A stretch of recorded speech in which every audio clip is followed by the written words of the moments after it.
Okay, there we go. I almost transitioned into the wrong thing. I almost transitioned into the live game, to my live game setting, and there's no game currently. So, yes. Is there a new addition to the throne room? Yes, but he's only a rental. Yes. I find myself quite impressed by my surroundings, though I don't seem to fit in them very well visually. It's fine. I might have to do some renovations later. Hello. Greetings and salutations. Sage, what? Why do you keep... Why, Sage, why... You also have an infestation of the feet people?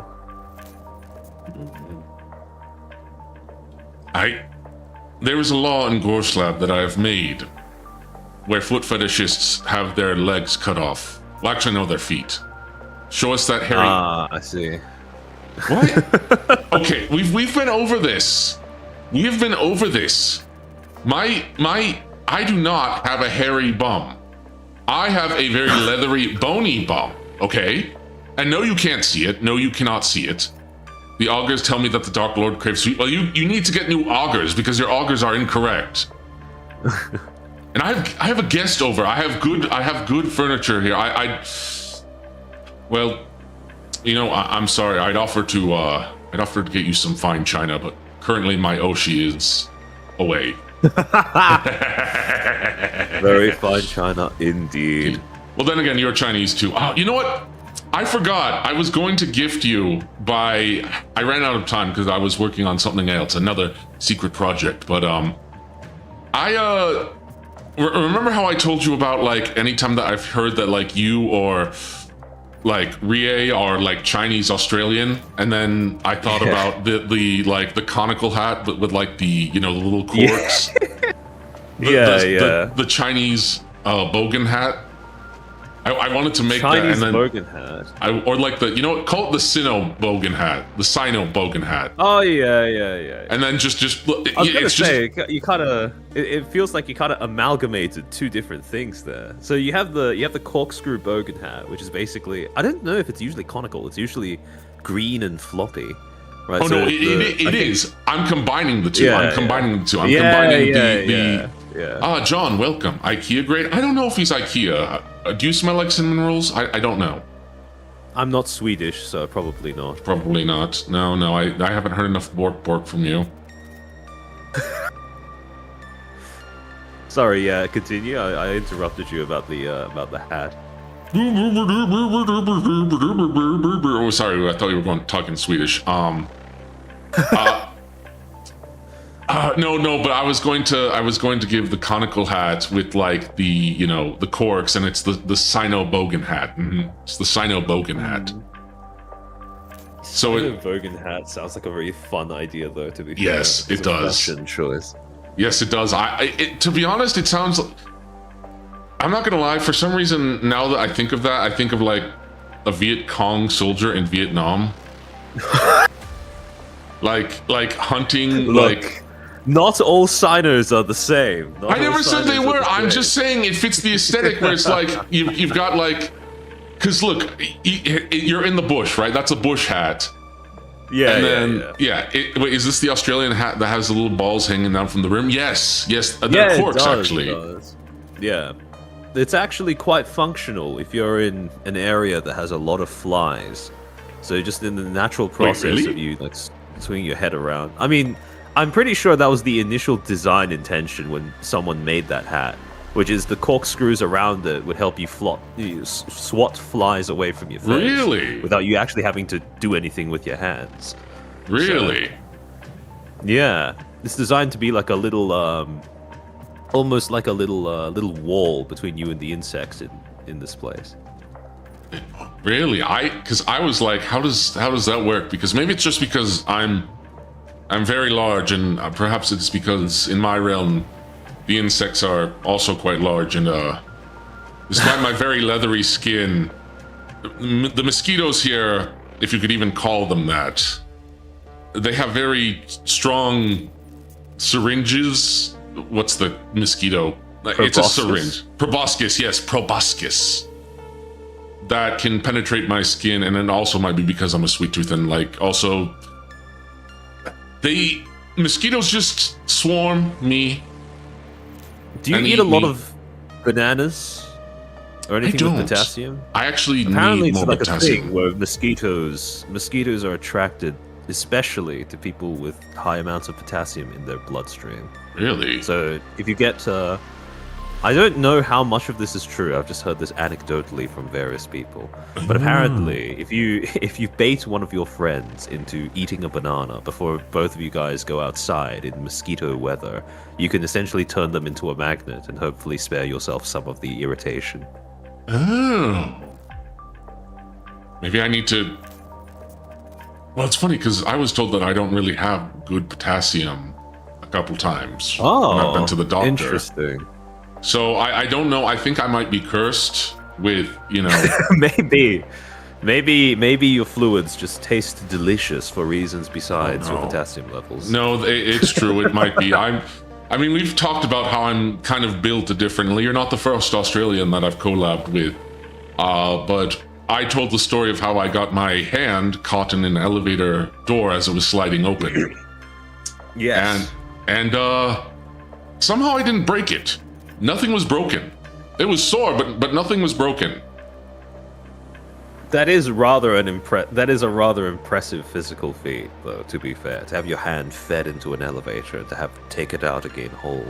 Yeah.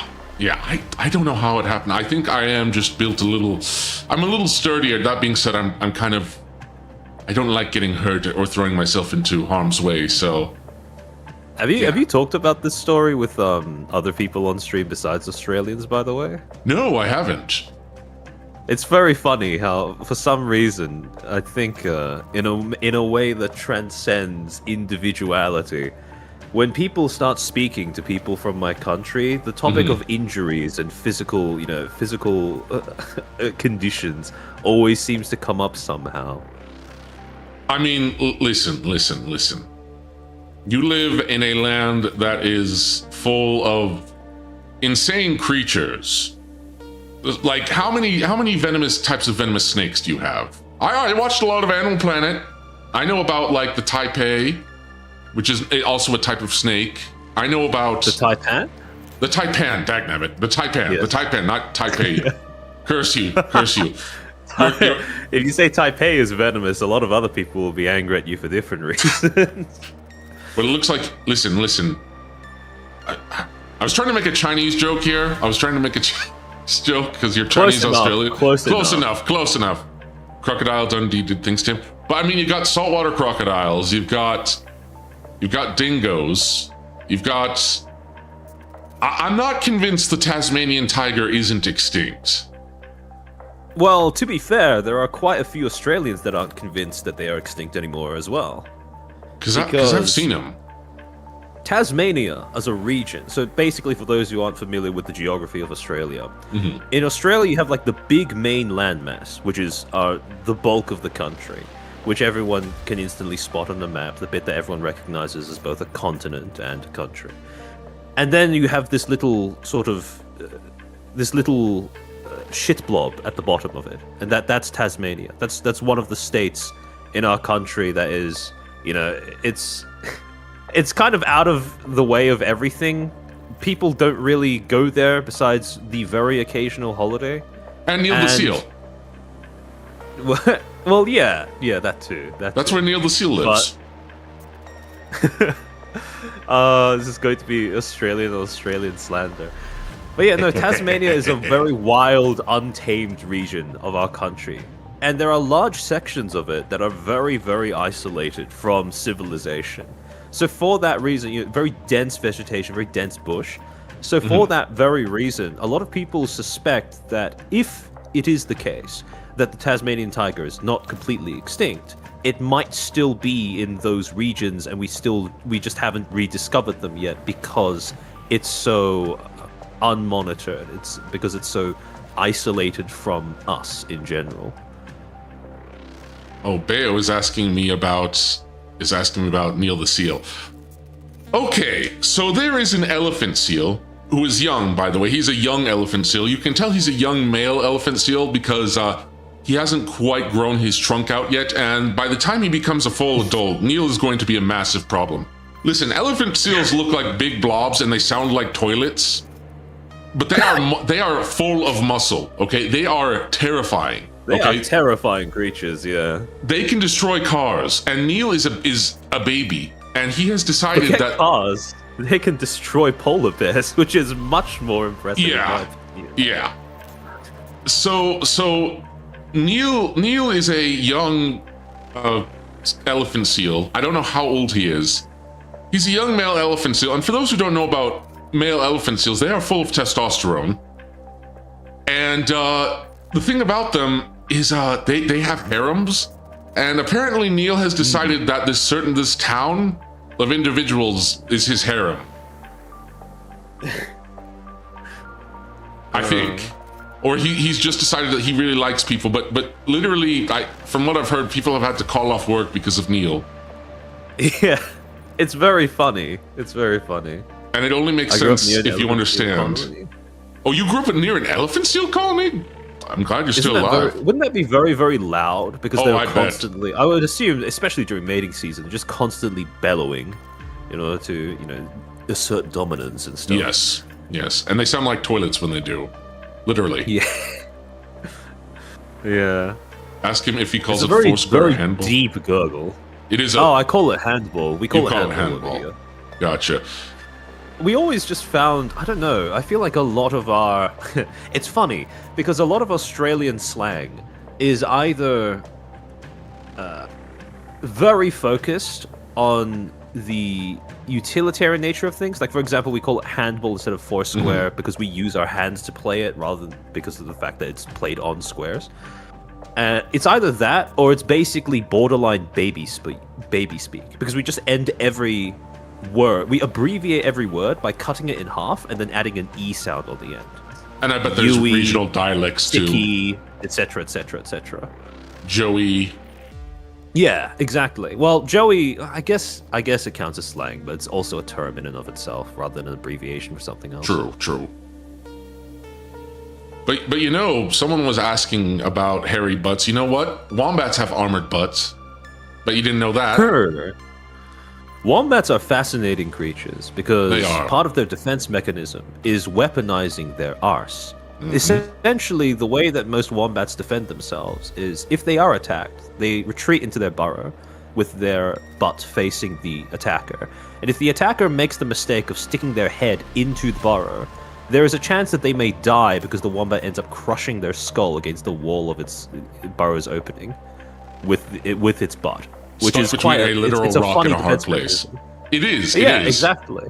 Because you'll see like wombat burrows, and sometimes you'll see like the bones of a predator's skull just littering the entrance. This is one of the most adorable creatures that we have over here, but it's just a very macabre welcoming to its living space. Now consider that there was a species of prehistoric wombat that I think was about the size of a car, and also probably had a armored butt. I don't know if that species would have had an armored butt, because I assume that the armored butt would have been an evolutionary development that came out of the fact that they were small and capable of fitting in burrows. Yes. Because if you're that big, I would assume that you have other ways of defending yourself against predators. True, but I mean, at the same time, they had literal I'm pretty sure the drop bear is based off of there was a marsupial lion at one point. You had a giant. I know way too much animal lore. What is your understanding of the drop bear? I'm very curious. Okay, so drop bears, from my understanding, are carnivorous koalas, and that you have to rub Vegemite all over yourself so they don't get you. Yeah. I know a little bit about Australia. Listen. I know a little bit about Australia. Okay, I've never been. I've always wanted to go at some point, but I grew up on a lot of Animal Planet. Fair enough. It's funny because when most people hear about Australia, it's because they watch nature documentaries, and I can't understand the group of people who know about Australia primarily from nature documentaries and the overlap between that and people who actually want to visit the country. Because if all you had to go off of about Australia was our nature documentaries, you would assume that our country is just full of, you would assume that it's basically a death dome for any of the people living here. Well, I'm a monster, But, so what can I say? What can I say? I mean, Pa Monstrous and I, at one point, we wanted to go into a shark cage in Australia. Really? Yeah. And I listen, I'm scared of I love the ocean. I am terrified of the open ocean because it's for good reason. Yeah, for good reason. Listen. I love the ocean. I think the ocean is great. My ocean is, oceanic based, right? Mm-hmm. The thing is, I know I'm out of my depth. If I can't see the bottom of it, I know that even though I'm a decent swimmer, I can swim just fine. I grew up like swimming quite well. Mm-hmm. But I know that there are big things in the ocean. And I know that there are, I don't want to be in the open ocean because it's a literal desert for me. I can't drink salt water. It is probably, the open ocean is, well, it is a desert, right? Just in liquid form, as ironic as that sounds. But isn't it a thing where apparently we understand less about the deep oceans than we do about the moon, for example? Well, I mean, there's not much on the moon. Exactly. There's not much. There's a great deal in the deep ocean. There is a lot in the deep ocean. I mean, listen. If you think Australia is bad, there's killer squids near California and Mexico. Have you ever heard of the Humboldt squid? The what? Sorry, I think you cut out there. The Humboldt squid. Oh yeah, no, I have. They kill I also sharks. grew up on nature documentaries. Yeah, no, it's crazy. Humboldt squid are insane. So for those who aren't familiar, imagine, for example, it's not that big, right? It's a relatively small squid compared to something like, for example, colossal squids or anything like that. What people usually think of when they imagine a terrifying cephalopod, right? But Humboldt squids are tiny, voracious predators that usually, with all octopus and squids, they have like tiny teeth around the suckers on their tentacles. The Humboldt squid don't have teeth; they have fangs around those things, and they basically use it to rip up whatever it is they're eating, and they hunt in packs, which is what makes them horrifying. Because if you catch a Humboldt squid feeding frenzy, and it is essentially what movies portray piranhas as. Yeah, which is quite And you say they're small. They are comparative to their giant ants, to their giant cousins. But allow me to post a picture of a Humboldt squid, of a larger specimen, so you all understand. For those who don't understand, I know about the bobbit worm, Bayo. I know all about the bobbit worm. I'm very well aware of the bobbit worm. But this is a Humboldt squid. This is the size of a Humboldt squid. Yeah. Imagine something that size hunting in packs. That is truly a thought. And they have pulled divers down. They've killed people. Oh yeah. Because they can pull you down quick. Yeah, they are extraordinarily aggressive. Like, people think sharks are aggressive. Humboldt squids are far worse. Far worse. Sharks can be aggressive. Humboldt squids are something else. They are literally like little Cthulhuoids, Oh yeah. How have you not heard of things? Okay, how many of you know about the tigerfish then? How many of you know about the tigerfish? Specifically the African tigerfish. Oh, did I lose you? Hold on. How many people in chat have actually watched, for example, River Monsters? Did you watch? I love River Monsters. Yes, I did. That's how I learned about the tigerfish. That is how I learned about the tigerfish. Yeah, no, I grew up on watching. I transitioned from watching those David Attenborough documentaries, which is funnily enough, that's partially how I learned English, which is probably why I sound like this. But really, yeah, I grew up on watching. You do not sound ESL at all. Thank you. I tried very hard in my early childhood to make this the case. Yeah, no, I grew up watching David Attenborough, then transitioned into watching river monsters as a result of that, because I feel like River Monsters is kind of the how do I say, the crime drama / documentary style that River Monsters is presented in.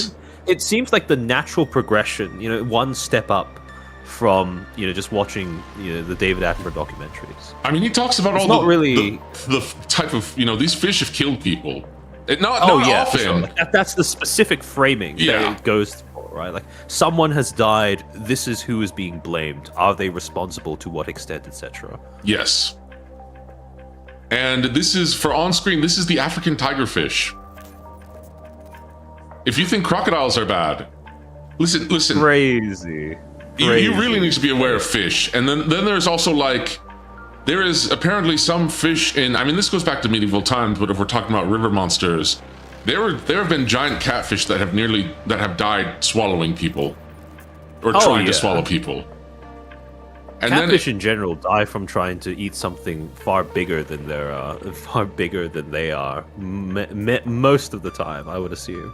Because of the fact that those creatures they are hardwired to try and swallow anything that they come across. And that's why noodling's a thing. Yes. Oh, I'm glad you know what noodling is. I'm glad I don't have to explain that to you. Oh yeah, for sure. It's one of those aspects of I think the term noodling comes from America, right? I believe so, yes. Yeah, it's one of those things that I think is very iconically American. Like when I think about America, I think about hamburgers, I think about Statue of Liberty. I think about Statue of Liberty, and I think about guns and noodling, basically.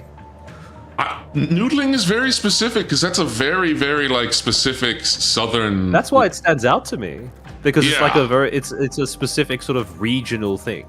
Oh, it is. It is. And I mean, if you were going to we were talking because Japan and the U.S. have now sort of intersected now on Twitter, and I saw the whole Japanese, asking about our meats, and it's also funny because a lot of love bugs, because I have a few love bugs. I am a love bug, but we're talking about barbecue, and barbecue is very, very regional.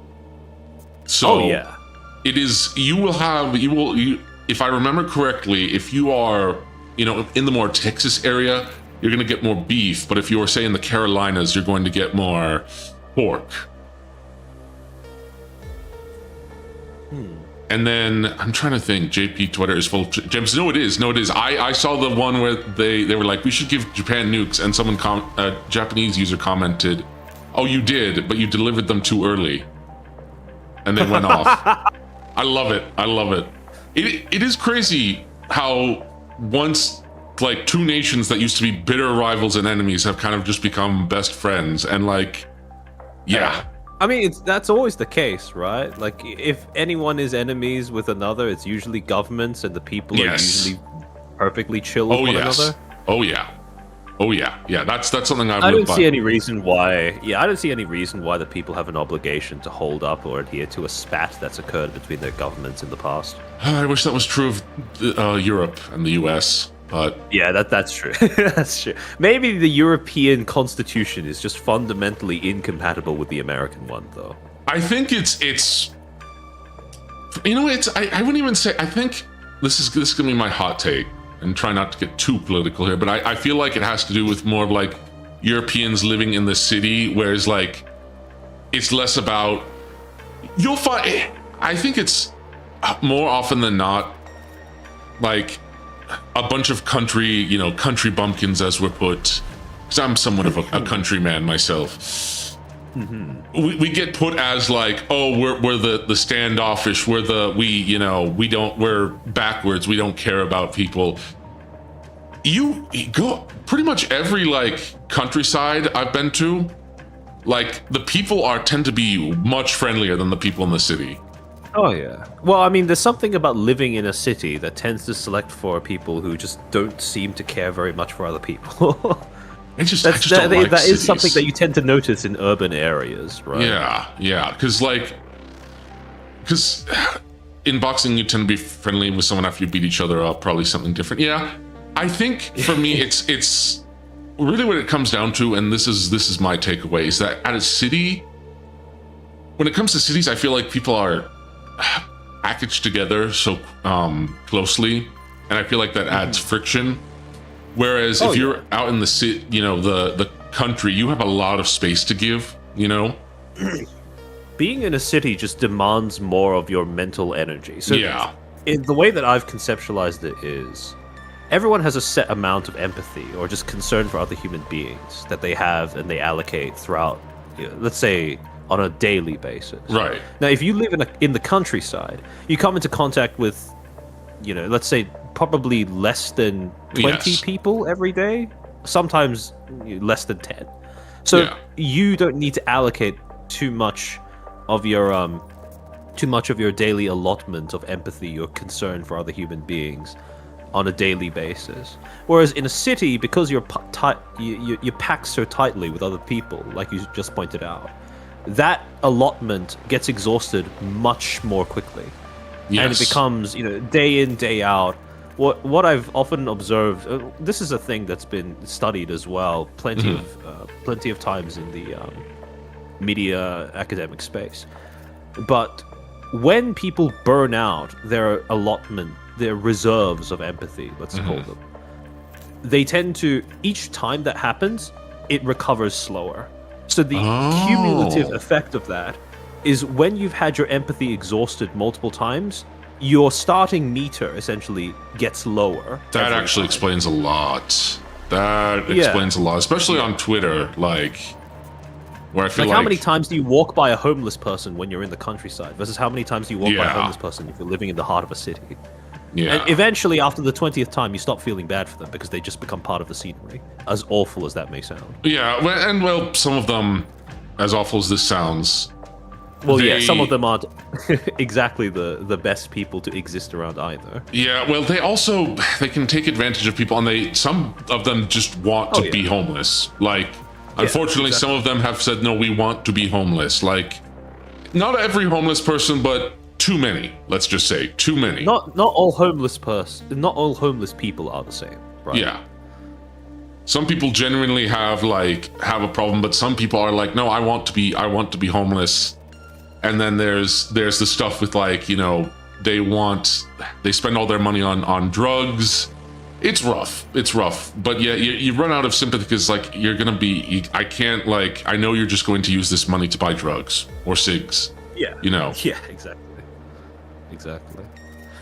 It's funny because I've had I've talked about this on my stream a couple of times, but I have a number of friends in real life who work in medicine. And over the years, as I've gone from seeing them study medicine to actually practicing it, working as interns in hospitals, then progressing into being residents, etc., etc. It's fascinating to see how quickly the experience of having to give care to chronic junkies has blackpilled them on how much the average person deserves, I suppose, or should be allowed to tax the system when it comes to healthcare. Because it's not so much that they develop a sense of it's not so much that they begin to look down on let's say chronic junkies right off the bat, right? That's usually not how it happens. But they end up, for example, I remember this was and it's because of the fact that they watch the opportunity cost of treating, junkies who essentially create their own problems, for want of a better way of putting it. Right? To put it, really bluntly, that is what's going on. So they essentially watch the opportunity cost of providing care to people who create their own problems and see how that ends up affecting people who had no say in their health conditions. Yeah. I remember this story that one of my friends told me where he watched a patient die of a heart attack because when they came in, they didn't have a bed available for it. And there was a bed that was available earlier on, but it was taken up by someone who had a drug problem. And that experience just kind of accelerated the sort of, like you said, accelerated the process of becoming especially jaded towards specifically people who have a history of abusing substances. Yeah, and especially adults. Definitely a radicalizing thing. That would. Oh yeah, for sure. That would probably just mess me up. Watching someone die is in and of itself usually some sort of. It is for most people some sort of perspective-altering experience. Especially when you might have been able to save them too. Exactly. If you're in a position where it is literally your job to try and save someone, and you watch them die under your charge, or even close to being under your charge, that is, I can only imagine how much harder that would hit someone. Oh yeah. Oh wow, man, that gut. How did we go from drug addict? We went from fish to drug addicts, but I guess that's the nature of the beast. It's the nature of the beast. Fish to drug addicts. Because we went from fish to cities. I guess it's because we went from noodling to cities, and how much I'm not like a city person. I mean, we were talking about Australia. Yeah. I forgot to, because my friend Hughes, who I did a collab with, who is also Australian. I wanted to mention, I forgot the name of the city, but I just remembered it. But I wanted to talk about, have you ever been to Cooper Petty? Is that how you say it? Cooper Petty? I've not been. It's fascinating to me because apparently people live there, but it gets so hot in the summer that like it becomes like a grill. Is this like in an Central actual Australia? grill. I think it might be. Hold on, let me look it up. Cooper. Is it Cooper? When I do most of my traveling around Australia, I tend to stick to coastal regions because those are usually the most habitable. I think something like 80% of our actual civilization is on the coast side of Australia. Yeah, because some absurd number like that. Because Central Australia it is essentially the equivalent of living on Mars. That's only a slight hyperbole, especially during extreme heat waves in summer. But yeah, Central Australia is insane. Well, it makes sense why so many like Aborigines have such dark skin, because if you're gonna live out there, oh yeah, for sure, you're gonna live out there. Dissin, welcome. But yeah, Australia is a very, very fascinating place. Yeah, Cooper Petty is. Oh, it's in South Australia. It's not even that far from the coast. It's actually not even that far from a lake or a major body of water, at least on a larger geographical scale. Interesting. Yeah, because, well, I mean, to be fair, 40 degrees Celsius, I don't know what that converts to in Fahrenheit. Let me see. 40 degrees Celsius is a fairly common temperature in most regions of Australia during summer. 104 degrees. Holy crap, that's a lot. That's a huge lot.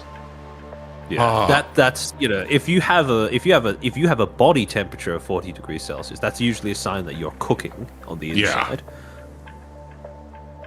Man, I need to use. Listen. I'm an American.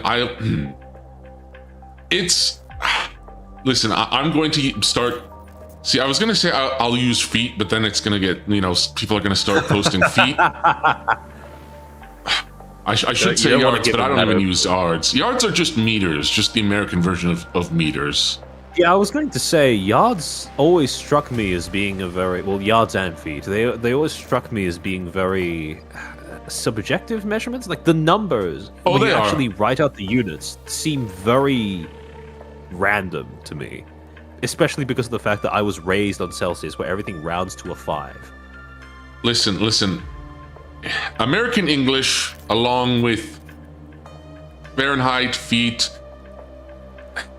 You're familiar with Warhammer 40k, right? Yes. You're familiar with how the orcs work, right? Where if they believe something enough, it starts to become true. Now, granted, that's taken to an exaggerated degree, but in the case of manifest destiny. Yeah, in the case of imperial measurements. It is kind of like that. And it's the same with American English, where it's kit bashed everything together. You people are a very literal. Yes. You're a group of very literal speakers, I've noticed. Yes. I was talking about this with Morlington a while back. I think you know Lord Morlington, right? I do. I have made several jokes at his expense. I know him. He's the British furry experience. I actually made a joke about his green card on a recent on the FaZe attorney I hope he gets stream. that soon. I hope he gets that soon. Yeah, me too. The guy should be given refugee status to migrate over to America. Yeah, no, I agree. But yeah, no. I was talking about this with Morlington, but when you guys write out dates, the fact that you write them out month, then oh, sorry, no. Was it month, day, and then year? It is. It does go month, day, and then year. Yeah, I've always thought that was a little strange until I started actually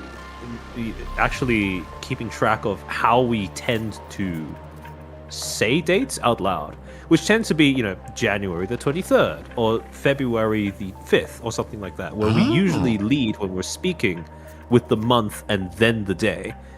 And when I realized that, I went, oh, okay, so that's why Americans do that. It made so much more sense. How do you do it in Australia? How do you do it in the land down under, where women glow and men we do plunder? the same thing. We just write it out differently. Because in Australia, when we write it out, we're ordering it on the basis of the unit of time. Days being smaller than months, months being smaller than years.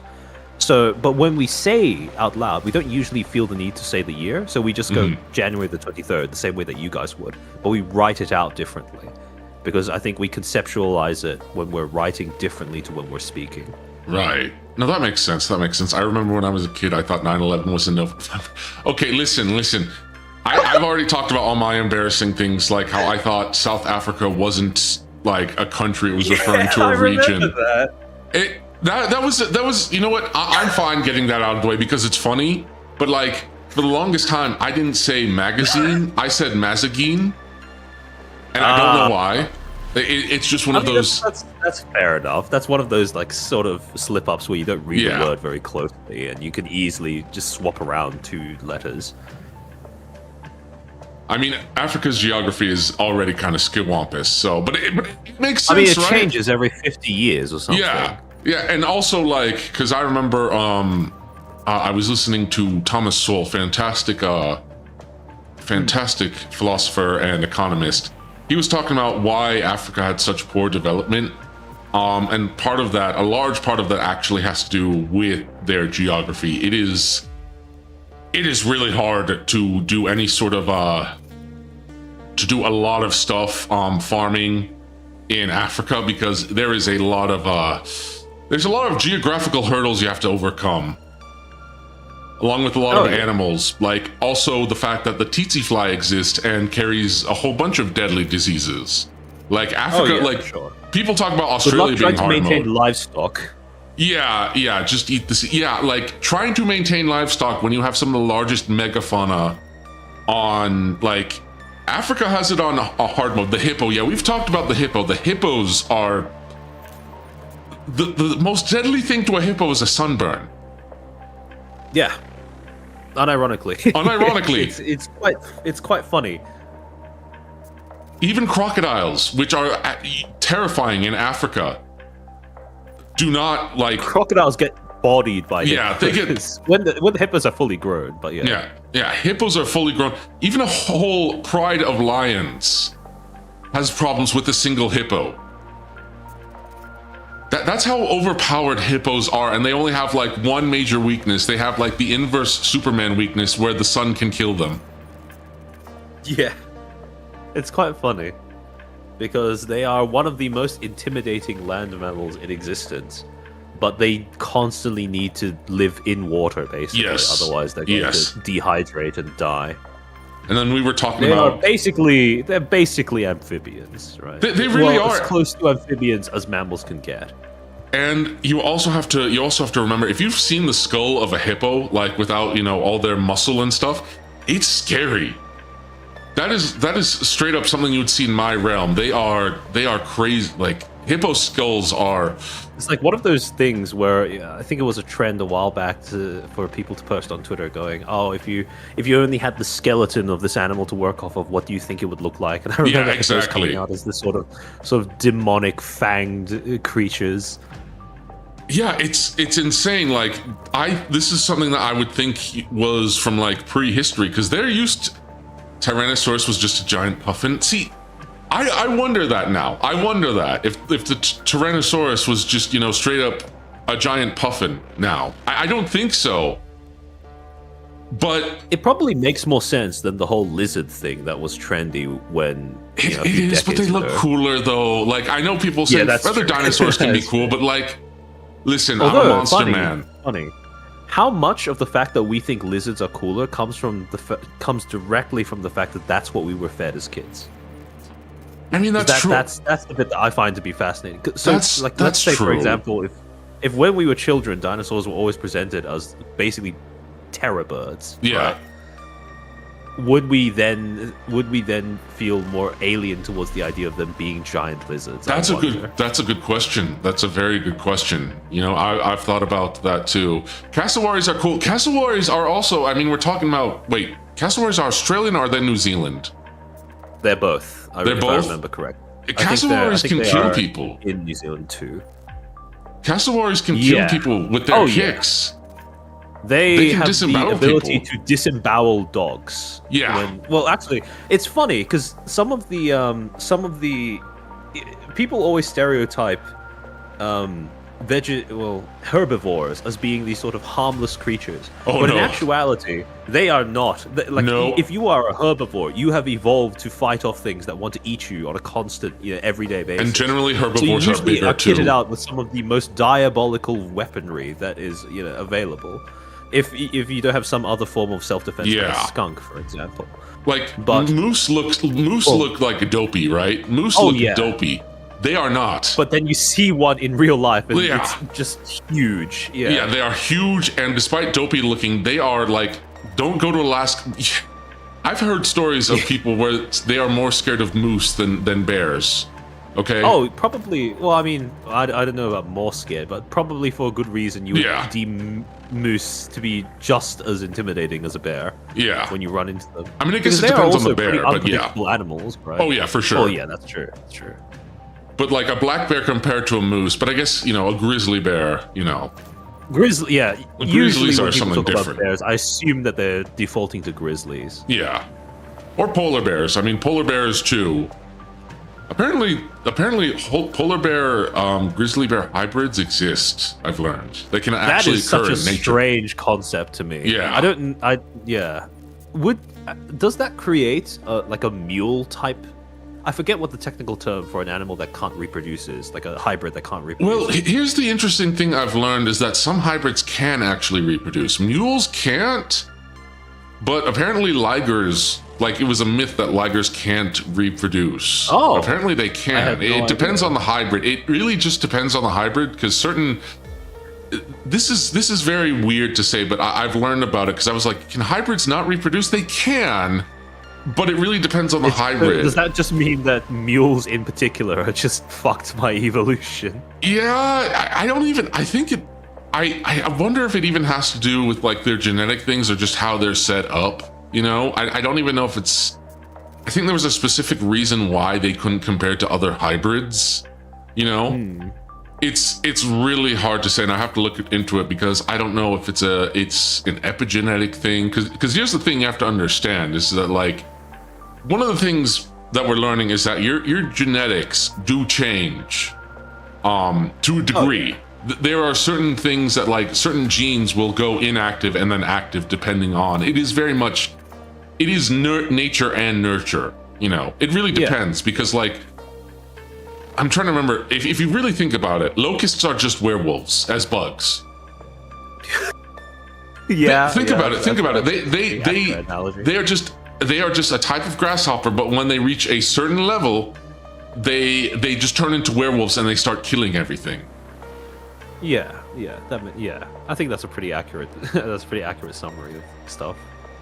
So it really meant bears are smart, so they tend to behave sensibly. Moose are one of the dumbest animals on Earth. I don't know if they're necessarily dumb as much as maybe they are dumb, but it's more so. I mean, even if they're dumb, that doesn't really affect the fact that because of their size alone, they're capable of crushing basically anything. Yeah, I never saw a moose as dumb, more so as they don't care.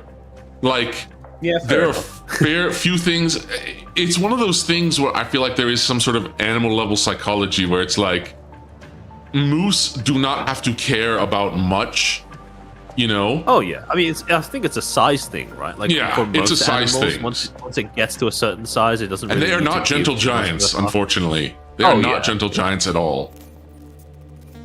They are known. They know there are literally tons of food. I mean, they do know that there are tons of food. The problem is actually getting the food that is the moose is going to be really, really, really hard. Like, good luck with that.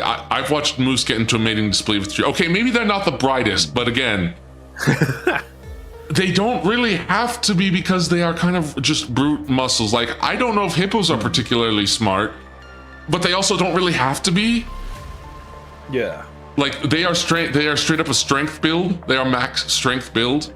You know, they only need to hit you once.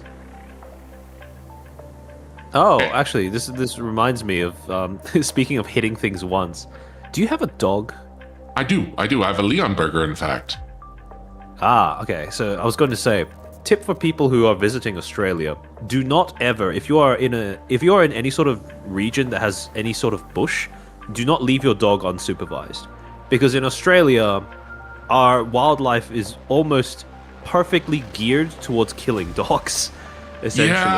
Yeah. I mean, I have a 130-pound big boy. So, but yeah, you got dingoes. You got cassowaries. Cassowaries. Can disembowel dogs. Dingoes will try to eat dogs occasionally, and you have kangaroos that will try to drown dogs, or again try to disembowel themselves with their own feet. You know what that reminds me of? It reminds me of that one. Wait, have you seen the famous kangaroo hugging the dog clip? Yeah. It's not actually hugging the dog; it's trying to kill it. Basically. And then the guy just runs over, and then he just like cold punches the kangaroo. Cold cocks the kangaroo, and the kangaroo is just so confused. It's like, I would know. Have you seen kangaroo muscles? They're insane. And that guy just will like leave my dog alone. Just run over there and punch a kangaroo. Thing is, when kangaroos do their combat with one another, they usually the way that they usually do it is they're constantly clawing at one another. Like, you can see it in the posture that they adopt when they're fighting, but they're usually rearing their heads back while trying to claw at one another and focusing on using kicks to try and overwhelm their opponents. Yes. But the funny thing is, because of the way that they are structured in terms of their bodies, usually they don't have to worry about their faces getting hit. Like, that's a very novel experience for a kangaroo. Well, that maybe makes so much sometimes sense they get now. lightly clawed, but usually they're used to getting kicked in the stomach, right? Because that's what kangaroo physiology is designed for. So I assume that when the guy just punches it in the face, that would have been a completely new experience for the kangaroo. I've never experienced this before. That's crazy. Yeah, exactly. So kangaroos are all about hitting below the belt. They're not used to, taking it in the jaw. Like, kangaroos can absolutely tank being hit in the stomach. Yeah. Multiple times with quite significant force, especially male kangaroos, because that's what they evolved for. Right. But being smashed in the face, that's not something that kangaroos are designed for, I would assume. Oh, for sure. You know, it also sort of reminds me, because I don't know if you watch Baki the Grappler or Baki Do, Baki Hanma. Despite I've seen some clips here and there. Despite it, being very exaggerated in terms of science and muscles, it is known the reason that if you get punched in the jaw, it can knock you out is because you have a cluster of nerves there. So being hit in the jaw, if I'm getting my science correctly, getting hit in the jaw can knock someone out, but getting hit right in the chin. As far as I know, you don't really want to take it too much on the chin because that can just knock you out. Yeah. I always believed in the past that it was because that would rattle your brain or something. Oh, that too. Oh, okay. So it's it's like a debuff that stacks. Yeah. I think it's the rattling your brain, and I think there's just no. Actually, I think it is just the rattling your brain. I'm trying to remember what the nerve, there's a cluster of nerves. I don't know if it is in the chin or not. And the reason I remember that is because I remember a surgeon, I think he was also Australian, that was talking about taking hits from Baki characters hitting each other, and then he was talking about getting hit in the jaw. And also it had to do with the fact that one character named Pickle, who is a literal caveman from the time of dinosaurs, who basically challenges the ideas that humans lived with dinosaurs, who won't eat anything unless it can like threaten him. They try to punch him in the chin to rattle his brain. The problem is his neck is so thick, the way his neck works is that it doesn't work. So they can't like, it's not really an off switch anymore. Like they can't really rattle his brain because he's literally just built different. Oh, I love Baki so much. It is Baki is combat martial arts autism, and I love it so much. It is literally just a bunch of autists who are into the martial arts, like just wanting to fight and kill each other. And I love it. I love it for that. It straight up is that. It is straight up that. These guys don't really care about much. Like, anytime there is a new, like, strange fighter, like, they brought back Miyamoto Musashi in the recent Baki Dao, and everyone wants to fight him because everyone is like, oh, this guy's a serious fighter, and they all just want to fight him. That is their hyperfixation. And I love it. I love it. There's a lot of... Well, actually, there's people in the chat basically clarifying what makes getting punched in the jaw so devastating. It makes a lot of sense, actually. Yeah, it does make a lot of sense. Accumulation between rattling your brain, increased swelling of the inner ear, and also the fact that there is a cluster of weak point. That, like John said, basically functions as an off switch. Yeah, it is just the off switch. Like, you don't want to get punched in, I think right below the jaw too. But I mean, granted, not being punched anywhere on the jaw is not really, pleasant. That's why I have a spike there. Oh yeah, built-in defense mechanism. Ward off people trying to punch you in the face. Yeah, trying to ward off makes sense. Which is kind of a problem because I have exposed teeth, but I mean, what is the I suppose was one of the Oh, you cut off there for a second. You're roboting there a little bit. Oh no, he's roboting. Oh no, we're losing him. Oh, that was me. That was me. You're roboting. Oh no, but you're still roboting. What's going on? Oh, hold on. Oh no, hold on. Let me see. Let me try to fix some things over here. One second. Technical difficulties. The emus have cut the line. Oh no. Are you there? Did I lose you? I think we might have lost him. Attacked by drop bears? Oh no. Oh no.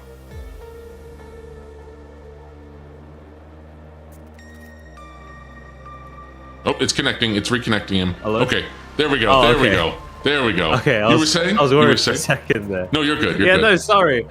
You're good. I was just saying that people started making emu cutting the line jokes. But yeah, no, I was wondering if when you were coming up with the design for your character, like one of the things that you might have crossed your mind was sort of, is there like a sort of functional evolutionary reason to look a certain way? Because you bring up an interesting design sort of feature there, where if you have spikes around your face in key positions, that might be something that, for example, a species evolves in order to ward off attackers or something. Well, part of it is aesthetics. I inherited a lot of my mother's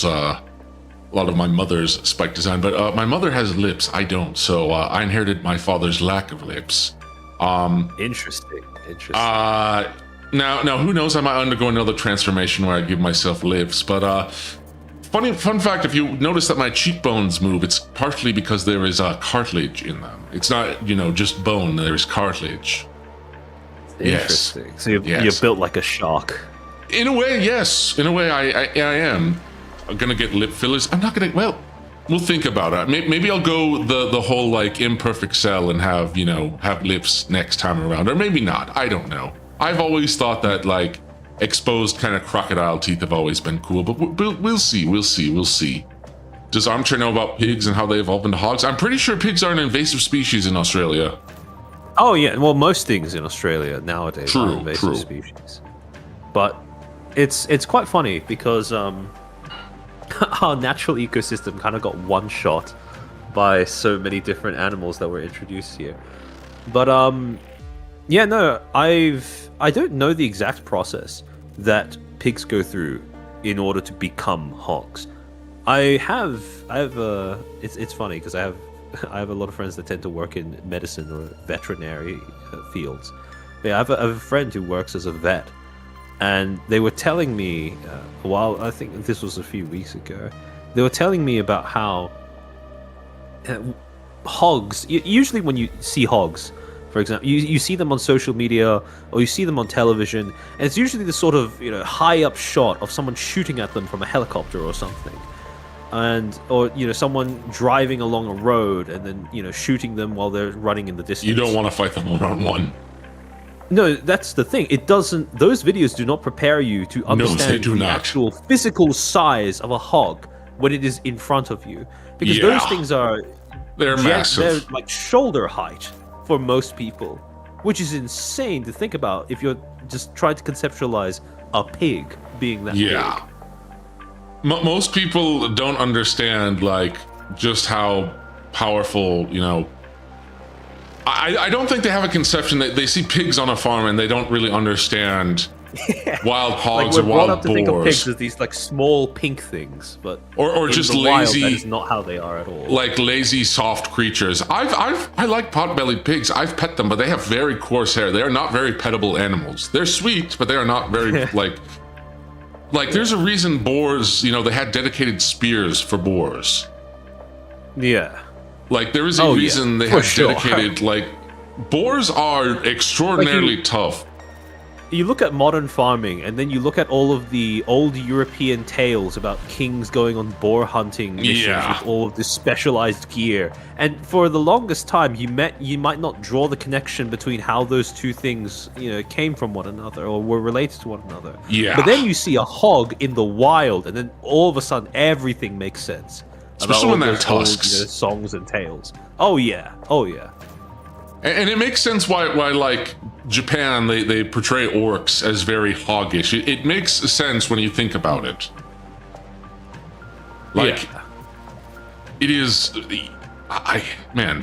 hogs are, they taste good, but they are very scary. They are very, very scary. We are talking about so many frightening animals. Chat, the mongrels. Tell me about some scary animals you know.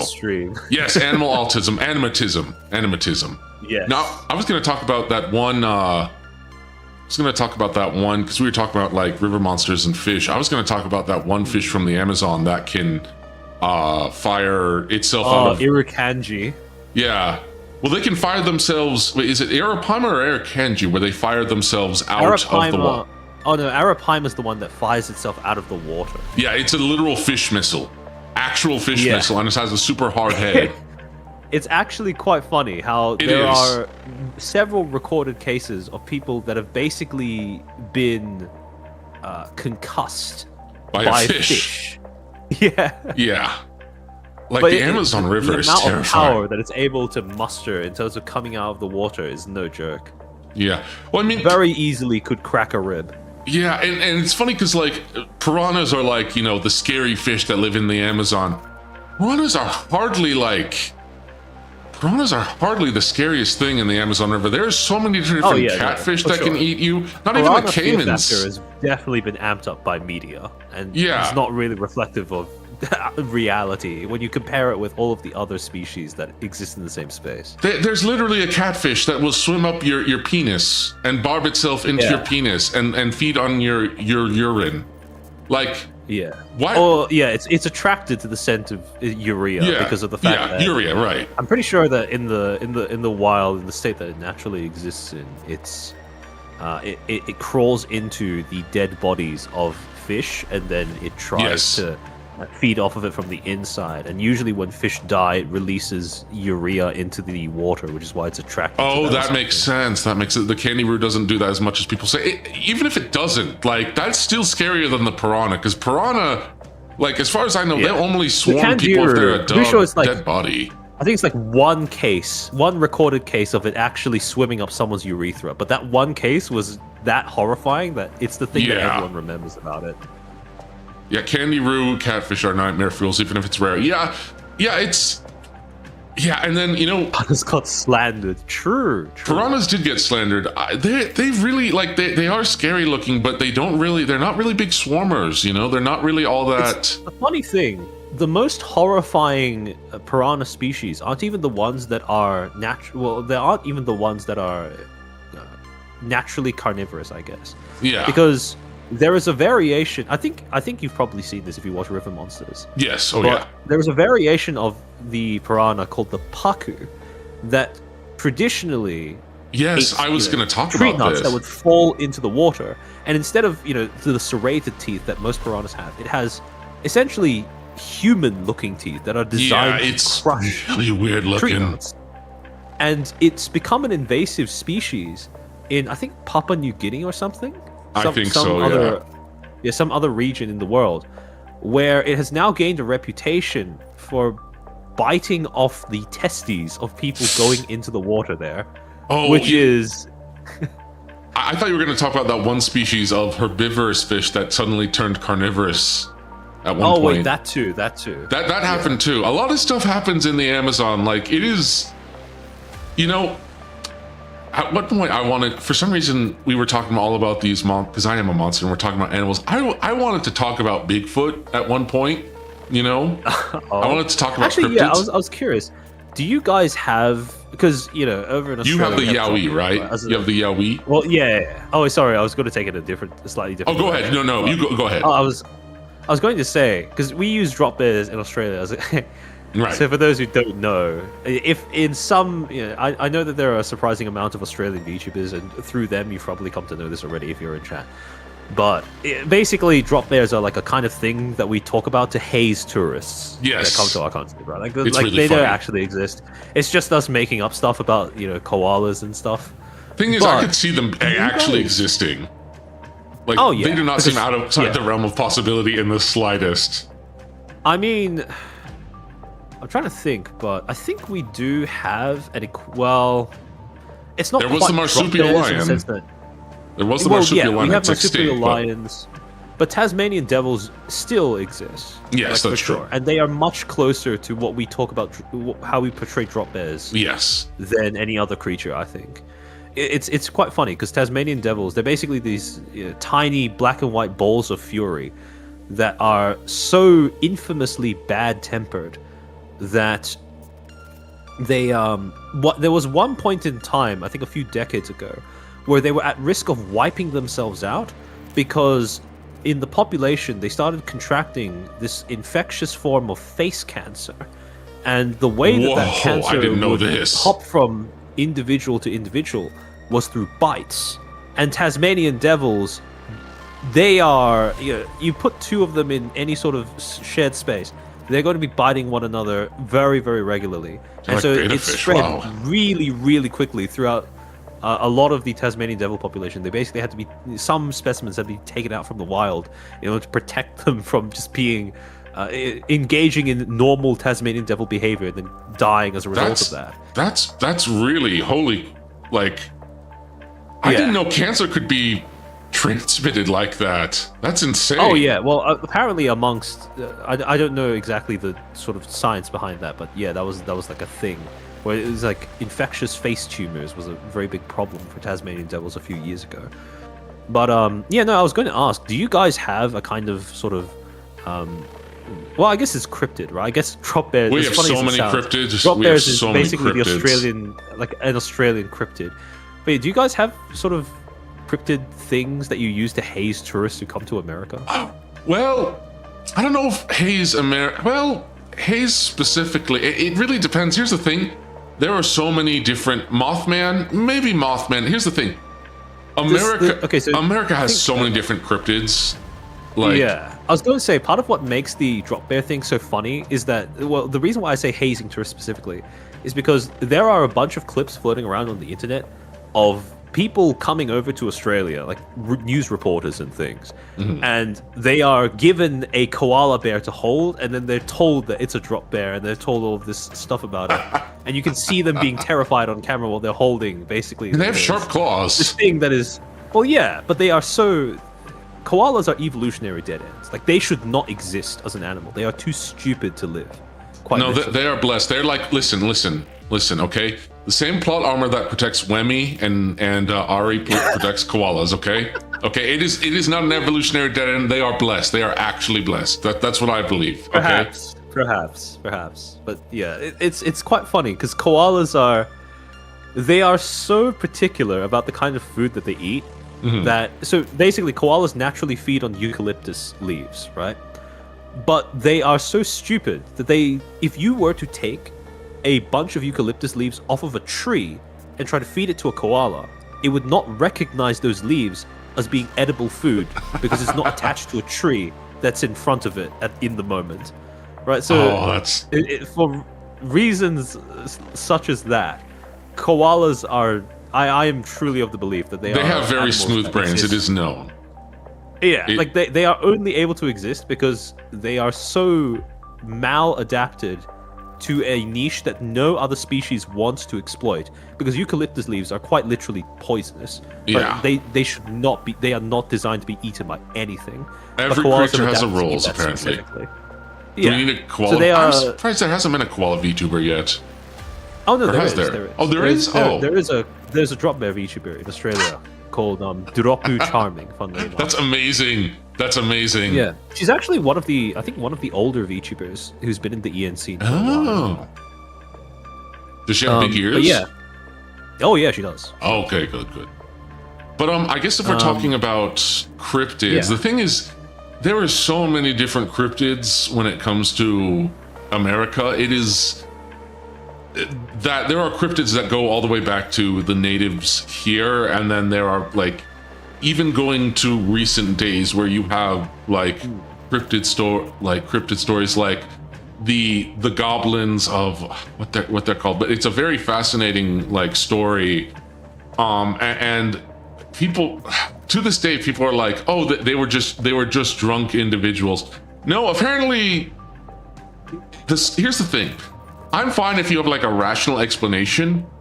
It just has to make, like, you can't just like hand wave it though. It has to actually be, a feasible rational explanation. And the rational explanation they often give leaves a lot to be desired, if that makes sense. Yeah. Like the story I'm thinking of, it's a certain goblin story, but like they accuse these people of being drunk, but the person who reported it was the wife, and she was known for not drinking at all, and she was with the kids. They were terrified. Their husbands and like the family members, they were shooting at something that people thought, oh, they might be owls. Here's the thing. Owls don't swarm, and also another problem is a lot of people who live out in the countryside recognize when certain animals are certain animals. Like they wouldn't just immediately jump to like, this is an alien sort of thing. Yeah.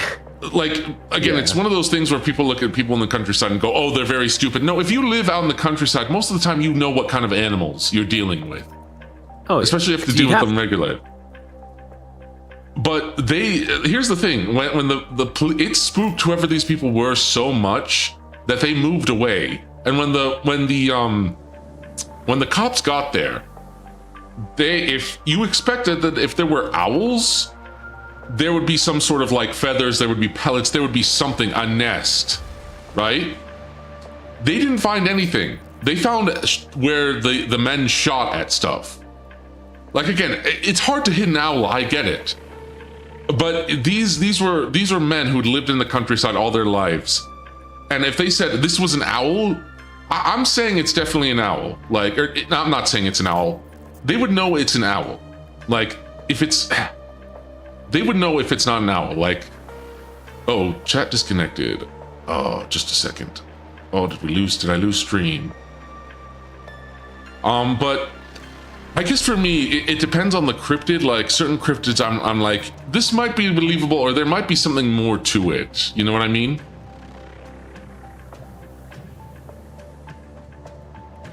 In terms of, when you say something more to it, as in, like, there might be something weirder more going to it on than there. just Like these people aren't crazy, that there aren't like, maybe they misidentified something, maybe it wasn't exactly what they said, but I don't buy the quote unquote rational explanation when it makes less sense than what they're saying. You know, that's my thing.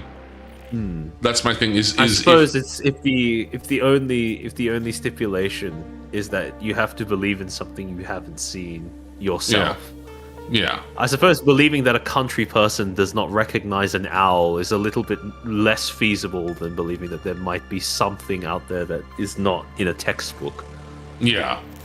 That's, and also, I don't know, like I've listened to actually a few cryptid story channels, and they've been really fascinating, and you listen to the accounts of people, and again, these people get dismissed as crazy, but they share like a lot of their personal stories, and whether or not you believe them, that's up to you, but I find them really fascinating how they explain it, and the person who often tells them is like not leaning one way or another, if you know what I mean. Like it's saying it could be one thing or it could be another, but I think it's fascinating that for me it's like don't dismissing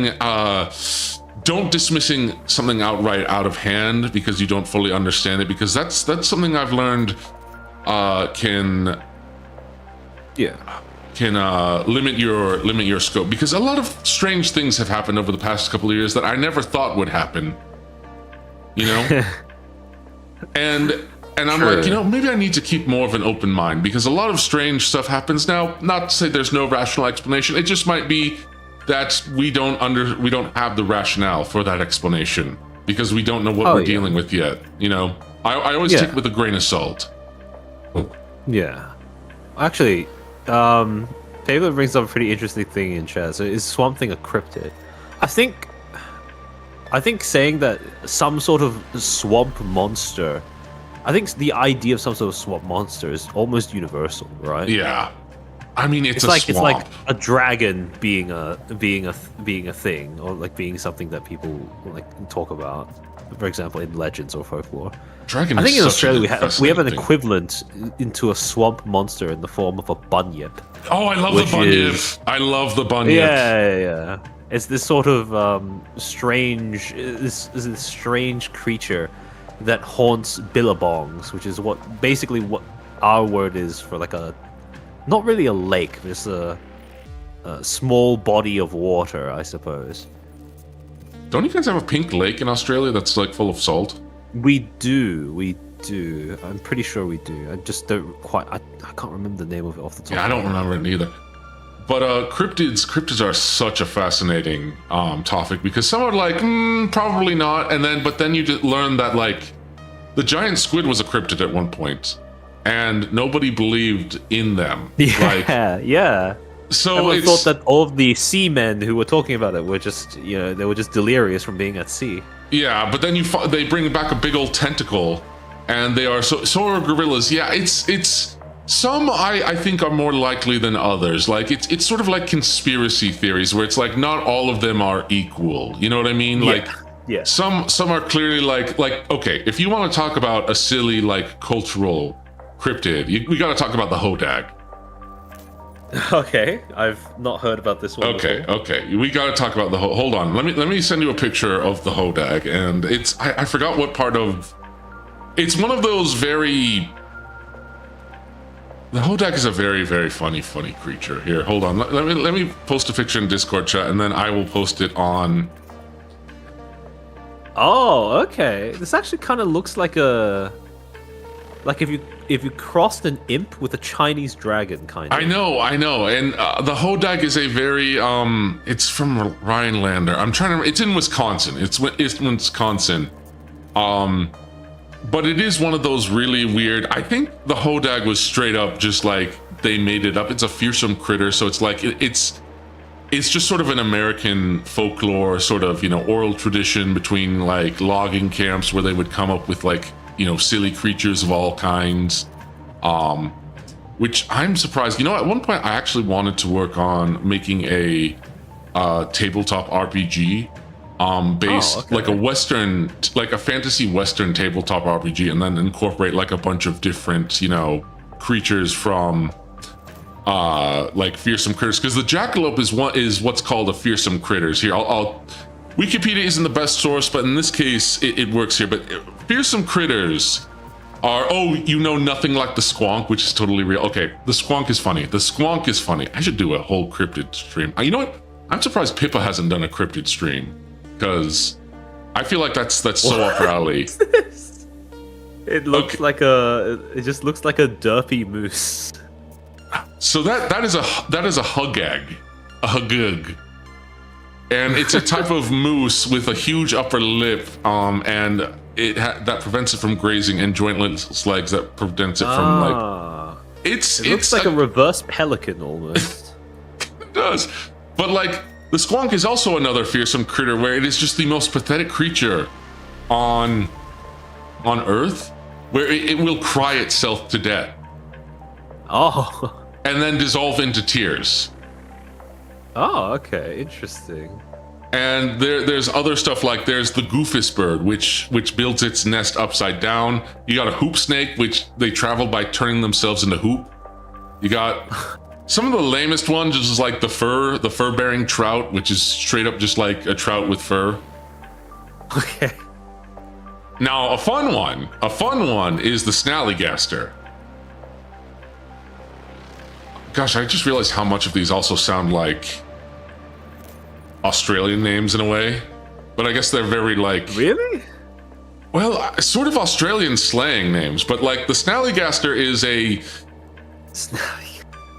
Like the snallygaster is a... I think that's too complex. Really? You think snallygaster is too complex?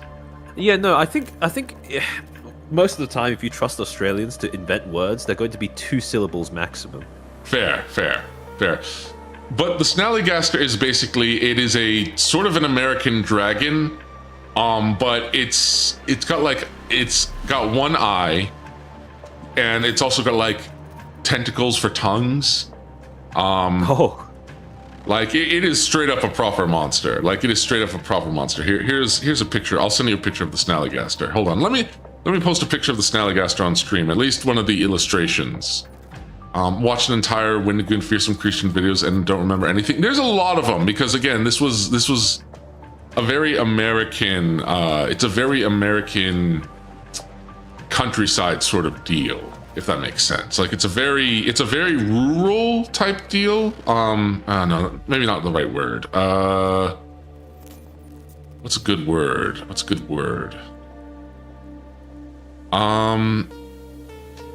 Mountain man? Maybe mountain man. Let me get a picture. But for those who don't know what the snallygaster is, this is what it looks like. Or at least one of the depictions of it.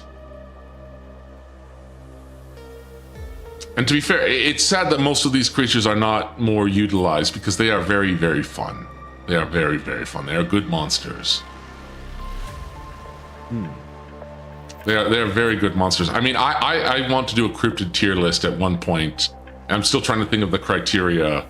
I was thinking maybe whether or not I think they are more real or not. But I remember looking, I did sort of, do like a preliminary, and some of the cryptids on there were like, I'd never even heard of these. And then one of them was just straight up like a mermaid, or there was one that was really weird that I don't remember. I think one that was like it was thought to be a weird animal, but like on closer inspection, it was like a piece of driftwood. Many such cases, unfortunately. Yeah. Many such cases, or it was like a dolphin at a weird angle. But like there are so many different Bigfoots and Sasquatch types over here. I know John was talking about how it's a very northwestern here, but I mean the idea of Bigfoot, as far as I know, like the idea of Bigfoot or Sasquatch type entities goes back even before like the American settlers. It's pretty old. Now granted, I don't know how much they differed from like, the Native American myths differed from the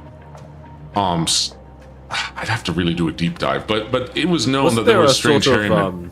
Wasn't there a theory that that our folklore or people's folklore around the world of cave trolls and Bigfoot and the like stemmed from our ancient human ancestors coming up with stories about Neanderthals? Possibly, but it's also like, I think it's also been discovered that Neanderthals are closer to humans than we've given them credit for, as far as I remember. That they weren't all that different. And also, as far as I remember, Neanderthals they were also kind of smaller than, like, Neanderthals were somewhat closer to dwarves in that they were they weren't all that tall, but they were stocky, as far as I remember. Like, a lot has changed. A lot has changed. Like, as far as Neanderthals were more of the wide load. They were more of the wide load. They were wide boys and girls. As far as I know, in terms of recent developments, I could be wrong though. But, like, I mean, there was at one point giant what was it called? Gigantopithecus. Australopithecus, I think. I think that's one, but there was one that is considered, like, could be like Bigfoot.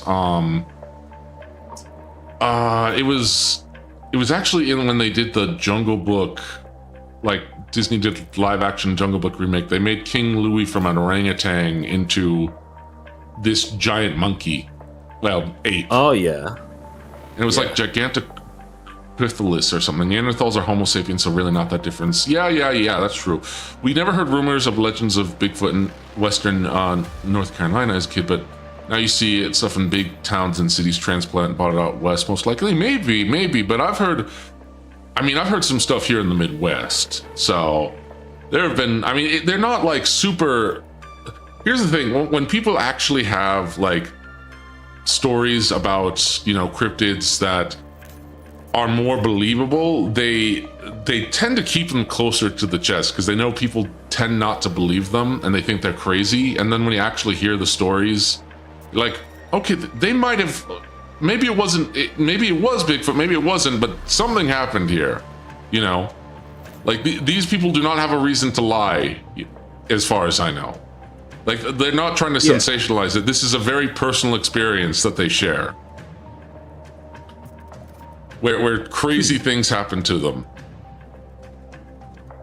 So, oh man, because that's happened to, my momstress has had some weird stories, but then again, that's common among monsters. So you never. For me, it's always you can be part of being skeptical is being like, don't jump to one side or another. Like, you want more information before you make a decision. Have you ever been abducted? I have not been abducted, thankfully. Pippa's stream. She did a stream on duendes. Yeah, no, she did a stream on Duende, she did a stream on Mothman. Mothman is so fun. Duendes is super fun too. Let me see. Yet, I'm surprised she hasn't done any on Sasquatch, because the Sasquatch stuff is really, even if you don't believe or lean one way or another, it is very, very, very fascinating just to hear, like, the different stories. Because, like, people who do believe in Bigfoot, it's easy to just dismiss them if you're going off, like, the Bigfoots, like the sensationalized stuff. But the people who actually do take it seriously, they actually tend to do their, as far as I've told, they've actually tend to do their research, and they, like, they happen to put out their findings. Like, now whether or not you believe them, that's up to you. But it's like, no, they're trying to, like, find something out. These aren't just people who are, trying to be sensationalist for the sake of it. They genuinely do believe in this stuff, and they're trying to show how it might be possible. And who knows? Here's the thing: we've discovered that if you I think people, especially who live in the city or the suburb, they underestimate just how dense forests can be. Now, I'm not saying that's confirmed. That is confirmed, the existence of any sort of cryptid. But there's a reason why certain animals took so long to find. Yeah. And I don't believe we've discovered every single species of animal on this planet. Oh yeah, no, not even close. Not even close. Not even close. Because, like, apparently we're still discovering new species every day, but a good deal of that gets reported on is basically just variation of spider number 2365 or something. But there's a good deal, I'm pretty sure there's a good deal of entirely unfamiliar species that we don't have a reference point for. As of right now. Still on the planet somewhere. And also, we're talking about unknown species. We're talking about cryptids. I mean, we've kind of been on an animaltism here. Yeah, we find new species of deep fish in a deep ocean, and this kind of goes back to the hybrid thing, where like, you know, I was talking about how like apparently ligers can actually reproduce with each other. They're not, granted, this was from one source, from like someone who raised or was like had a liger sanctuary. So, you know, maybe he was wrong, maybe he was right, but as far as I'm concerned, I'm sort of taking it with leaning towards he might have been onto something.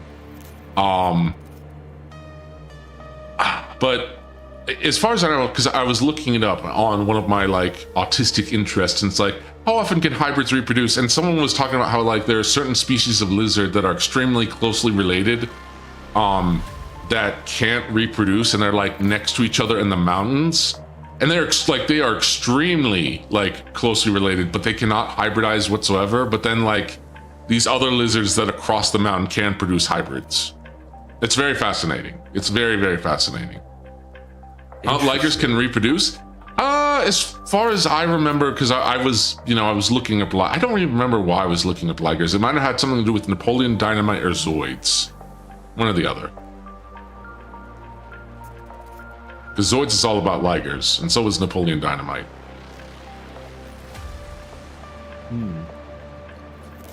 We used to find new species of fish in the deep ocean every year till we stopped funding it. That might be to keep us from waking the sleeper.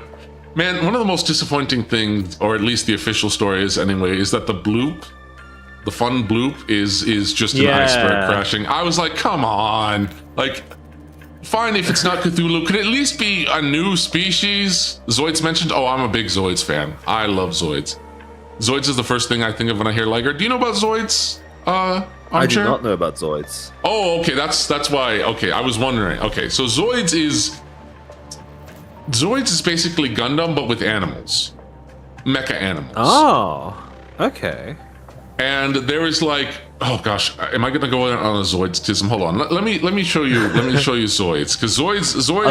As in people ride the animals, or they ride inside. Well, okay, so Zoids Wild was when they actually rode them, but if you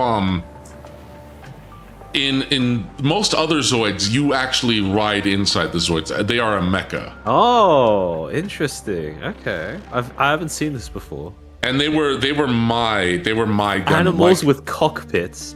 Yes. Oh wait, no, I think I remember seeing art of this at some point when I was a kid.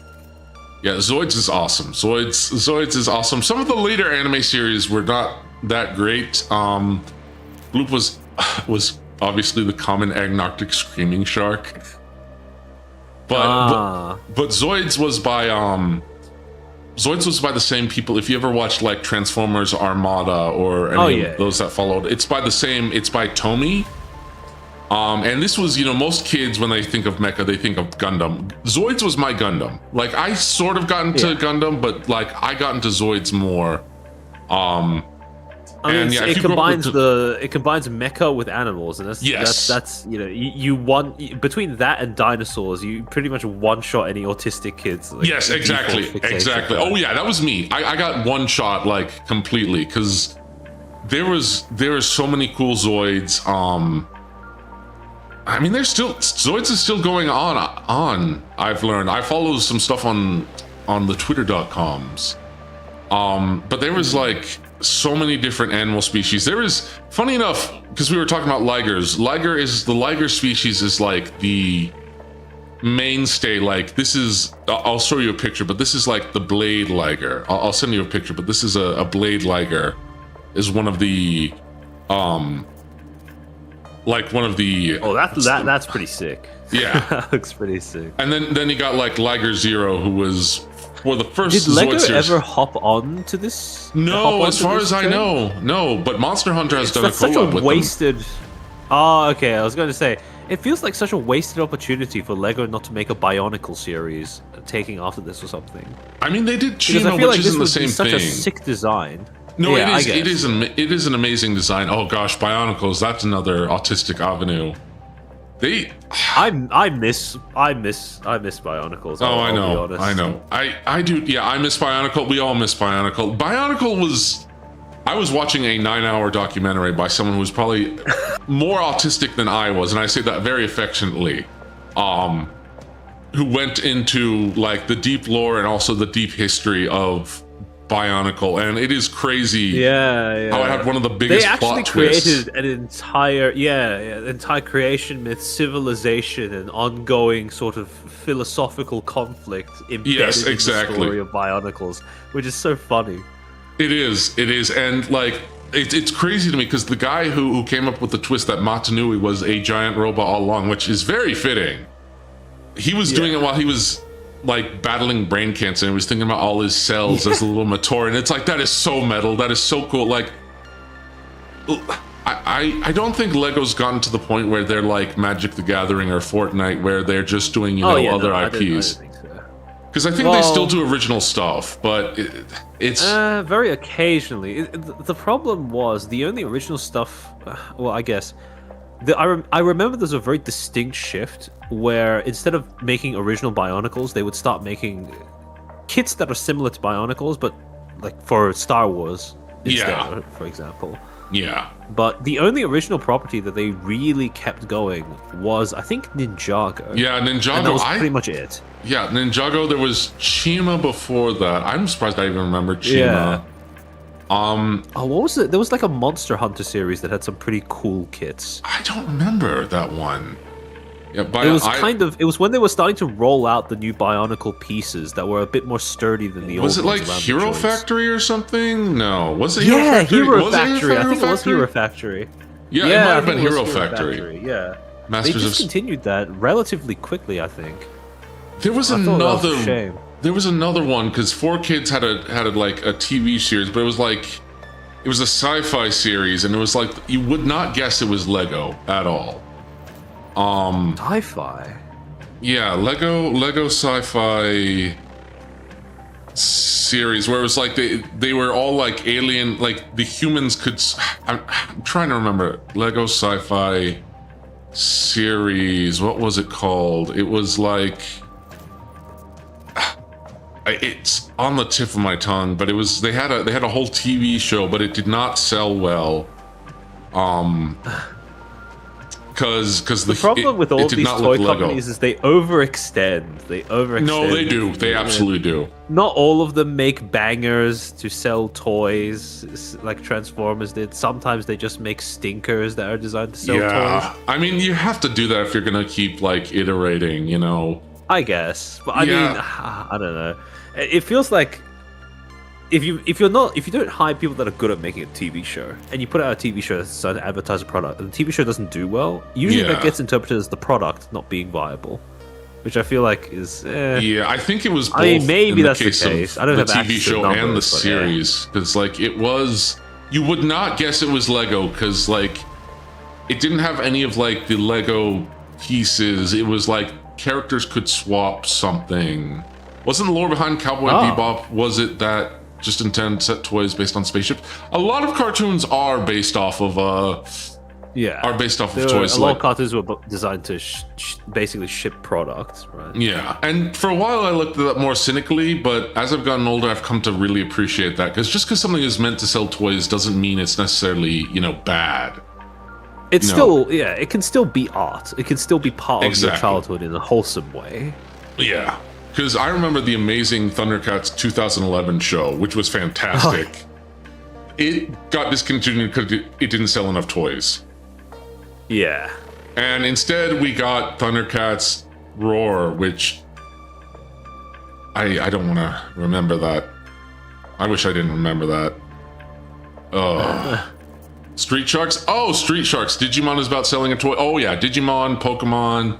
Street Sharks definitely sold toys. I think Extreme Dinosaurs also sold. The director said he had a free hand to do anything he wanted just as long as they featured spaceships, which is cool.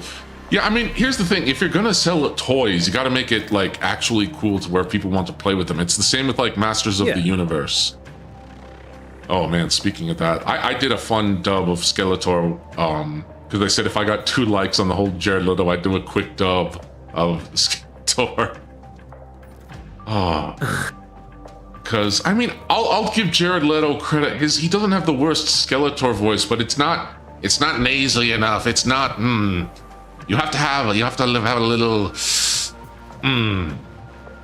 I don't know how you describe it. Nasaliness, high pitched. You need to sound. Here's the thing, Skeletor. They did Skeletor very intimidatingly with the He-Man 2003, where he still had his, He-Man sort of voice, but he could be very intimidating. Yeah. Like they understood the assignment. Thunder the Barbarian, dang. It's just Pokemon Batman? What's just Pokemon Batman? He-Man? I guess so. The fact it never got a second series Such a funny way of putting it. Pokemon Batman. I guess so. The fact it never got a second series for He-Man 2003? I don't remember. I think it got a pretty good amount of seasons. But gosh, I think here's the thing. I think we used to be much more fine with reboots because they were made by people who actually liked it and understood the source material. Yeah. Like Thundercats 2011. Reboots used to be made by people with a passion for the IP. Yeah. Nowadays, they're just a way of cynically renewing a exactly. I'm pretty sure. Like, because the whole reason I enjoy the MonsterVerse movies, even though I don't, they aren't considered high art, quote unquote, is because the directors, pretty much every director who has worked on it has been a big fan of of kaiju, and does not hide that in the slightest. Like one of my favorite movies of all time is 2019 Godzilla King of the Monsters, because it is straight up just an entire love letter to the entire franchise. Oh yeah. And it ends it's not unapologetically a distillation of the genre it's exactly, and that's what I love about it. It's the same reason like why Darksiders is one of my favorite franchises of all time, besides the aesthetics, is that they're like, what's cool? We grew up with all these different games. Let's kit bash them together and see what works. And they're unapologetic about it. Like it's derivative, and derivative has such a negative connotation nowadays. But because a lot of talentless people are doing it. Yeah. But like you can be derivative and be good. You just have to. Yeah.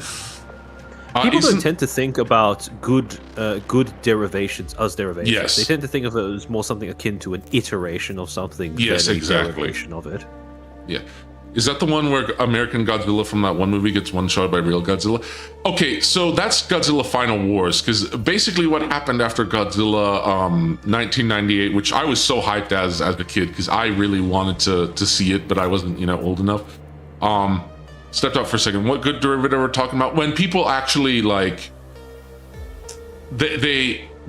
so I was talking about Darksiders. Darksiders mashes a whole bunch of different franchise mechanics together. It has God of War or Devil May Cry's combat, but it mixes it with like Zelda, and Legacy of Kain type elements all together. But it mixes them well. It knows what it's mixing together. It knows what it's kit bashing, and that's what we're talking about with like derivative. Is tropes work if they are used well. They're just tools to be used by a creator. Exactly.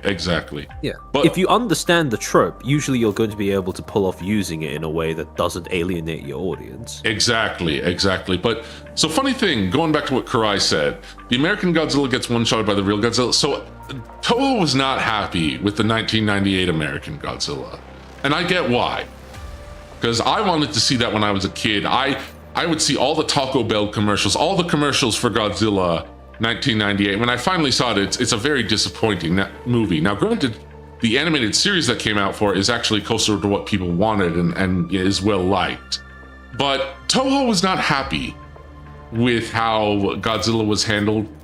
So they eventually just bought out TriStar Godzilla, renamed him to Zilla, and then killed him off in Final Wars.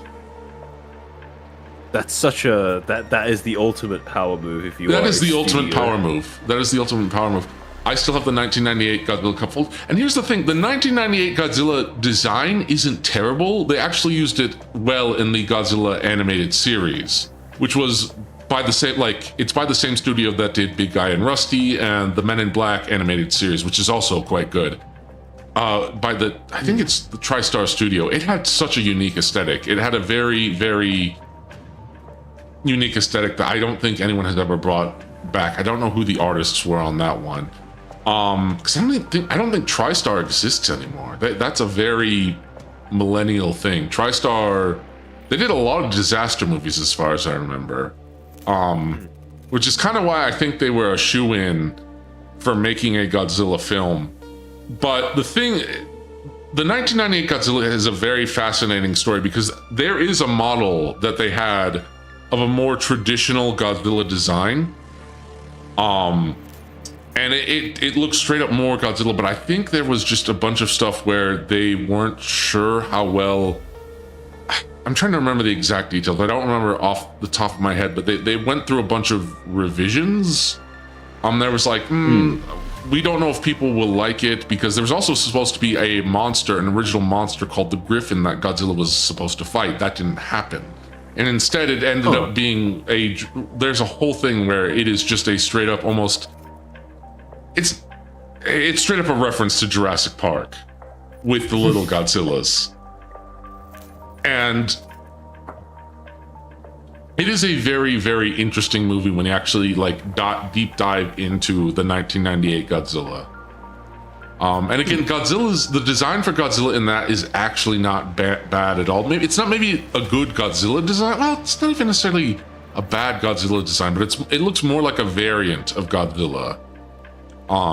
Because I think when you look at Godzilla's design language, it has remained, he's had a lot of different variations, but even with like Monster vs. Godzilla, that has remained consistent, where you have Godzilla who is much more upright. He's very thick in the thighs. Yeah. I don't know, the main issue I have with the 1998 version is that it just, visually speaking, it looks way too similar to a T-Rex. Yes. Oh yeah. It does, and it just that's where really the Jurassic Park thing comes. the language of, just the I don't know what the technical term is. The design silhouette, language. The silhouette. The design language. Sorry. Yeah. No, you're good. Muddied the design language of the of Godzilla too much for my taste. Yeah, it's because you don't really have Godzilla hunched over like that in a more traditional, like, kind of theropod. Yeah, he's upright. He's very upright, and that's why, even when like Monster vs. Godzilla, when he moves, in a more like theropod position, you can tell that he moves upright. And I think the problem is, listen, if you have Godzilla, he has to have thunder thighs. Yeah, he has to have thunder thighs, because here's the thing, that this is the way I look at Godzilla and why, he's not designed to be a sort of mobile predator. No, he is not. He's a walking calamity. Keyword being walking as well as calamity. Here's the thing, he can be, Monsterverse has shown that he can be mobile, but the thing is, he has to look like he has heft. He can't be agile. Exactly, he has to be Yeah, he has to have agile probably a better descriptor. Yeah. Like, he's not, when he moves, the ground is trembling. You see him move. There is heft, there is weight. I think what I love about Godzilla's design is that he looks like a literal, like, heavy. Yeah, you would expect him to be, because he's a living nuclear reactor, right? So and he's also he's a seaborne, seafaring, like, creature. Organism. He comes from the ocean, so naturally he's going to be a little cumbersome on land. Yeah, and he's going to be very dense, he's going to... Exactly. And also, this is something I learned recently, but there is actually a yokai, a little-known yokai that has actually inspired Godzilla's design. I don't remember the name of the yokai specifically, but... I mean, there's a reason Godzilla's name, Gojira, translates to whale gorilla. Whale gorilla. Yes. Yeah, that's a pretty accurate descriptor. He has to wiggle suit. The running in the suit for Godzilla is hilarious. It is okay. You know what's even funnier? One of the cutest things I've ever seen. But there was one of the monsters that was portrayed in one Godzilla movie, who's sort of a fan favorite in sort of certain communities. Baragon was played by an actress, and when she was acting Baragon, she would do little roars. So because she had to crawl on her feet, and she would go rah rah, and it's like you could tell they were she was having such a good time. That's cute. Here, let me find the Baragon suit actress. Something about petite women going gra is, Oh yeah, people. It does. Here. I'll send the video to you, and I'll here. Let me pull up chat and let me. Let me pull up the video here so people can see it too. 1 second. It's so cute hearing her roar. Oh, Purple Meanie, welcome. Let me pull up that video here. I mean, I always love when that's something I love about tokusatsu is just the actors having so much fun. Like you can tell they are in it. They are, you know, that this is a craft and that they enjoy what they're doing. Wrong thing. There we go. One thing. Oh, hold on. One moment.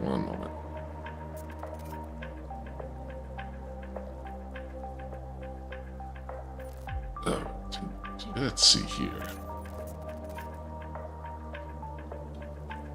Oh yeah, I never realized that Godzilla is kind of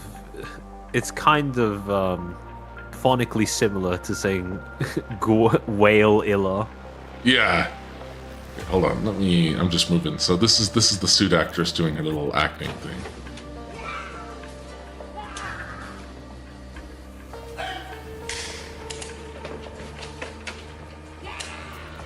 Rah, rah. Oh, I love that. Love that so much. I actually wanted to be a suit. I wanted to actually be a suit actor when I was younger. Really? Yes. I mean, I am a monster to begin with, but yes, Sure. Petite women with huge knockers going grah. Where that would ever happen. Good night, all. Good night, Karai. But yeah, there is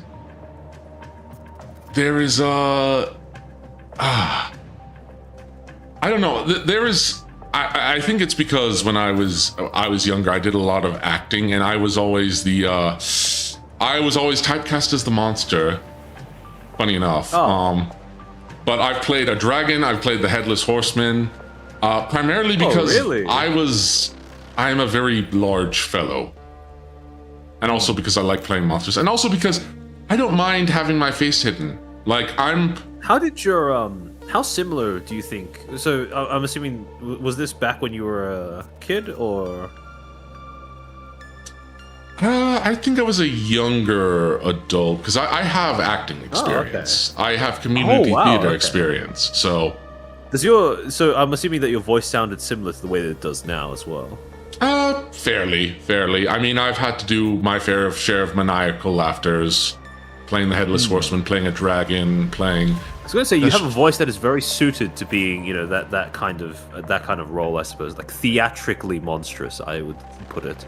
Yeah, that's part of why I took this the way I did. Those are the most fun characters. I've done a troll or two in my day. I bet no one has so much fun as. Yeah, for me, monsters are always more fun to play. Yeah, they are always more. I mean, here's the thing.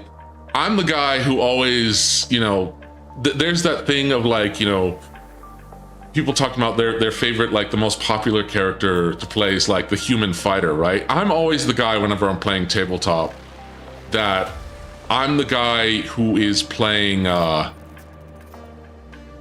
I'm always the guy who is playing the weird character. Like it's like I want like I have the option to not be human, and I can be like something else crazy. Because like when I play Elder Scrolls, if you can act as anything, why would you choose to act? Why would you restrict yourself to only acting as people, right? Yes, exactly. But like I always play Argonian when I'm playing the Elder Scrolls games. Makes sense. It's either Argonian or Orc, because Argonians, especially when I'm playing Skyrim, Argonians like not having to worry about getting diseases or breathing underwater, and then you have his skin, which basically gives you like free super regeneration. And it's also funny because then like it's also funny playing as the Argonian, because in every Elder Scrolls game there's like that chosen hero, and it's funny that it's always the Argonian, like it's Nerevar, but he's an Argonian. I love the idea that Nerevar is no longer canonically a dark elf, but is canonically an Argonian, because it's much funnier, because given the dynamics between the Dunmer and the Argonians, where the Argonians were slaves.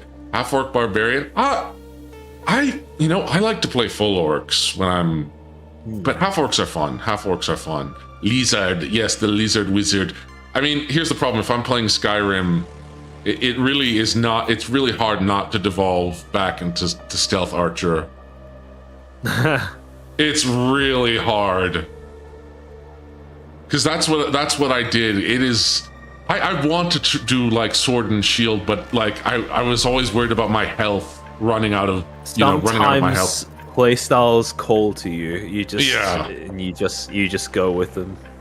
And I can't play any Elder Scrolls game. Well, no, I played the recent Oblivion remake without mods, but I can't go back to playing Skyrim without mods now because there are so many good mods now. Like, there's one mod that I can't play without. It's called the Dragonborn Gallery, and it basically adds a whole museum to the game. And it's basically this is something I wish other games did that I think Skyrim actually did really well, and I don't think gets sung enough praises. Is you can display items that you've gotten, you can display items that you've gotten and be like, these are my trophies of war, and like put them in your personal house. And I like that a lot. I like being able to just organize all the items and artifacts and unique weapon perks and everything, if that makes sense. Like, it's part of the journey. It's part of like, I did this.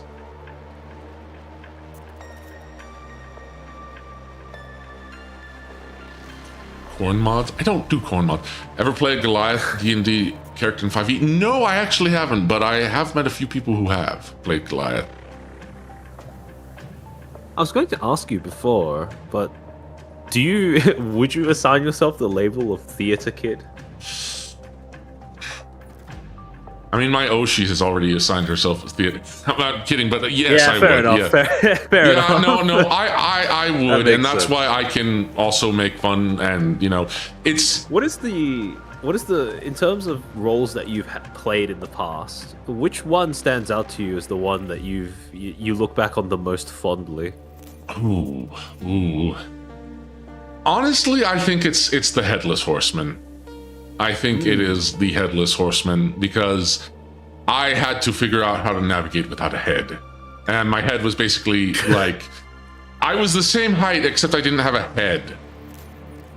Did they just like cover up your face with your costume? Yeah, but I had extra shoulders. Oh, okay. So I had shoulders stacked on top of your like shoulders. Yeah. And so okay. I had to figure out how to navigate that. But one of the jobs I'd want to have, like, so no head. Shut up. One of the jobs kill him. One of the jobs that I wanted to have, I thought about getting, is like being a mascot at like a sports mascot. At games. I thought that would be fun. I just don't know how I would pull that off. But then it would be like no one knows it's me. Like, I'm always fans, because I know why actors, don't cover up their faces, because there's all that star power. I've always been fans of, like, the actors who don't wear, who are happy to hide their face behind a bunch of prosthetics or a mask, and they take pride in it, where they don't have that star. They aren't given the same level of appreciation and star power, Yeah. It's actually something I'm thinking about, is just like, because I've been thinking about the MCU and how much it has fallen off incredibly hard. Yeah. And I wish that they kept more of the helmets on, because I know you have to show the actor's face. Oh yeah, but no, I know what you mean. Yeah. Like, I think Cap looks so much better when he had this cowl and everything. Yeah. Oh yeah. The main issue though is whenever you have talentless writers, they always default to using the fame of the actors they employ as a crutch. Yeah. But it's also going back. I don't know if you saw the Green Lantern, or Lanterns, quote unquote, trailer. Oh yeah, no, I saw you bring that up in Disney's so chat. Bad. It's so bad. I think I've talked about it a little bit, but as someone who's been a Green Lantern fan and a fan of like the Lanterns mythology, it is so bad. I find this so funny that they stripped away like the fundamental thing that people were attached to, like the Green Lantern Corps, without any of the green. Like, what? No, any of the green, and they barely, like, the trailer is focusing on, oh no, we're going to make Ozark, but with Green Lanterns. Yeah, it's like so you funny. fundamentally do not understand the character, and like. There was a Green Lantern renaissance at one point. Like, Green Lantern was riding high at one point, and so was the whole Lantern mythology. Yeah, I've decided that every single Green Lantern will always be wrong. I've just kind of decided that I prefer that most of my superhero content be animated. I'm at this point where I'm kind of getting tired of live action. Live action has really overstayed. Well, I don't suppose it's overstayed its welcome, but it's kind of exhausted. Yeah, it's everything has to be live action now. Like, don't even get me started on Disney. Like, the fact that we're now doing Moana, you know. Moana live action within how many years has it been since the initial 10 Moana years. came out? It's 10 years, as far as I know. Okay, maybe we're just old, but 10 years is like, I understand if maybe you know, you made Mulan like what, decades ago, and now you want to reanimate it, even if it's dog shit. Oh, like, I understand that because of the time difference between the two that films. Mulan movie is so offensive to me. That is the most offensive. Especially when the original voice actress for Mulan was in it, and she's introducing this not Mulan character. Mulan was like my original waifu, man. Like, it's so that Mulan fan. That Mulan movie. OG Mulan is amazing. And then, like, it's my second favorite Disney film. They just butchered all of the themes when it came to making the remake. I know. Like, and like, here's the thing: Mulan is a strong female character, and she doesn't need to be a girl boss. They didn't need to fix that. That's the problem, and they went and did that anyways. It's so irritating because the new Mulan has none of the self-sacrificing nature that defined the previous character and why it was admirable, why it was something that you would want children to internalize, right? Because the new Mulan is all just like, oh, she was born with special chi powers. Like, no, fuck you. That's not how chi works. Yeah, that's not how that works. And also, like, it's also, the thing is that Mulan, it's shown that, like, she is weaker than the men, but she still succeeds anyway. That is so much more brave. Like, that is so much more she powerful. Succeeds because of ingenuity, not because she dominates them in terms of raw physical strength. Exactly. The same plane that all of her, it makes her. The remake didn't understand that the thing that made Mulan different and distinctive was the fact that she had to use her brain instead of just raw physical strength, which is something that in general men are going to have the overwhelming domination over. Like, it's such a watering down of the original story. And then the whole thing with, like, you know, the Xinjiang concentration camp. Like, let's not forget where they filmed it and why. Like, it's so stupid as well. Like, what? Like, that made me so. The Mulan movie, when I actually got around to watching with some friends, and I saw that the original voice actress for Mulan came out and to introduce this other Mulan who was not a hero, I got angry. Like, I was absolutely. It's understandable, to be honest. I was so mad. One of the things that stands out the most to me is that in the original, right, like when they would have Mulan let her hair down, it was usually like a sign of either vulnerability or her being genuine, which is basically the same thing, right? Authenticity is vulnerability. Yes. And whenever, like, but in the newer version, they use it as literally as a girl boss moment where she lets down her hair and she starts fighting. Like, it's so stupid, because if the whole point of a live action is to make something more quote unquote realistic, no shit, you wouldn't want your hair to be like hanging down around you, ready for your enemies to pull at or whatever, if you're going to go into a battle with them.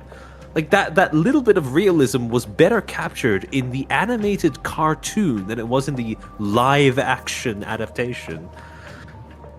And not only that, if you look at all these, like, when I watched the live action adaptation, it lacked so much of the spectacle, like so much of the color and the spectacle. When we go into the Emperor's throne room, and it just seems so, it just seems drab. It seems so drab, especially when you compare it to, like, the scene in Mulan, like the original, where you see this grand throne room and it's all red and like there was a spectacle to it, you know?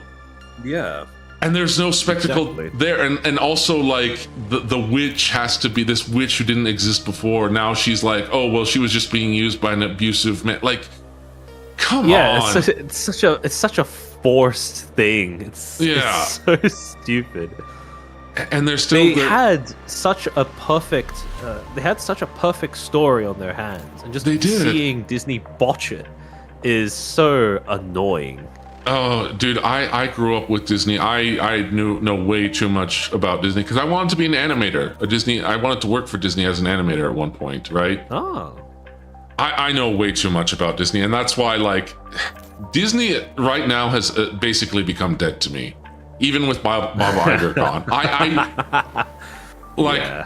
My mom just wants to go see Hoppers, and I was like, I don't really even want to. Like, granted, we went and saw Project Hail Mary because she read the book, and that's probably become one of my favorite films of all time. It is so good. Like, I'm glad that there is still at least people in Hollywood who know how to make good movies. It is genuinely a good film. Don't work for Disney as an animator. By the time we got that at Disney Animation, it was gone. I mean, technically they still have 2D animators, but they only work for specific parts on the part. Yeah. They if Disney paid me $50, I might go see one of their modern films, maybe. Yeah, Disney fell off. Disney fell off hard. And also something, you know, talking about it, because I was thinking about streaming, because Pippa brought this up, and it was something else I brought up, because Pippa was like, why is Tubi so much better than all these streaming services? Because I remember people were talking about Tubi, and it was going like, oh, Tubi has ads. Well, I checked out Tubi because they had Ed, and Eddie on there, because it's no longer on HBO Max, which I don't even have a subscription to anymore. And I went on there and was expecting like, oh, there's going to be so many ads, right? There was like 2 ads, and they were a total of 1 minute each. Netflix is, you know, I'd say that Netflix is worse than that because of the fact that it has ads and you still have to pay a subscription. Yeah, Tubi is like, we went full circle, like back to television. And also where they put the ads in Tubi is where they would have been like in the TV show originally. Whereas if I watch it on HBO Max or like Paramount or Disney Plus, they are some of the most they're longer and they're in the most intrusive places. And I'm paying money for it. The thing that irritates me the most about the way that Netflix delivers its service, well, actually, this is shared across a lot of online platforms, is that there's way too much of the sense that you are being watched while you're trying to just watch something yourself, right? Like, yes. You know the thing that became a meme among people who use Netflix, are you still watching somebody's daughter, like that kind of thing? Yes. I find stuff like that when platforms implement it so annoying. Because the fuck do you care if I still have my eyes on the screen while I'm playing something? Like, fuck off. Just let me do the thing that your platform is designed to do. Surveillance without checking to see if I'm engaged or whatever. Like, just stay in your lane as a service. Yeah, unfortunately, they I think primarily. I want to say it's primarily they don't have to worry about competition as much anymore, and also because we've all become. Well, that is part of the problem, I reckon. I mean, It's just that everything is owned by the same people nowadays. Oh no, yeah, it is. It is, and also, you know, they just buy out the competition if it ever gets too threatening. yeah, and that's the problem. Because, like, here's my hot take. Like, not trying to get too political, even though this has more to do with economics. Is, to be honest, I don't think our markets are all that free. Because if you look at a lot of these corporations, a lot of them are in bed with the government as well. Yeah, exactly. And they can talk to lobbyists to, like, here's the thing. Some people might not know this, but a lot of regulations aren't as much there to protect people and consumers as it is to, like, stifle competition in some way. Not saying there are no regulations that do that. There are, but there's a lot that are Trojan horses. There's a lot of Trojan horses because a lot of these companies can also pay the obscene fines, while smaller businesses can't do that. Yeah. And there's a lot of crony capitalism, corporatism. Yeah, it's a real problem. It's not a free market. It's very skewed. Exactly. Like, and that's the problem with a lot of these major like media, organizations and why they're like pushing so much on YouTube is because, I mean, I'd say this is also a thing with like VTubing, even though it's more of it's still a very, niche industry, right? People want, we've talked about authenticity, but I think it's also that people like having options. And there's such a thing as, oversaturation. But I think the problem is now with the internet, people realized, oh, wait, we have options. We don't have to go to these same, these same people, we don't have to go here and there. Like, we can just listen to some guy who's, on the internet and do it for cheaper. Pretty much. And competition makes things democratized cheaper. Everything. Exactly. And like, it gave people options. And now that now a bunch of people like in government and in business are like, oh crap, they have options. These people have options. They are threatening our bottom line and our power. We need to, deal with them. But also pay lip service to saying, oh no, we're doing this for your own good. We need to protect you from yourselves. We're protecting you from yourself. Always gets trotted out when governments want more authority over them. Exactly. Did a libertarian? I mean, I kind of am. I mean, this is known. This is known. Khaleesi is that how you say the phrase? I don't know. Yeah, rent seeking, using the government to kill you off your competition. Yep. I've learned about that. The hard way. Learned about that the hard way from working for small businesses. VTubers are much cheaper than Hollywood, even if you buy merch and make donations. And you'd much rather give funny. Yeah, that's the same thing with me. It's like, that's why I discovered FaZe and Dizzy. It's like, I'm happy to give Dizzy my money because she entertains me, she's funny, and I want to support her. And I don't have to give my money to like these major corporations who don't really even care about my input all that much, Yeah, there's like a face to the entertainment that you enjoy. Exactly. And you can trace it. You can trace it to like an actual person, basically. Exactly. And what else? I mean, I can't now. I think we're going more into your field of expertise, Mr. Armchair Expert. Talking about the economics and marketing and all of that. Yeah, I try. Not really economics, but also just like marketing, branding. And branding. That makes sense. I mean, I for me, I guess my interest is also that both of my folks, my momstress and preposterous are, have worked in business or are economically savvy. You're awarding people that provide entertainment you like. It just makes sense to me. Yeah, exactly. And we haven't been getting that. It's not done through some sort of. When you go through mainstream entertainment, usually there might be an animator that you think is cool or a director that you admire the work of. But when you buy a movie ticket and go and see that movie, there is both a psychological and physical barrier between seeing that your money that you used to buy the ticket is going towards the specific person that you admire the work of. With streamers, it kind of bypasses all of that. Yeah. And, man, I think also... I lost my train of thought. I'm so... sorry. You were saying about your mom and your dad being... Oh, they are very business, very business savvy. I've sort of been taught at a young age about all. Here's the thing, my mom and dad, they taught me a lot of stuff that I took for granted, and they planted seeds that I feel like I took far too long to appreciate. And I think it's also because, I mean, I mentioned it to my previous collaborator, who is also Australian.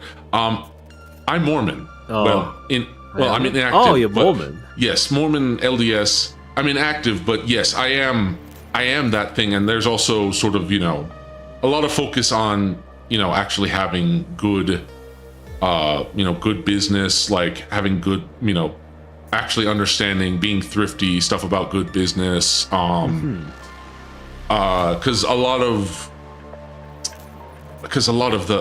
church stuff is like, it's like we pay tithing, but it's not like a paid role, and so it's a lot of stuff. It's a very community thing. I'm not really explaining it well, but like one of the things about being raised in the church, especially with us, with Mormons, is that they are, for a lot of our history, we are still considered the weirdos, and people like, don't want to deal with us. So we had to, a lot of our history, we kind of had to improvise. I mean, if you look at Utah, it's mostly a desert. So you kind of have to get good at business. You kind of have to get good at economic principles. I mean, something that I remember learning. I don't think most people know this, but tater tots was invented by a Mormon fella. I didn't know that. Yeah, we have a lot of stuff. You have to. There's a lot of self-sustain. I don't know if self-sustaining is even the right word, but like a lot of pulling up by your bootstraps because no one else, because everyone else thinks you're weird, or like. I mean, it's not even that people think success stories. Yeah, you kind of have to self-made. That's the word I'm looking at. I always appreciate the many LDS authors I've read in the sci-fi and fantasy books. Yeah, Brandon Sanderson, Ender's Game. You're the new kids on the block. And look, I get my most of my content isn't talking about theology. I'm not here to proselytize. John Moses Browning was the LDS greatest gunsmith ever. Yes, in fact. Probably many people's favorite Fallout character. Joshua, is it Joshua Graham? It's Joshua Graham, Mormon, and takes place in Zion. Fantastic park, by the way. I love going to Zion. But yeah, that's definitely like a cultural thing, like you have to really understand, finances and economics. Big D invented the tater tots. It's funny, I don't really eat potatoes outside mashed potatoes and French fries. And my folks are like, well, why don't you like tater tots? They're the same thing. It's like, I don't know. There's just something about tater tots that's like, I never got into them. And I think it's because they were tater tot shaped. Does that make sense? I remind myself of what tater tots look like. Okay, imagine marshmallows but made out of potatoes. Ah, I see. It's like hush puppies. You either grew up with them with your mom. Oh, that's a very very cutesy name for what looks like a very very filling type of food. They're really not even all that filling, to be honest. It looks kind of dense, at least from the images that I'm looking at. I guess it depends on the tater tots, because the tater tots I've had, they've not been. I guess they've been about fries. Maybe they are. I'm a weird thing where I have a very large appetite but a very small stomach. But I've never found. I guess maybe I haven't eaten enough tater tots. Oh, okay. I didn't realize previously that tater was supposed to be potato. Potato tots. Tater. There's that American R. Yes. It is. I'm pretty sure that a lot of the potato culture here in the United States is very much an Irish thing. Because there was a huge Irish diaspora. Oh, yeah. Which I'm sure there's also... Wasn't there a big Irish diaspora in Australia as well? Oh, yeah, there was. There was. Because what's his name? The guy who... I always remember him. He was the only one who had, like, metal armor at the time. Famous, like, outlaw. Yeah, he looked like... Oh, Ned Kelly. Ned Kelly. I'm pretty sure he was Irish. And looked like he was made out of, he was wearing like a bean can. out of armor. Yeah, it's kind of funny because he basically cobbled together a bunch of iron sheets in order to make armor to have shootouts with the police. You know, that sounds very Irish. Ah, welcome, Sean. Welcome. Yeah. Big Scottish diaspora to AC/DC founders were Scots Australians. Wasn't the Wiggles? Wiggles are also Australian, aren't they? Yes. Gosh, I can't believe I'm remembering the Wiggle of all things. That was a while ago. That's like, I think that's one of the major Australian things that I like.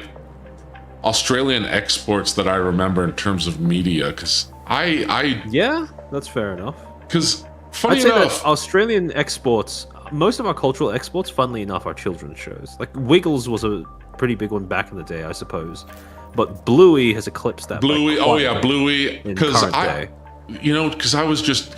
Look, I'm an adult. I still watch cartoons, but like I was browsing like YouTube's free like videos, and I discovered stuff like Blinky Bill and Maya the Bee. Blinky Bill. Wasn't there also like an anime that was made that was actually like inspired by the lady who made it was a man who made it was inspired by like was it Del Toro Quest that was Australian? Oh, I think it was Australian. I don't know. I just remember it being kind of, if I'm being honest, a little shittily animated. Like you'd have those like, really obviously CG monsters and stuff. But yeah, Del Toro Quest was a pretty decent novel series for kids. It is surprising to me that there has not been more fantasy stuff made about like using Australian myth and like monsters. Because think about like Australian myth is kind of derpy, to be honest. It is, but like you can do so much with it. Like it doesn't really lend itself to grand scheme type things, though I can see some pretty compelling, more small scale stuff being written about Australian mythology. But like, think about fighting a bunyip, like in a fantasy, or fighting actual drop bears.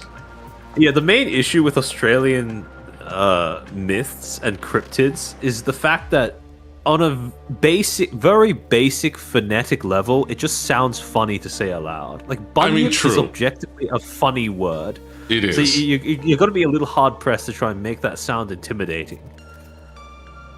I mean, fair enough. But I mean, the bunyip looks intimidating. Wasn't there like a ride in Australia called like the bunyip or something? Or is that like a few of them? Probably. I mean, there probably have been a few at various amusement parks as they've cropped up over the course of our country's history. Oh, you know what I remember? Because I was watching a JonTron video on the guy who wants to rebuild the Titanic. Who's Australian. He has a place called Dinosaur Park.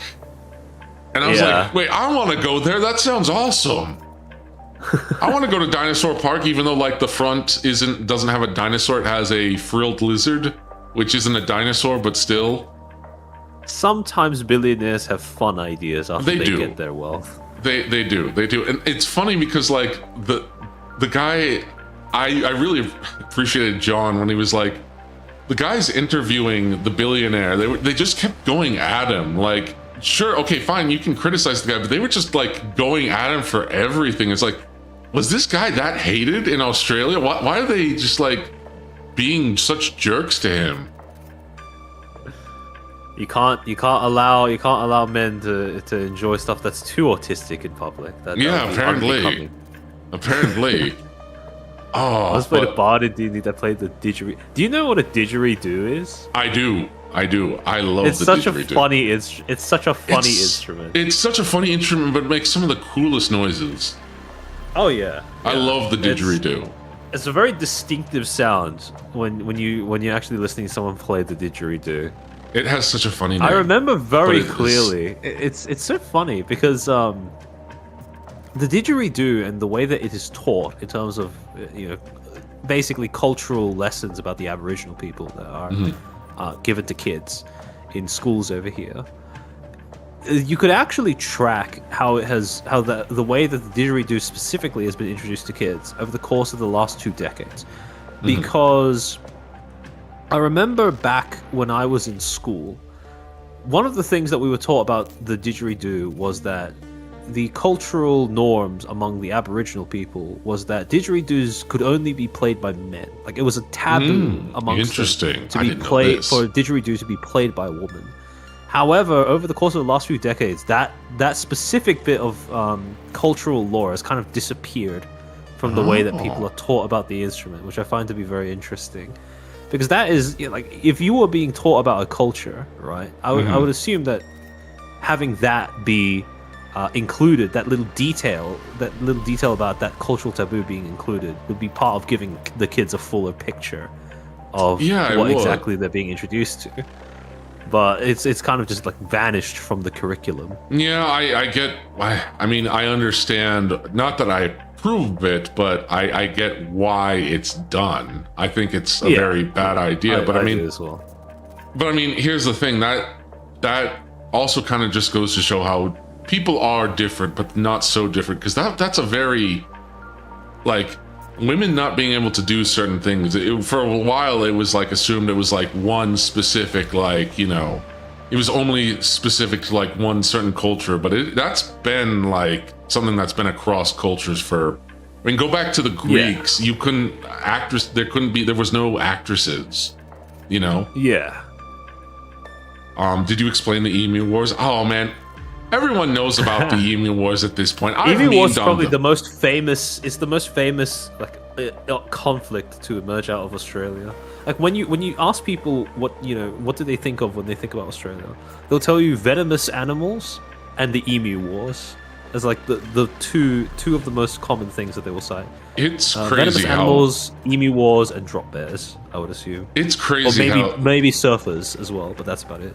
Well, learning about the Emu Wars, like people meme on it, but actually learning about how that happened is also really fascinating because I did not know emus were that like machine gun resistant. Well, yeah, they're a very difficult target to hit. Yeah, basically, because there's a lot of feather and not a lot of body, and when you're aiming with a machine gun mounted on a moving vehicle, that's very difficult. What about those spiders that crush Chris? Oh, are we going to talk about funnel webs? Because Paul Monstrous funnel webs are metal. Yeah, because Paul Monstrous has been to Australia, so he taught me a lot of stuff about Australia, as well. You don't want to leave your shoes outside in rainy weather. Oh yeah, because you don't want to. Spiders start looking for places to hide, and they'll go into a shoe if it's there. And funnel webs are very, very venomous. They're one of the venomous animals. So funnel webs are different from funnel webs. Yeah, funnel webs are different from redbacks.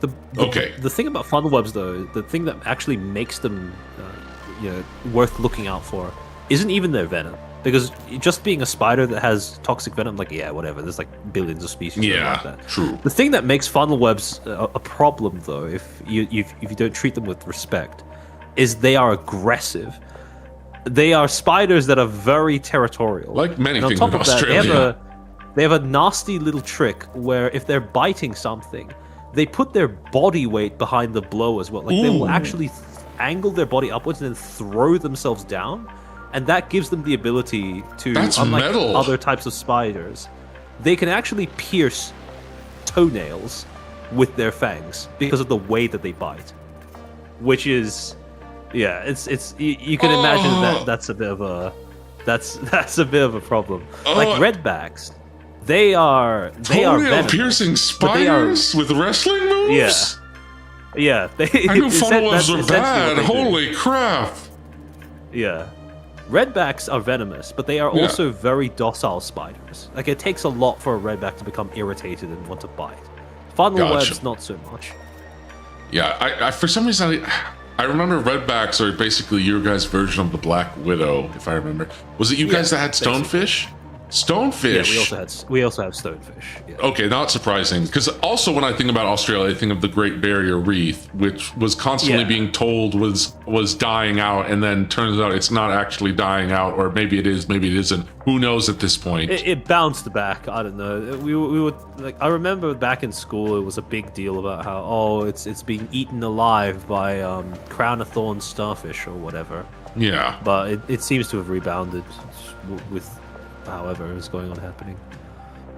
Whatever's going on with that reef, I have no idea. It's sorted itself out in any case. I mean, to be fair, like Australia not just inside Australia. There's a bunch of stuff in the waters of Australia that are just kind of insane. I mean, you have great whites. Oh yeah. But I mean, We have great whites, we have stonefish, we have sea snakes.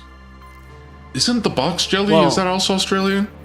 Oh yeah, box jellies and blue ring octopi are also Australian. Oh yeah, if you're in Australia and you're having fun around a rock pool and you see an octopus, do not ever touch it. Do not go near it. Yeah. Because blue ring octopi, they do not flash blue unless they're about to bite, basically, or they're trying to put on some sort of threat display because they feel like they're about to get eaten or something. It's crazy. So you're not going to realize that a blue-ringed octopus is actually venomous until it's basically about to bite you. I mean, it's funny. Great whites are so feared when they are.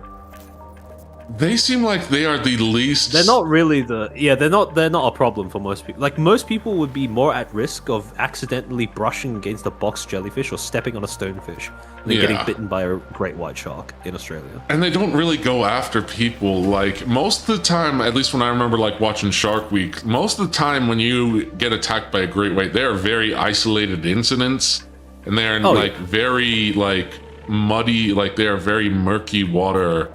And in places where there is generally seals, sharks. Yeah, seals.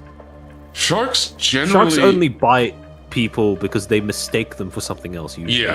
Yeah. They don't, because if you look at it you can see how average marine story. Oh, bye, hi, welcome. Not only cocaine sharks in the Caribbean. Wait, cocaine sharks? Is that a real thing? Is that? I think it's a joke about how people dump cocaine into the water there, and then sharks end up eating it. Oh my gosh! Wait, is this the sequel to Cocaine Bear? Cocaine Shark? How has that not been a movie made? It's just such a funny concept. It really is, but like, here's the thing: how has Cocaine Sharks not been made when they've made so many shark schlock movies? Like, they've made how many Sharknadoes? There's Ghost Shark. There's like. I think the main problem with making goofy shark movies is Sharknado. Because how do you top that premise? Yeah, like, sharks in a tornado. Well, there was like one movie I remember that was, I think it was German, where there were like, it was a Nazi project as always, where they turned great white sharks into battle planes, and then they had to be fought by like zombie pilots. I think I very vaguely remember that being a thing. Oh gosh, you know what that reminds me of? It reminds me. Actually. Oh wait, no, sorry. Yeah. No, go ahead. Well, I was just gonna say because it reminded me, because a friend of mine, we would sometimes like gather each week and we would watch really bad movies, usually by the Asylum. Asylum is the ones who make the really like sci-fi style movies. And the first one we watched was Mega Shark versus Giant Octopus. And so it had a megalodon in it, but a megalodon took down a jetliner, except the jetliner was 3,000 feet in the air. I think, or even higher. I think it was above the clouds. So the megalodon somehow jumped, I think, several miles into the air to take down this this jumbo jet. It gets crazy. Like, there's a bunch of, because Asylum, like I said, they were the ones who did a bunch of the really bad sci-fi movies, and they made a bunch of like, they've made stuff like Transmorphers. Like, they were the ones who would make direct to DVD. Like, grandma would get confused seeing them at the checkout line, sort of deal, thinking it was the wrong thing. Also, for some reason, these were also the same people who made a bunch of like Christian movies. They were a very strange company. Very eclectic portfolio. Yeah, very eclectic portfolio. But like, I think they also did a lot of the Anaconda sequels, where eventually you had a really bad CGI Anaconda that had Wolverine style regeneration. Yeah. And then there was another one where it was like, it was supposed to be a commentary about how there's Burmese pythons invading Florida, which is a real problem, because they've adapted really well. So the film, they made giant alligators versus giant Burmese pythons to balance them out. And I think featured the voice actress for Cortana. But there was a scene where you had a literal giant CGI alligator like crushing a city in one scene, so implying it was like several, like 100 if not 1,000 feet tall, and in the next scene it was like 60-70 feet tall. Like I mean, people make fun of size consistency all the time, but it was clearly obvious. Like, oh, I don't even know if they exist anymore, because I feel like it was a very like of the time sort of deal. It was like movie games, you know, where there was all those movie tie-in games. That's you know, I never thought I'd live in an era where I would prefer having movie games over microtransactions. That does sound like a that does make current day sound a little dystopic. Yeah, and because, you know, microtransactions used to be, you know, like $1, $5. We've reached a point where certain skins can cost like 40, 50, as much as a, like, listen, I've been a Destiny player. It got really bad. It still is really bad. It's actually extraordinarily bad. So I blame the Chinese for making microtransactions so profitable for Western companies. Yeah. Well, Chinese and Koreans to some extent, because over there, you know, cosmetics are viewed as a status symbol, essentially. Really? So okay, that would explain regardless of whether the skin is overpriced or whatever, people will buy it if they are, you know, if you have Chinese players of games, Korean players of games, purely because they want to flex on people in queue. That makes sense. And I feel like that's also something that is not, I mean, I feel like that's probably more prominent over there, but I definitely bet it's something over here too, in other places. There's always going to be that. It's still present over here, but it's a bigger thing over there. Yes. Oh, which was, what game did you have that got really bad with the microtransaction? If you have one, that you have to be like, nope, this is too much. I'm out. Probably when I was still Hearthstone and Magic: The Gathering. Oh man, Magic in general is just such a sellout TCG at this point. Yeah, and I never even got into Magic like other people, but I remember like when my friends got me into it, I really got into like the Viashino lore with like the blood scales and everything. I was like, that checks out. Yeah, but there was like, there was all these cool guilds and all this cool original lore. Like that's what I loved about Yu-Gi-Oh! And I'm glad, despite all the many problems Yu-Gi-Oh! has, it hasn't gone like full Magic where, you know, it's... Let's put Fortnite into the game. Yeah. Magic had the most recent set that has been released for Magic was fucking Teenage Mutant Ninja Turtles. That is so weird, man. I find it difficult to put into words how dissonant the experience of picking up a Magic card and seeing Teenage Mutant Ninja Turtle art on the card is for someone who's been playing the game for decades. It just feels so wrong.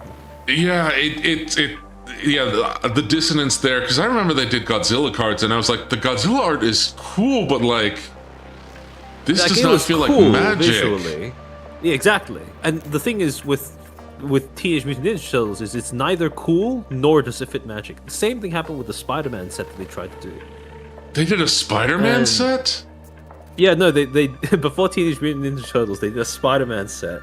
And the funny thing about the Spider-Man set is they got a license from was it Marvel Disney to make a set about Spider-Man, but the license only extended to, I think, the physical version of the game, which meant that when they were trying to make the equivalent on the digital version of the game, they had a problem. So instead, what they tried to take all the cards that they made as part of the Spider-Man set and basically port them over. The text was the same, the effects were the same, but they now had the problem of coming up with an equivalent an equivalent for the cards on the digital version so that they would match what was going on with the physical card game. But the problem was, instead of looking through their existing lore and trying to come up with in-universe equivalents to whatever the cards they made as part of the Spider-Man set were. They just made up a bunch of new shit that had no grounding in existing Magic lore, and they pushed that instead. And it was especially annoying because there were several instances where the cards that they created as part of this sort of pseudo Spider-Man set on the digital version, several instances where cards basically overlapped with existing characters or existing events in Magic's universe, and they just for some reason chose not to go with them. That set was such a shit show for Wizards of the Coast and Magic as a whole. I mean, Wizards of the Coast is part of like a broader trend. Yeah. Yeah. I mean, Wizards of the Coast is kind of like I've seen what's happened with D&D. Gosh, do you remember the whole Lord of the Rings, like Magic the Gathering thing? That whole fiasco? Oh, yeah. Okay. Lord of the Rings, I think it was I dislike it because of the fact that it's very obvious that it was like cynically pushed. You know, the one ring, everyone's gonna go out and buy booster boxes, try and chase that one card, etc., etc. But I can forgive it because if we're talking vibes, themes, and aesthetics, it meshes fits pretty well with Magic's existing universe. So I could forgive that as a one-off thing. Same way that I could maybe look past Dungeons and Dragons. I just wish they didn't do the race swaps that were completely unnecessary, you know? Yeah, that too, right? That was also something that was. And here's the thing: it wasn't even that the art was bad for them. It's like seeing Aragorn, like randomly having Aragorn now be a black guy, and like randomly having. Like, why would you do that? Why do you feel the need to do that? Why is Gandalf now Chinese?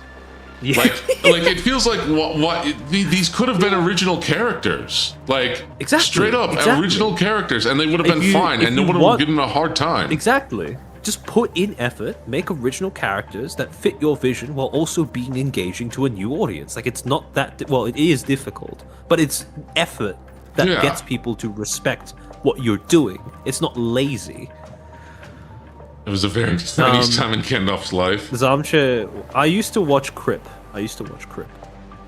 Seeing Street Fighter and Walking Dead and wait, Street Fighter was an MTG? Yeah, no. So MTG used to do this thing where they would have specialized. They called them secret lair sets, which was basically alternate art sets. Ooh. So you take existing cards, the effects are the same, but they change the name and they include alternate art that's based on different IPs from outside of Magic. And the thing that made these cards, for the most part, pretty acceptable was the fact that they were basically non-essential aspects of the game. You didn't have to engage with it in order to participate in competitive play. So you would do this thing where a card would be given an alternate name. Actually, there's an account on Twitter that's been doing a similar thing, but for VTubers. I can't remember the name of the account from the top of my head. But they basically do this thing where the card would have like the name of the character from a different IP, and then underneath in small text it would say the original name of the card that's printed. And it was very obvious that while it was trying to be some sort of callback or reference to another IP, it was still very much rooted in Magic in and of itself. Right. Like, I didn't find the secret lairs. I did find to be a little off-putting because of the fact that they did secret lairs with Walking Dead and SpongeBob. And again, even if they're non-essential, hold on. They did a SpongeBob collaboration as part of a secret lair set with Magic the Gathering, which is absurd. I'm sorry. I think you just stunlocked me. trying to process that. Like, yeah, I'm like, okay, like with Walking Dead, fine, okay, TMNT. I mean, I'm saying fine. It's not fine. It's not fine. It's outlandish. It's already way outlandish. But SpongeBob? Yeah, they put SpongeBob in the game, and I call it Fortnite TCG, but unironically, they had a Fortnite collab in Magic the Gathering as well. Sonic is in too? Yeah.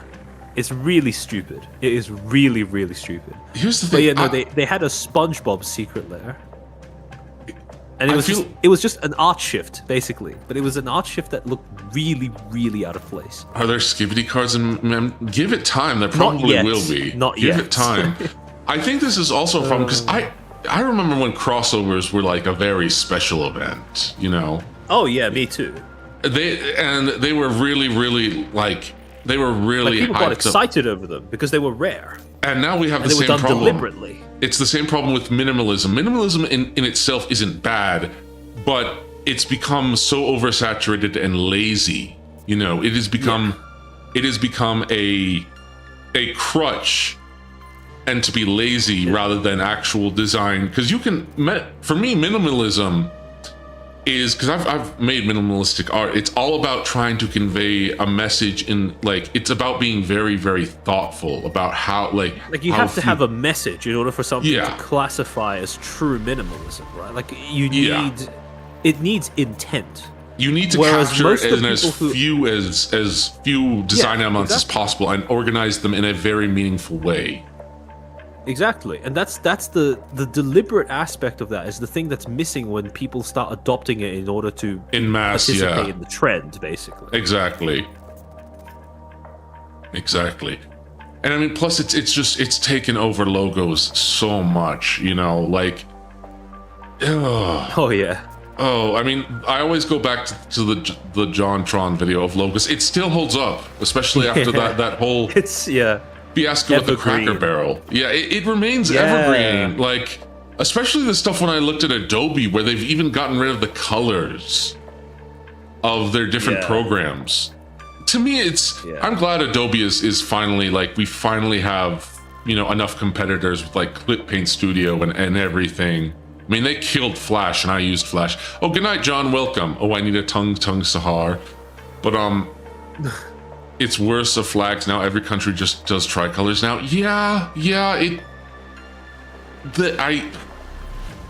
I remember thinking that the coolest flag, and I still think it's probably one of the coolest flags, is the Welsh flag, is the flag of Wales, because the it straight up has a dragon. dragon on it. You know, like, I know people give India a lot of, like, crap, right? But, like, India has a cool flag. Isn't India's flag isn't the only one that has, like, extra detail the one that they fly during wartime? I think so. But, like, the Indian flag at least has it has, like, colors, but it also has a cool symbol, the flag of man.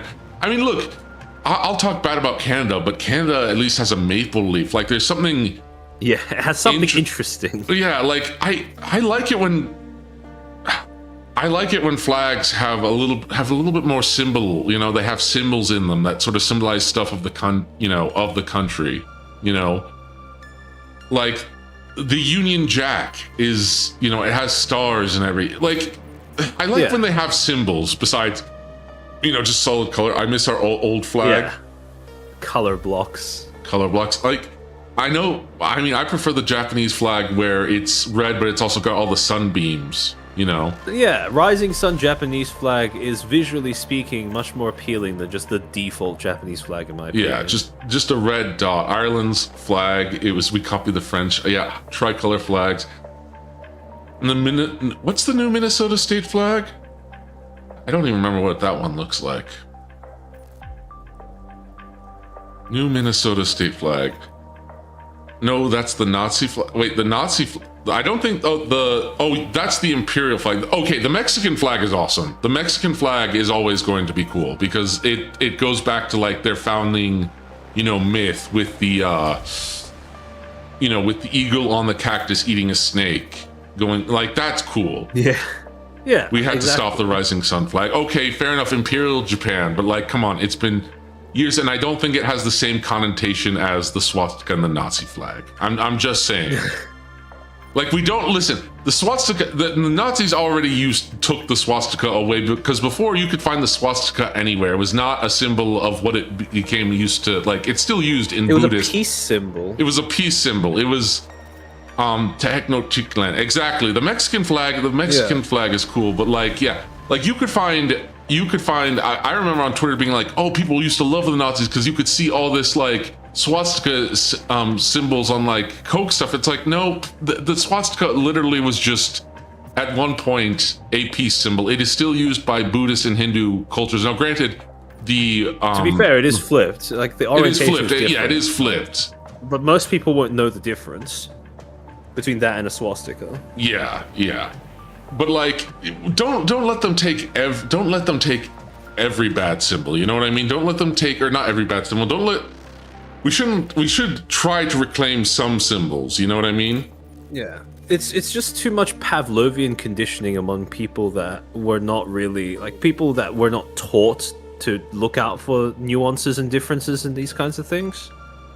Yeah. So most people have a kind of almost instinctive, reflexive response to anything that even vaguely resembles something that was used by the Nazis. And that's a problem, because objectively speaking, the Nazis had drip, right? Like, they did a lot of things. Hugo Boss worked for the Nazis because he was good at what he did. And, there's a reason why the aesthetic is cool beyond just, oh, I support that belief system.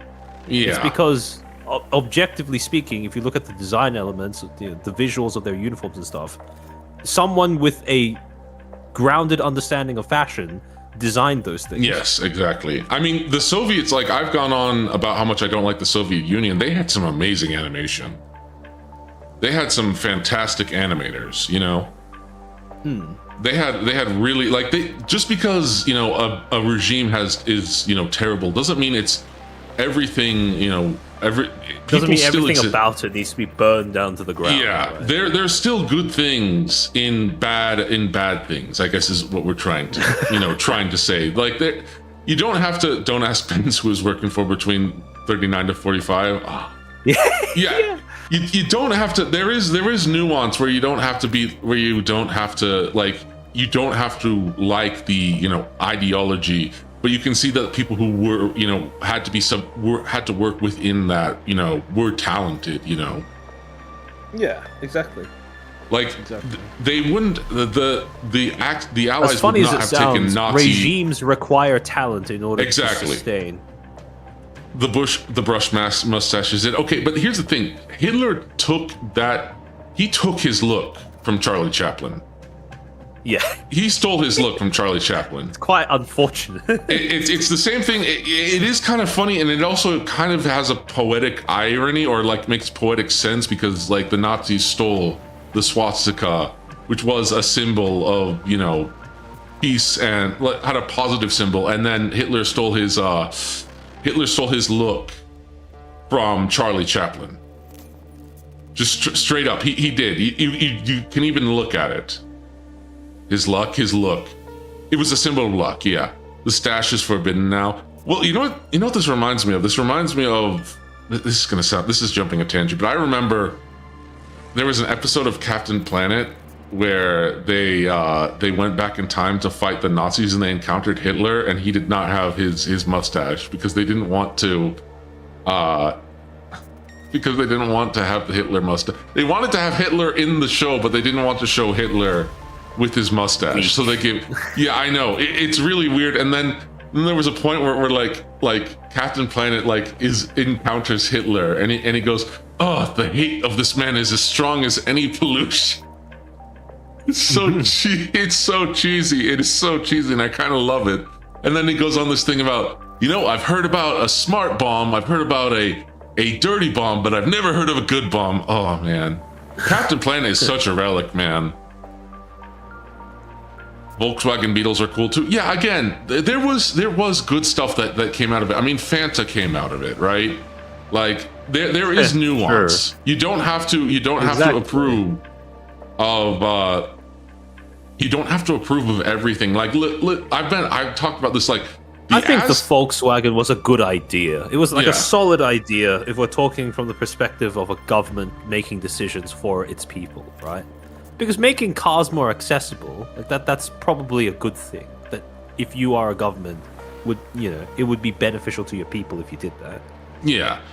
And here's the thing. This is, I don't even think we have to preface this, because we are not like saying, oh, we love the Third Reich. No, this is just us talking about the fact. Just acknowledging that, it's not. You don't have to throw out the baby with the bathwater. Exactly. You don't have to throw out the baby with the bathwater. Like. While also acknowledging that there are some things they did that are probably helpful to learn from. Yeah, and like, look, the Aztecs were a brutal empire, right? They were a brutal empire. The reason the Spanish didn't just win on guns alone, they had to go around with other tribes who also hated the Aztecs. It wasn't just a bunch of Yeah, it wasn't just a bunch of colonialists going in by Yeah. themselves.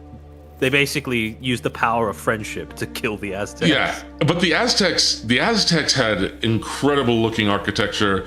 I love their art. The Macajito, which is just a sword club, is sick. You know, like the Mexican flag is based off of like, you know, the Aztecs, and that is such a cool myth. Again, it is. You can still acknowledge something as being like villainous and wrong, but being like, okay, that's cool though. That's cool though. Yeah, exactly. It's just having a healthy separation between your appreciation of a specific thing and, you know, the surrounding context of it. Exactly. Ever heard of an Aztec death whistle? I have, actually. I have. Everyone hated the Aztecs. Well, I mean, yeah, they did. They sacrificed people en masse, killed them in front of their peers in, well, incredibly brutal ways. So yeah, that makes sense. Yeah. But I mean, you can also like, I mean, the Assyrians were brutal, but they also had some serious drip. Like, I would say the Assyrians were kind of like the Nazis of the. I mean, it kind of goes hand in hand, right? Like you often get, you know, if the regimes that are the most brutal do tend to have, you know. I mean, they have to have that intimidation factor. Exactly, they need to look kitted out as well. Yeah, I mean, it is the meme that like the bad guys tend to have kind of the sickest drip. They have the best fashion. Yeah, they have the best fashion. In fact, I remember, and I hope the guy never got crap for it, but there's a channel called Gentleman's Fashion. And he did a whole video of like, why did the Nazis have such good fashion? And it's like, yeah, because they had Hugo Boss. They had someone who knew, you know, he knew what he was doing. And to be fair, the Russians also had some pretty good drip. But I think if we're talking about like World War II fashion, I mean, it would probably have to go to Italians because they had the cape. You know? You have to go. If we're talking fashionable and utilitarian, I think it would have to go to Germany. But if we're just talking about grandiosity, grandiosity. Sure, I mean, that's the Italians, though. Grandiosity, like, yeah, it's the Italians. Like the Italians in art are just. It's very funny how like you can trace the stereotypes that emerge around specific cultures to their distinctive fashion choices as well. Like with Italians, it's very like, you know, in your face, very large, very grandiose. But with Germans, it's very functional, which is again it's exactly the stereotype that you have of German people as well, who are a bunch of, you know, for the most part, very much almost mechanical rule followers. Yeah, yeah. In some cases to their benefit, and other times to their detriment in a lot of ways. I mean, German engineering. Entire subgenre of European that is intrinsically autistic, basically. Yes, very autistic. That being said, I mean, the Germans outside. Well, I guess this is more like the Swiss Germans, because, you know, we're talking. I think for you and I, we have more. Like we live in countries that have more geography specifically, so there's more regions. But I mean that's also true for just about. I mean, Japan has a whole bunch of like regional dialects. I'm sure it's the same for China. To be fair, America is if we're just talking size of landmass, it dwarfs like most other countries. I mean, it's the same with like. I mean, most people don't know, but there's a whole bunch of different, like, African, you know, regional dialects, and, like, a whole bunch of different, like, African culture. Africa probably has, like, the most cultural diversity in the world. I don't know. I feel like, well, it's a common saying, right? Like, Americans don't understand how diverse Europe is, and Europeans don't understand how big America is. That's true. But like I've met people from Nigeria, from Ghana, they are not the same at all, and they have very yeah, for sure they are very different. They are very different. And oh gosh, I'm trying to figure out who, like, because I've been blessed that I've met so many different people from all across different walks of life. You know, Polynesia, from Sweden. And I think that's, you know, helped me have a broader appreciation of people and understand that, yes, people are different, you know, fundamentally, but they're not so different, you know? they're not so different that you can't Yeah. like Although- connect with people. I will say that I'm assuming that you met those people while you were still in America. Yes, that's true. That is true. Yeah, so there's that a in and of difference. itself is a sort of self-selecting type of phenomenon, where That's the only true. people you That's will true. meet from those cultures are those who want to go to America, presumably true. for the same purpose of like That's meeting true. more people from a specific background, mindset, etc. That's true. That is true. And to be fair, I haven't left the state. I've been to the UK once, and I had the worst Burger King. I've talked to Mollington. I've talked about this on stream, and I made fun of it from Mollington. But I had Burger King when I was in London. I lived in London very briefly, and that just deepened my disdain of cities. The museums were great. And this is London before it is what it is now, where it's, you know, kind of more of a hotbed. This is it is very different. Like Europe is a foreign country even unto itself, you know. And Oh yeah, like you go from, for example, like you go from the UK to like France or whatever, and yeah. Like yeah, there's going to be different. cultural overlaps, but even like when we went to the countryside briefly, it was such a breath of fresh air. It was so different. Also, I think I've told this on stream, but I saw some of the famous, British red phone booths, right? And I was so excited. I wanted to look inside. They were full of porn. Just straight up That porn checks out. plastered within. Yeah, just porn That checks straight out. up plastered within. But I mean, the museums were cool. Hyde Park was cool. I went to a dog convention there because I'm a big dog person. oh, That was an experience because I got to see a whole bunch of different breeds because I'm called somewhat of a dog encyclopedia because I love dogs. I mean the fact of the matter is I have a Leon Burger, which is a very rare breed. Granted, I adopted him. He's not like a purebred or anything. But yeah, I know a lot about dogs. I love dogs, and I used to be terrified of dogs because when I was younger, one of the things that scared me about dogs was when I was younger, a friend's bulldog sat on me and licked my face, and I was terrified. Now, granted, as an adult, that wouldn't have bothered me. I think that would have been funny, but as a kid, I didn't understand what was going on. oh, well, I mean, bulldogs are pretty intimidating animals for a Yeah. child to meet. Bulldogs are sweet Thankfully, now, though- but yeah. Not a pit bull. Yeah. Not a pit bull. Well, yeah. Here's the thing. Thing is, I know it's the whole meme of like, Here's the thing. I've actually met and worked with some of the Michael Vick pit bulls. It really depends on the pit bull, and a lot of pits do get a bad rap. I've worked with plenty of pit bulls, but I also understand the stigma, and also there is inbreeding problems, but not every pit. So, I was attacked when I was a kid, so I really don't like it. You really have to By be a bulldog. by a bulldog or a pit bull.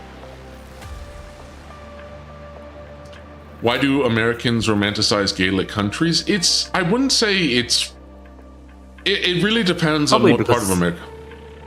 Yeah. But it's also Anglo. Also because it's just that it's different but similar enough to the point where Yeah.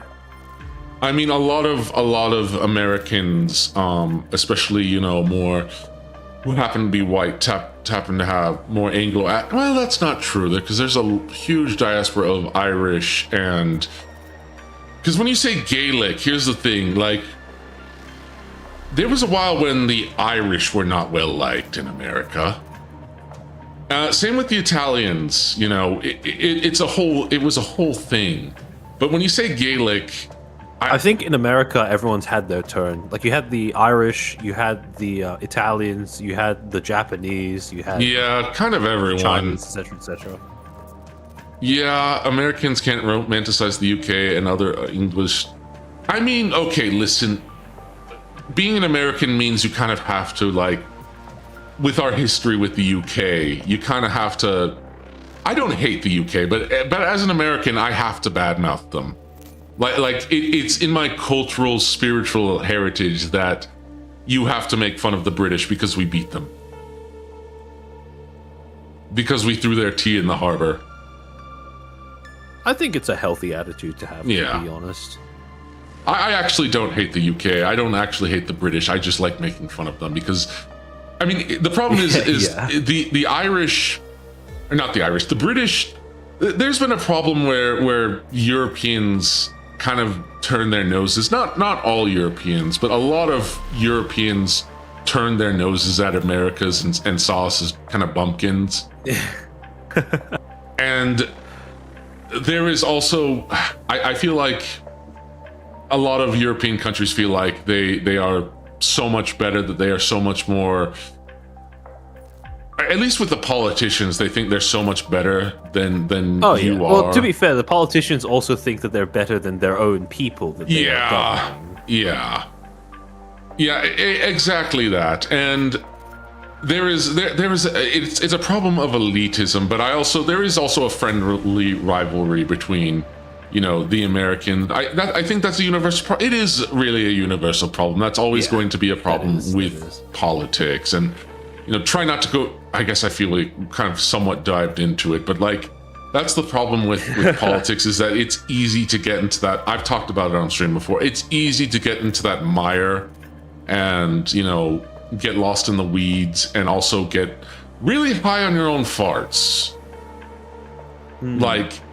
Like even with stuff like, say, that maybe more or less that I might align with more politically, I don't necessarily want to see that all the time. In fact, I'd rather not see it, I suppose.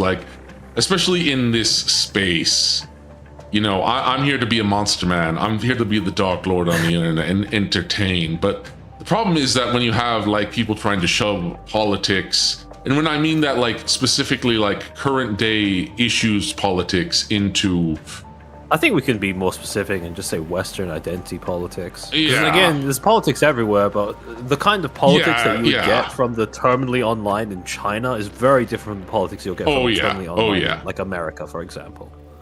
Yeah, and it's actually quite funny because the whole issue of politics in VTubing specifically, we have a case study of that affecting a company really, really badly just a few years ago with HoloLive China and HoloLive Taiwan.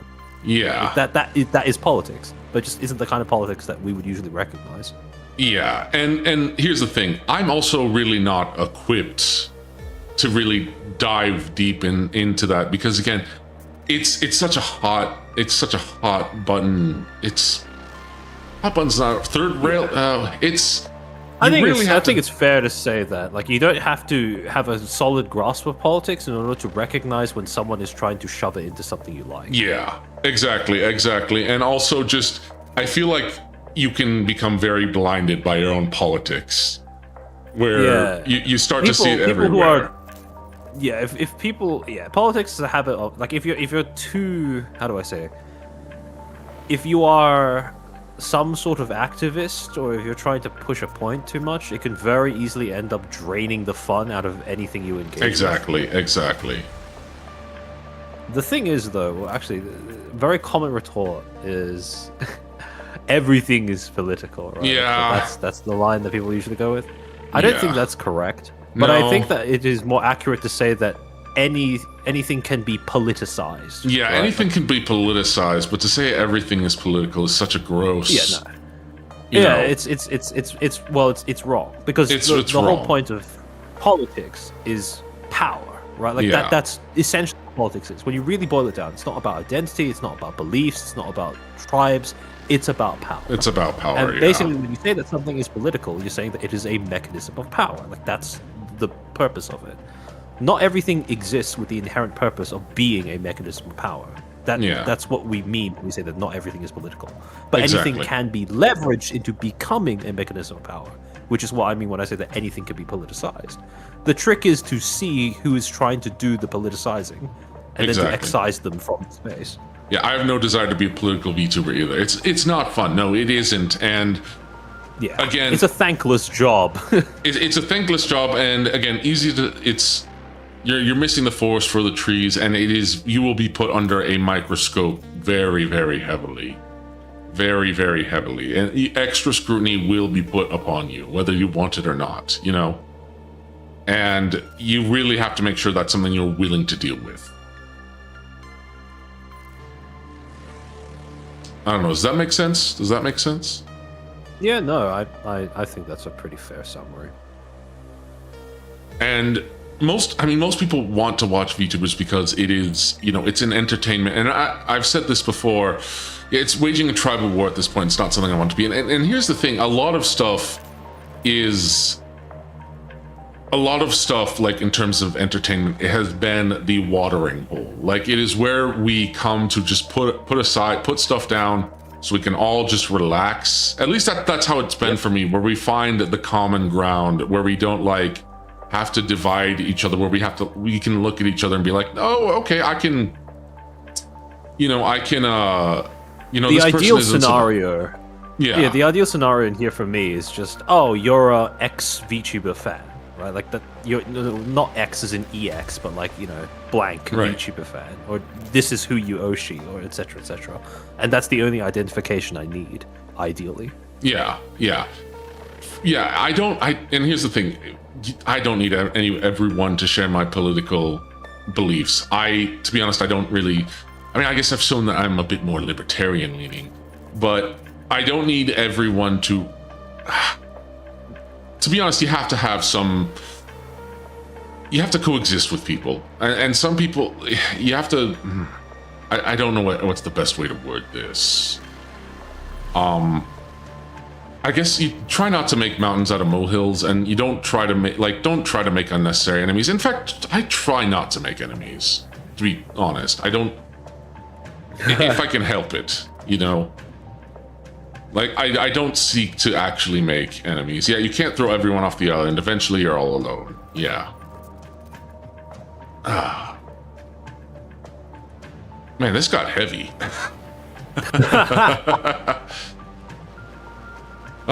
But yeah, gosh, what do we talk about now after that? Like, where do you go from that?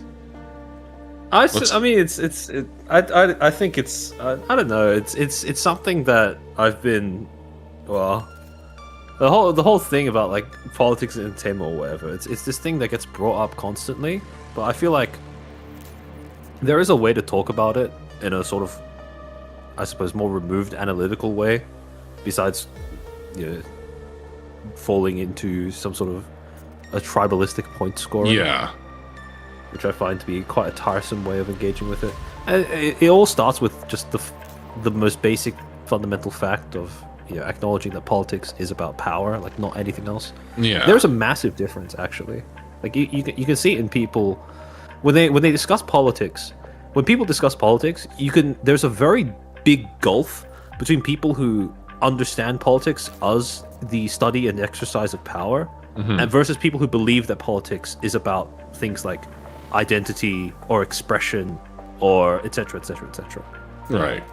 Like make no mistake, politics can encompass those things, but it's not about those things. It's about those things in service to power. Like that's it. Yeah, and I think the problem is that if you really want to have any sort of constructive political discussion, you need to actually be calm and actually need to be open to nuance and not immediately jump, at least in an ideal situation. And there's always going to be bad actors in sort of politics who are looking to take advantage of things. There's a lot of cynicism, and I don't even think necessarily you need to be that. I think if a lot of people downplay this, but you can tell if someone is trying to politicize something. Like, you don't have to have a very nuanced political position of your own in order to tell when someone is trying to politicize something. And I think the average person is far more equipped to spot that and form a dislike of it than people like to acknowledge. Yeah. Especially people who do happen to be doing the politicizing. Especially activists, right? Yeah. Very often it's this sort of like, oh, you know, it's not politics. It's just, you know, XYZ thing about personal beliefs or self-expression. Yeah. Like, no. And because, like, I was talking about Project Hail Mary because like now I've seen it. It's like for a while it just seemed like everyone was just happy about it, and now everyone's trying to claim, well, no, it represents this side of politics, or represents that side of politics. It's like, oh, come on. It's very cancerous when art can no longer exist in a vacuum, right? Yeah. It has to be tied to like X thing going on in politics. Exactly. And I think and the thing is, it's not even real politics. Like that's the thing I find most annoying when I see those discussions arise. It's because it's not about like, okay, how does this advance the goals of whatever in service of attaining more power? No, it's just this misconception of it being some sort of tribalistic point scoring, right? Like, oh, that's thing that belongs to other side. Yeah, therefore it's bad if you enjoy it or whatever. Yeah, it's the tribalism that really that really gets to me, because then it's like now you can't even have a civil discussion because, again, I think especially with social media, it's become so divisive where I think people want to assume the worst about each other. And to be fair, the algorithm in some ways pushes that, if that makes sense. It's a bizarre kind of time-saving cope that most people adopt, where human brains were not designed to comprehend and process the amount of information we get fed through social media. And when we are confronted with that, our brains start looking for ways to process that information more efficiently. And that kind of thing where, oh, you belong, that kind of box sorting, I suppose, and that instant friend-enemy... instant friend-enemy... Distinction? Well, no, I wouldn't say distinction, but just recognition, I guess. Oh, friend-enemy recognition. That kind of... Yeah, friend. Well, the official term is recognition, is distinction, but I feel like that's the wrong word to use for this specific use of it. Gotcha. Yeah, that kind of thing is it's mostly a time-saving measure that I've observed. Gotcha. Like I think it is important to be able to differentiate between when someone's trying to engage with you or something you enjoy in good faith, versus if they are essentially, an infiltrator coming in from the outside. Like that's important, right? But it is very important. I think that a lot of the vitriol that people have towards something that is just, different is a side effect of mass overexposure. Oh, for sure. Rather than like a normal response. A lot of stuff has been the boy who cried wolf, Yeah. Where terms that have previously meant very specific things have become so overused now that they mean nothing, or they are met with dismissal or utmost disdain, where now they don't now nothing, when something actually is one of those terms, they are no longer recognized as such because they have been. What is a chud? What is an incel? Yeah. What is work? You reach a point where it's like it's so oversaturated and used for everything. It's just the skibidi principle, but applied to buzzwords in politics or online politics specifically. And at some point it does become so tiresome and becomes kind of just a joke in and of itself, where it doesn't really mean anything. I mean, I could say the word bear several times, and eventually, what is based at this point? Well, I mean, if something is based... what is based? What is based? Well, if something is based, obviously its opposite is acidic.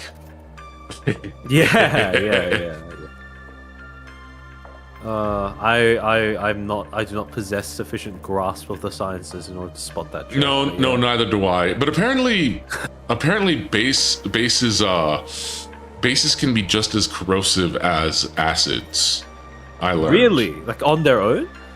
Apparently a really high level base. Now maybe I'm wrong. Maybe my info, where I got this info, because apparently if you want to dissolve, I don't even remember where I learned this exactly. I think it was from a parody cartoon of some kind that so again, this is my knowledge. Take it with a huge grain. Toxic as acid. It's toxic as acid, but there was a joke about if you want to get rid of a human body, don't use acid, use a very strong base.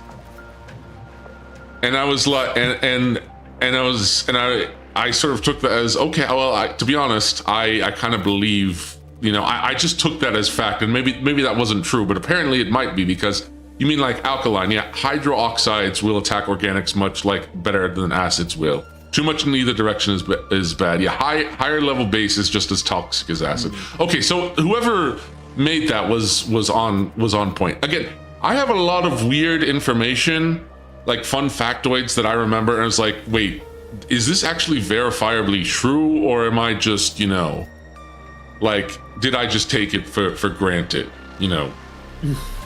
like does this fun factoid still hold up, or did I get one guide, did I get one guide? Yeah. And I have a lot of really dumb trivia. One guide IRL. It happens more often than you'd think.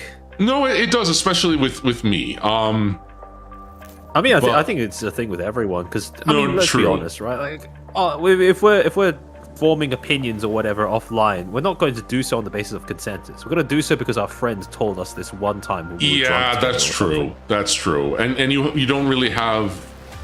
When you're young, you believe a lot of things. You don't think about it too much.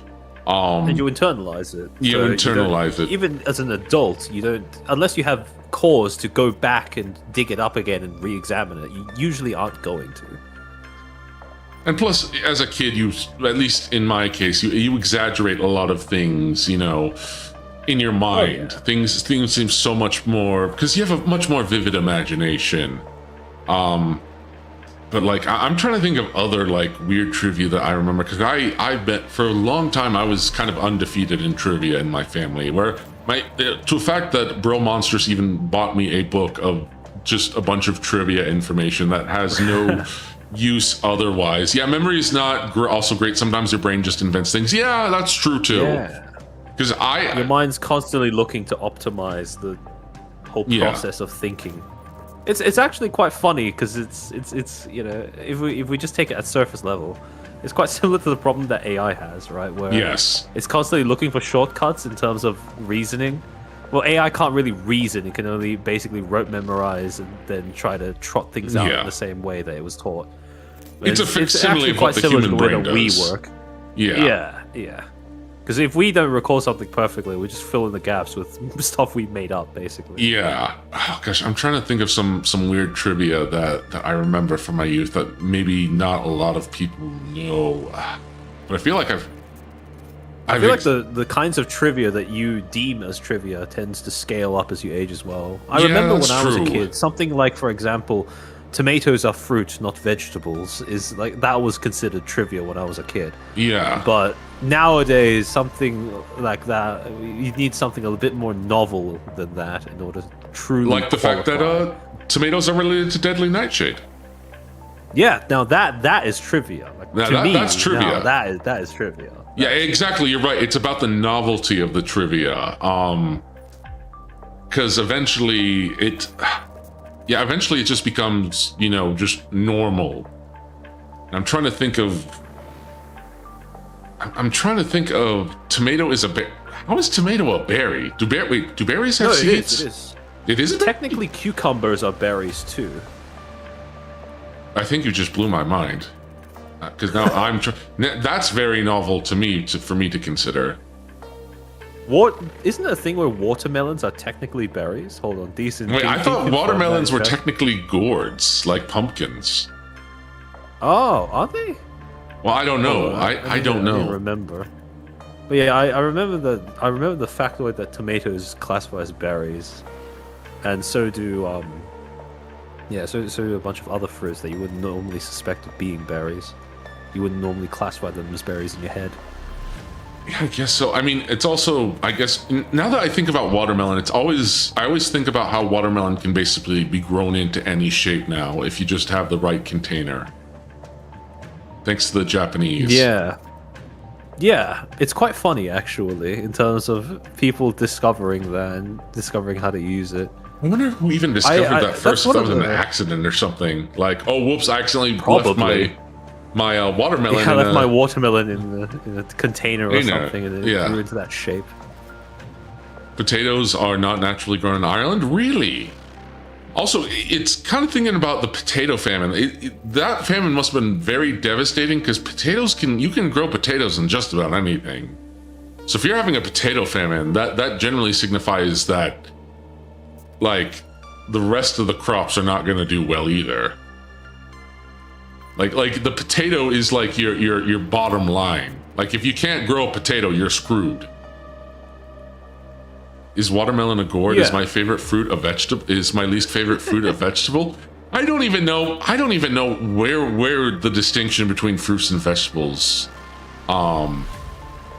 vegetables are, if I remember correctly, vegetables are an edible part of the plant versus fruit being specifically the thing that the plant sheds in order to reproduce. Oh.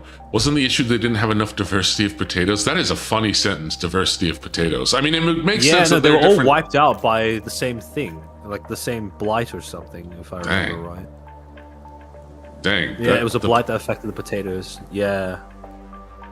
Got to go, You D-man. need genetic diversity in your potato. You do. I mean, you still do need to have some level of genetic diversity. Otherwise, you're gonna. The famine was caused by a blight. Wait. Okay. When we say blight, are we talking like a disease, or are we talking like something else? Disease. Okay. Because like, I've played so many games where blight is like a supernatural. Yeah, it's thrown around very lousely as a term. It is. It's just something bad.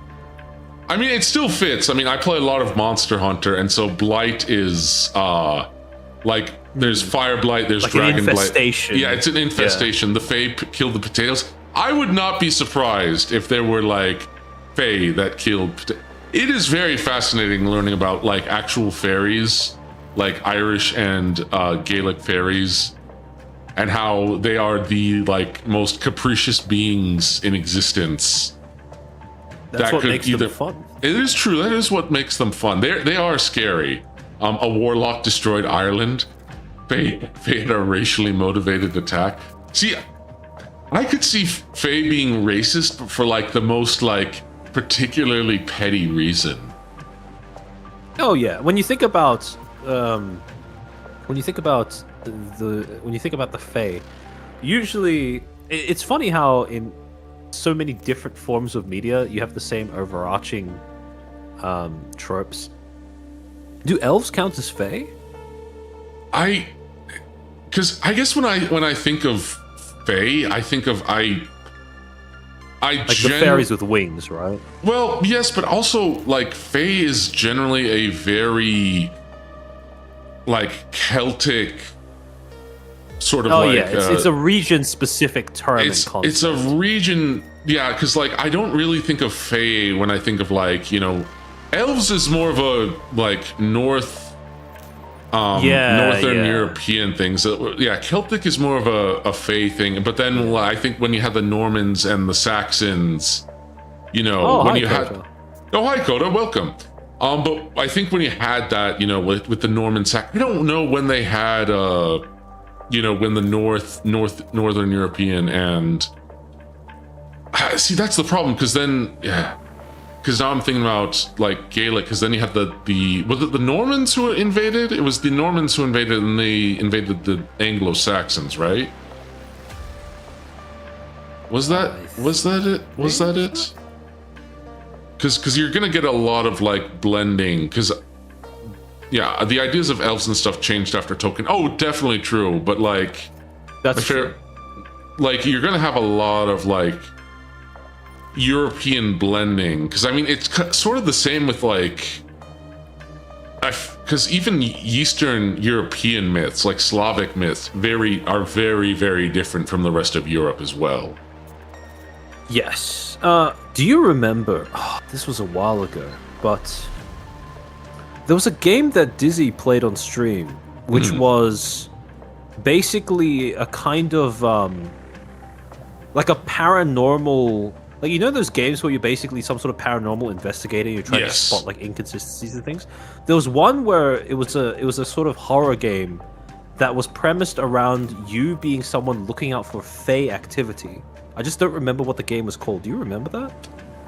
I don't know if there was one I had to watch because she's played a few of those horror games. There was Are You Human, but I don't think that was particularly Yeah, Faye. Are You Human is part of that same genre, but there It was is one part of that that she same played genre. specifically premised around someone looking for Faye. That could have been before my time a little. That might have been before my time because I only started watching her. Well, I started watching her Fair. when I started really becoming a member of the community and watching like VODs straight up, or not VODs, but like catching live streams was last year. It's almost a year since I've been a Love Bug, and I've been catching up on a lot of VODs. Oh, okay, that makes sense. Yeah, no, it's the home security one. I just don't remember what the game was called. Maybe I did watch that one. That was the first example of a form of media that wasn't some sort of like folkloric text or some sort of movie that I think tried to capture that region-specific portrayal of Fae as creatures, rather than just fairies, which is the sort of more universalized concept. Yeah, fairies is a very catch-all, and like I said, when I think of fairies, I tend to think of like Celtic or... Well, here's the thing. The thing with Celts is that it's not just, Scotland and Britain. It also involves France, believe it or not. Because France at one point was called Brittany, or at least a part of it is called Brittany. Because I think the Celts and or maybe it wasn't the Celts, it was the Gauls that I'm thinking of. Gosh, I really need to remember my European history, because now that I'm thinking about Beowulf, because Beowulf is very much Beowulf is interesting because it's sort of a mix of North meets West. Because it does have a lot of sort of the Viking, aesthetics where they talk about mead, and I'm pretty sure. Yes, you Beowulf, but I'm thinking about Beowulf as in the legend. And I'm pretty sure it's him. Yes, it's our bear man. It's the guy. Also, you have to keep in mind that a lot of Norse mythology was actually was remembered by Christian monks, or not remembered, but memorialized, recorded through. But they also recorded it too. They at least tried to record it, because there was a bad habit of when you destroyed an enemy tribe, you just also burn all their books. Like seriously, people say, oh, it's the Christians who did it. It's like, guys, the Christians tried. A lot of Christians tried to, they Christianized it. They also tried to preserve it. A lot of other tribes, they would just straight up obliterate your, they just burn it. They would burn it. At least the Christians, and again, this isn't trying to be like a proselytizing stream. This is more of just a historical fact. They tried to save a lot of myths, because they at least wanted to understand a lot of the cultures who they were proselytizing to. If the goal is conquest, you usually don't bother preserving what is left of whatever you have conquered. Yeah, you don't a lot of Mr. Simile. I think it was called Observation Duty. I think that was the name of the thing. Was Observation Duty, but oh gosh, now I'm talking about myths, because I love reading and writing. I've it's Odin's Day after all. It is Monday. Brr, that is true. Wait, is Odin's Day Monday? Or is Wednesday. That Tuesday? Woden's Day. Oh, Woden's Day. It is Wednesday. It is Gosh, now that you mentioned Woden's Day, this is where my mind jumps tangents to, but now I'm thinking about, I don't know if you watched Mandalore Gaming at all, but I remember his video on an adventure game called The Ring Cycle, which is based off of the play of The Ring Cycle, which is based off of the German play, which is like in totality, which the German play is based off of the Norse play, and I think the entire, not Norse play, but Norse myth of like Ragnarok and Twilight of the Gods and everything. And I think the entire original Ring opera play, it went on for, I think, several days to complete.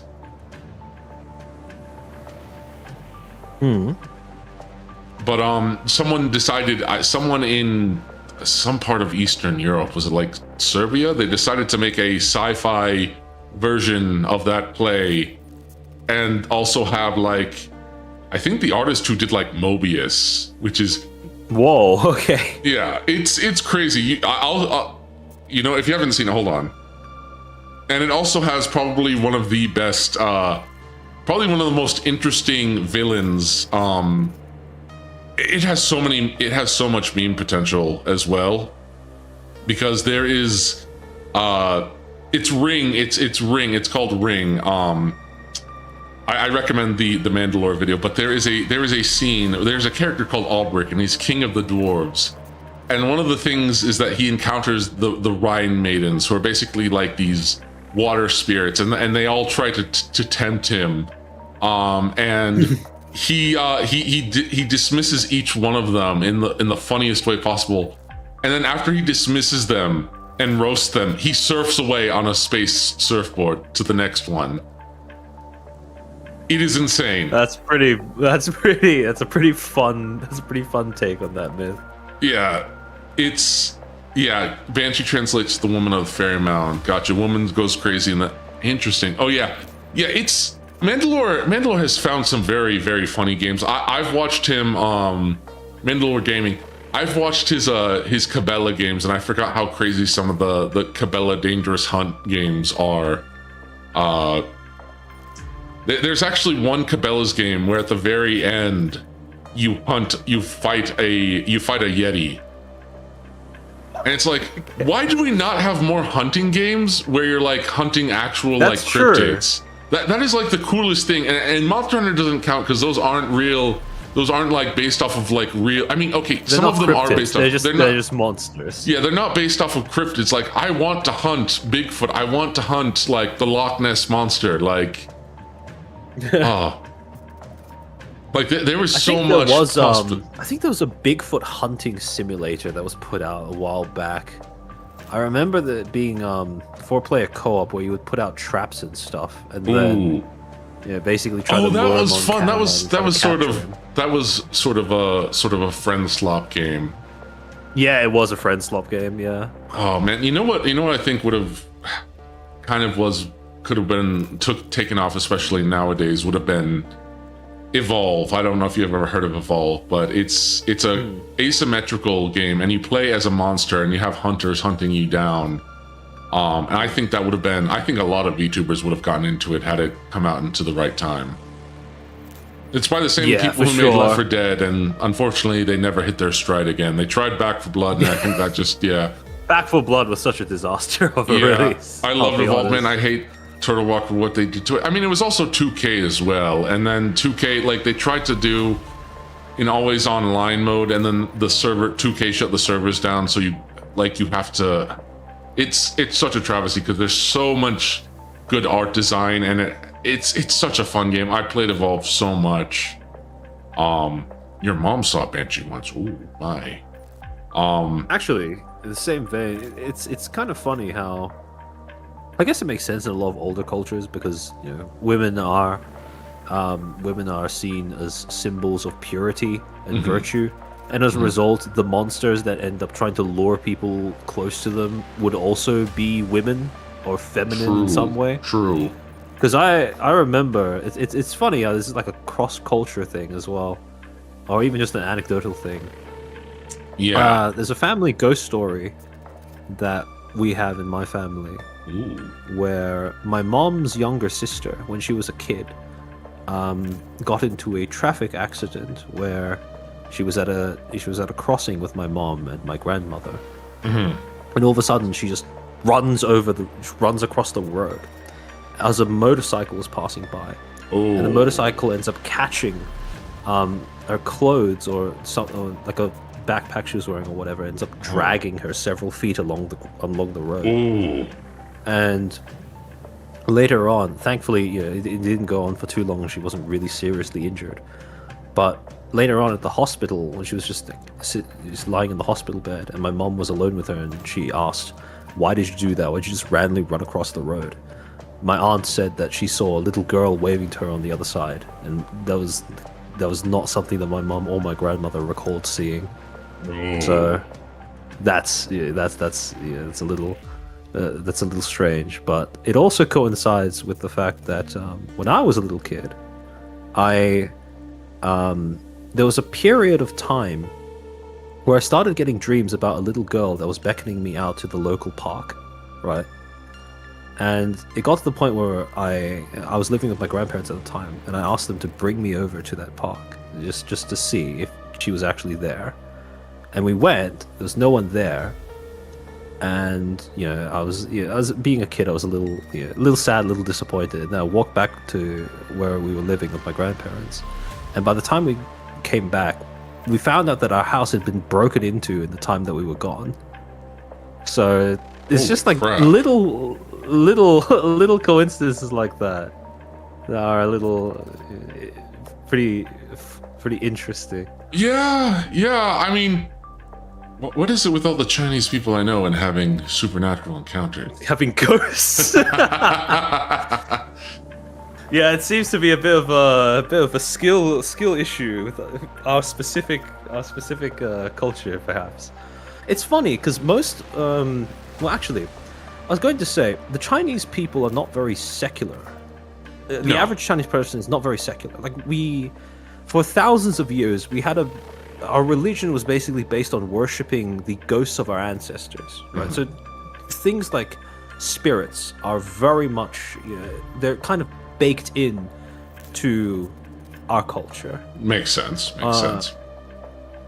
Even if you talk to like atheists or secular Chinese people, most of them will have at least some degree of belief in the supernatural or in ghosts. Makes sense. And a lot of Chinese people are superstitious. So I mean, I'm going to be honest. I feel like everyone has some level of superstition to them. That's true. Everyone does, because look, no one, even the most rational people have had some of the most superstitious beliefs. Like people who are like, oh no, this person is extremely rational. They don't believe. They've had some superstitions. I've had superstitions. Like there is something like. Some of the in Chinese, there's some of the funniest superstitions are the ones that basically revolve. They're basically sort of the MBTI test that people have done before to like determine their personality types. In Chinese, there are some superstitions that basically were used as ways of pseudo-diagnosing what your personality traits were. And for us, one of those is that if someone enjoys sour things, like sour flavors, that means that they are a jealous lover. Oh, to be fair, like we could say that, like you could say that a lot of Chinese are superstitious, but if you look at a lot of Europeans too, like especially Eastern Europeans, there is so much like freaking folklore. Heck, it even goes back. It goes back to even stuff here in America, which is a newer country. Like if you're, especially in the South, everyone has a little like folklore or folk remedy, or has like, folk stuff where it's like there's not really a good like grounded scientific explanation, but somehow it does work. There's this weird intuition to it. Where there's like, okay, maybe it's not like the most sound, but there's something to it. Yeah, the U.S. has a lot of superstition. Most folklore and superstitions are just based off of people recognizing patterns, but without having any sort of concrete way of describing them. Yeah, to be fair. You're like, working for example, with what you the superstition. Yeah, the superstition that, for example, ravens bring bad luck. Like that comes from the fact that usually. They'll congregate around places of death or instances where something has been killed and left out in the wild, right? Like that's a coincidence that people noticed and they didn't really have an explanation for scientifically, but it makes sense, so it becomes a superstition. They were still onto something. They might not have had the full picture.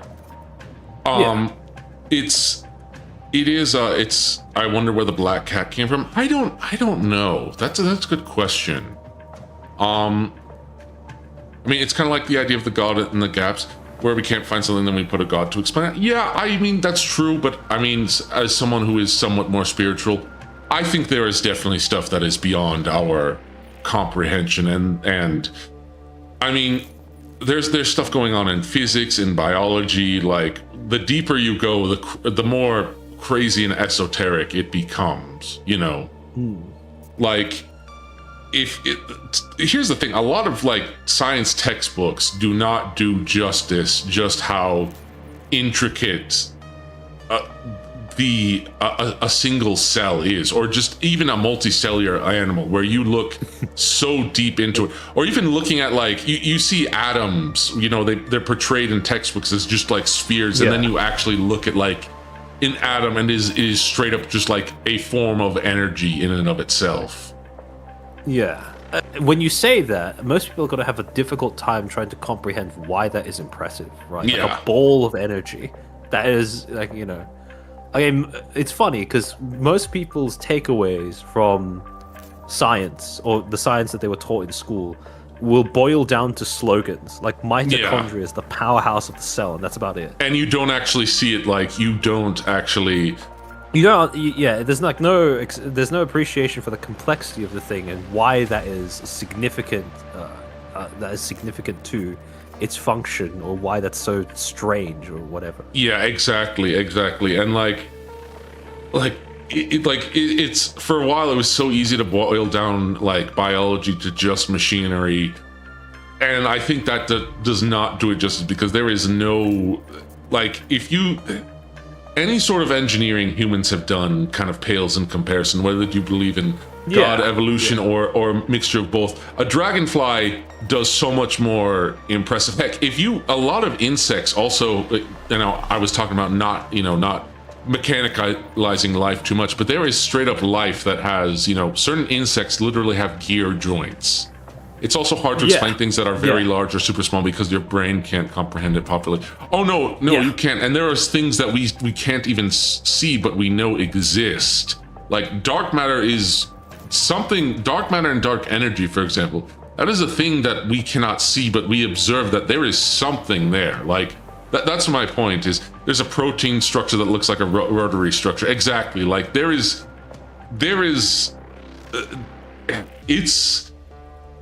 a lot of wonder in the world. You just have to look at it, you know. Like, how do bees work? Bees, I mean, we know why bees fly. It's still impressive. I feel like Sheena has done so much to sell, like, I'm surprised she has unironically done more marketing for that single sad bee plush than anything and everything the company making it has ever done. Like, I'm surprised she has not been made, like, has she been made into an official, like, you know... I feel like if they were to try and make her an ambassador, we would have heard about it via fairs by now. But I'm surprised they haven't. She is unironically, I feel like she's the face of that product now. Yeah, no kidding. And like, it's the same with, like, I am surprised that, I mean, Bamco has recognized Dizzy for her Digimon, but it's like, I am surprised that, like, she has not been made an official partner, or they have not teamed up with her yet, because she has sold Digimon so hard. Like, maybe I'm surprised. Maybe it's the principle of, if they know that these people are going to promote their stuff for free, they don't feel the need to reach out and make something maybe deal. But I mean, I wouldn't mind. I mean, she does do it for free. She does it for the love of the game. It's true, and I appreciate that. But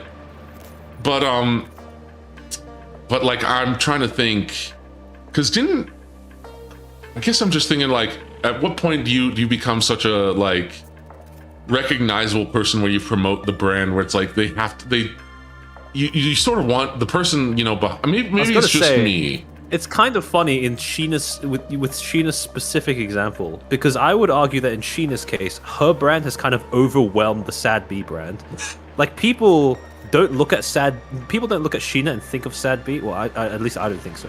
People look at Sad Bee and they think of Sheena. Yeah. Although that may be biased because of the fact that I'm using Phase fans as a reference. I mean, it's the same here, but like, I mean, like it might be our bias. Kind of like, I don't know, but at least from what I've seen, the way that people look at Sad Bee and Sheena is they're kind of intertwined now. They are almost inseparable, yeah. Yeah.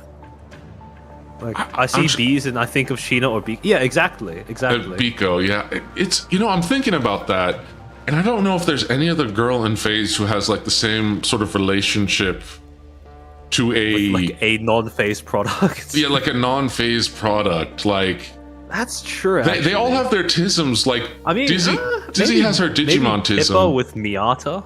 Yeah, okay, Pippa with me. Yeah, Dizzy with Digimon. Pippa with Miata. Pippa with Hot Wheels. Okay, Pippa's Hot Wheels fixation has become a fascinating thing. Okay, Tenma and Ria. Okay, but when I think of Tenma and her fascinations, I think of like buff men of all kinds. Fair, I think. What I love about Tenma is she went on talking about Gooner games, and she's like, here's the thing, Tenma. It's not that Tenma doesn't want like Gooner bait women. It's just like she also wants Gooner bait men. And to be honest, I can totally respect her for that. Like, here's the thing, I'm not opposed to either one. If you want hot men and hot women in games to sell your stuff, like go for it. Like I'm not someone who's gonna be like, well, if we can't have, if you would get upset if you had hot men in the game. It's like, no, I'm perfectly comfortable in my masculinity. I would not. If I saw a guy who was ripped and masculine, I'd be like, okay, I need to be like that guy. You know what I mean? Like, I want to be inspired by that guy. I think Tenma's obsessed with new game. Monstrous shirtless stream when? How do you know I'm not shirtless right now? I am actually wearing a shirt. No. I still have to lose weight. I think Tenma is obsessed with some new game for me to associate when. Kingdom Hearts. Okay, Kingdom Hearts definitely Tenma. That's true, actually. Because yeah, Kingdom Hearts. I mean, right now it's kind of, well, for me personally, it's Slay the Spire 2. Oh, Slay the Spire. All the girls have been. It like goes through phases. Yeah. Yeah, half phases. Wait, did you not get that? I didn't do that on purpose. Yeah. Fair enough. Mew has her own attachments. I'm not sure called the same level as Sad B. Yeah. I don't know. I feel like with Sheena specifically, Sad B is such a unique and distinctive thing that has happened with Sheena and her brand. When I think of Leah, I definitely think of Final Fantasy 14. Oh yeah, okay, yeah, no, that's another good example. Yeah, Leah and Final Fantasy 14. Leah and Final Fantasy 14. I want to try to think of something for Lumi, but Lumi is so all over the place, man. Like I don't know. Like there was a phase where every time I'd think of Lumi, I'd think of My Summer Car, and that's about it. Jelly, I think of Minecraft, but Jelly has that's true. That's true. Jelly and Minecraft is another one. Jelly has a very specific building tism. Although she has a very architectural engineering tism. It's that or Baba Is You, I guess. Oh, Baba Is You. Baba Is You. Lumi with the 14,000. Baba Is You is also less known. I don't know. True. When I think with Lumi, I think $14,000 coffee. Okay. Yeah. Okay. That's true. How does? Sorry, I'm remembering that. I'm just processing. Where do you even find a $14,000 coffee machine? And why would you need one? White women. True. It's the Russian royalty in her blood, man. True, also true. White woman. At the expense of things. Okay, smart guy. I still think that the GIF that Zinkra made of Lumi's concert shot that where it just like pans out from her face to the camera and white woman just appears at the bottom is like one of the best. I feel like that's one of the best memes that's come out. That concert was so good. It was so Kino. Insane. And Dizzy goes, I don't think I did a very good job on her singing or dance moves. And it's like, woman, like I wanted to grab her, I wanted to reach through and I wanted to grab her by the shoulders. And I go, woman, have you not seen your moves? Like I was losing it. I was crazy learning that she improv'd this part of that section. Like she's great at improv. Like I need to do some RP streams because she is fantastic at improv. Like she's performing in a wheelchair next time. Well, I hope that's not what happens while she's currently in Japan. Bone Cracks MP3. Oh yeah, Bone Cracks second after MP3. the white woman gif, the one where someone edited in Bones cracking every time Dizzy did like a move. I think that's my second she's super favorite flexible. gif to come out of that. She's super That's flexible. true. That's true. I have to wonder though, because It's funny. her boobs are accurate to real life, so I have to wonder, how do you move with that? Because how do you like? Nah, I've to be never fair, been a woman. Mocap suits are pretty skin tight. Oh, true. But it's like, I guess because I love women, but I'd nenever want to be one because it just seems like it's such high Yeah, fair maintenance. And then if you're a woman who's well endowed in the chest, how do you deal with that? Like I can't imagine wearing a bra. You know, You have to trade some small inconveniences in everyday life in exchange for the clout that it gets you from other women and men. True. She got them Dokros strapped. I don't know how she contains them. I mean, she weighed them on stream. Woman debuff. I already deal with my poor debuff. Yeah. Being a woman and poor is truly one of the combinations of all time. True. Oh, I'm trying to think of. Okay, we went back to Lumi and her coffee machine, like the 14,000. I don't think I've ever. When I actually had more money, when I actually had the Dark Lord actually had a better paying job, I don't think I ever paid. Could you imagine spending 14,000 on a coffee machine? No, because I don't drink. That's like coffee, enough to buy like, a car. Yeah. Where I live, like. Yeah, like I could buy like maybe a used car or like possibly two, depending on the car. Yeah. 14,000, like one. I didn't know Lumi had that kind of cash. That's a lot. Yeah. Where does she get that? Like, I know she's a popular VTuber, but like, I think if you do the math on how much you might be spending on buying coffee that's been made by other people over the course of a year, and then you stack that up by 7 years, I still think you wouldn't manage to get to the value of 14,000 for that coffee machine. To be honest. How isn't she an engineer? Wait, is Lumi an engineer? I guess I think she's qualified as an engineer. She's a qualified. Whether she is one or not, I don't think so. If I remember right. Given Lumi herself, I would not be surprised if she like did some engineering. She did, and then she got laid off during COVID. I think that was the origin story for how she became a VTuber. Gotcha. Wait, she doesn't have a 14K coffee machine, she has a 23K. Okay, 23K coffee machine. 23K. She's a.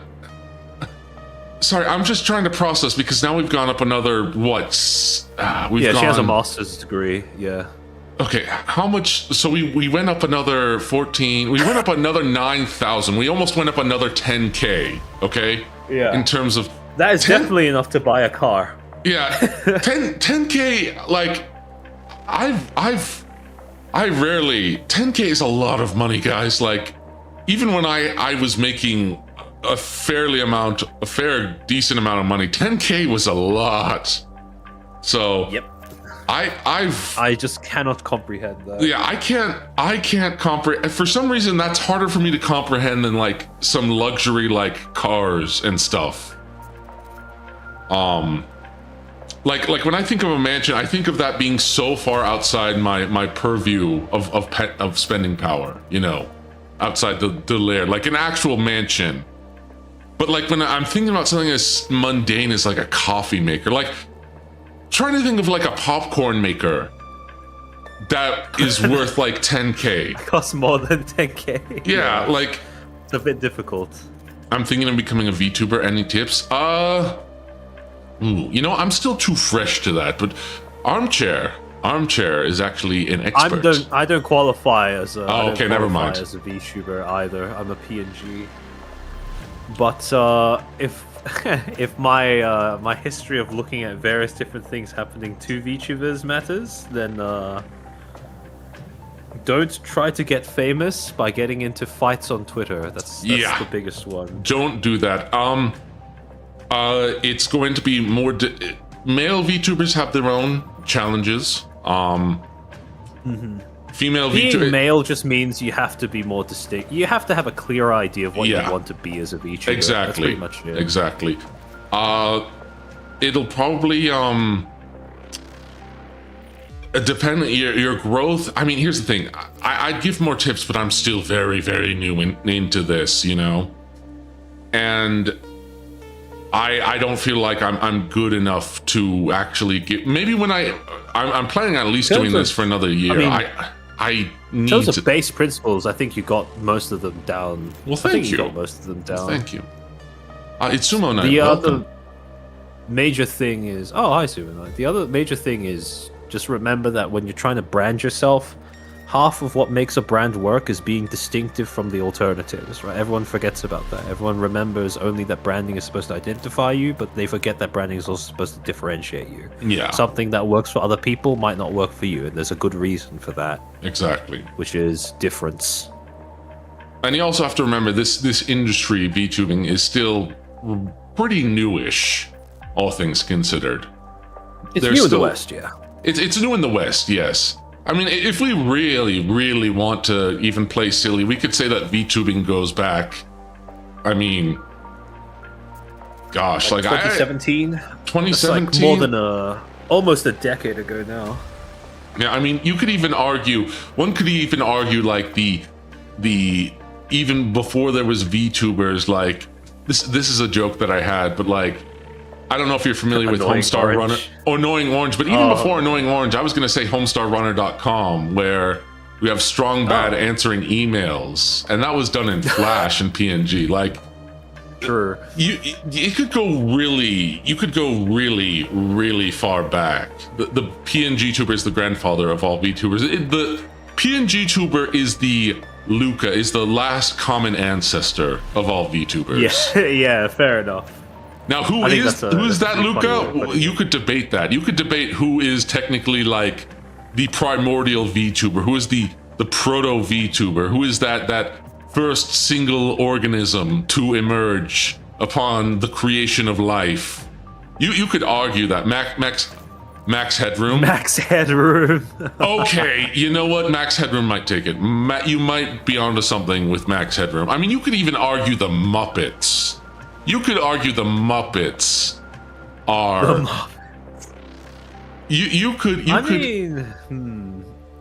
about the Muppets. Okay, maybe not, but there's okay. I might be reaching with the Muppets.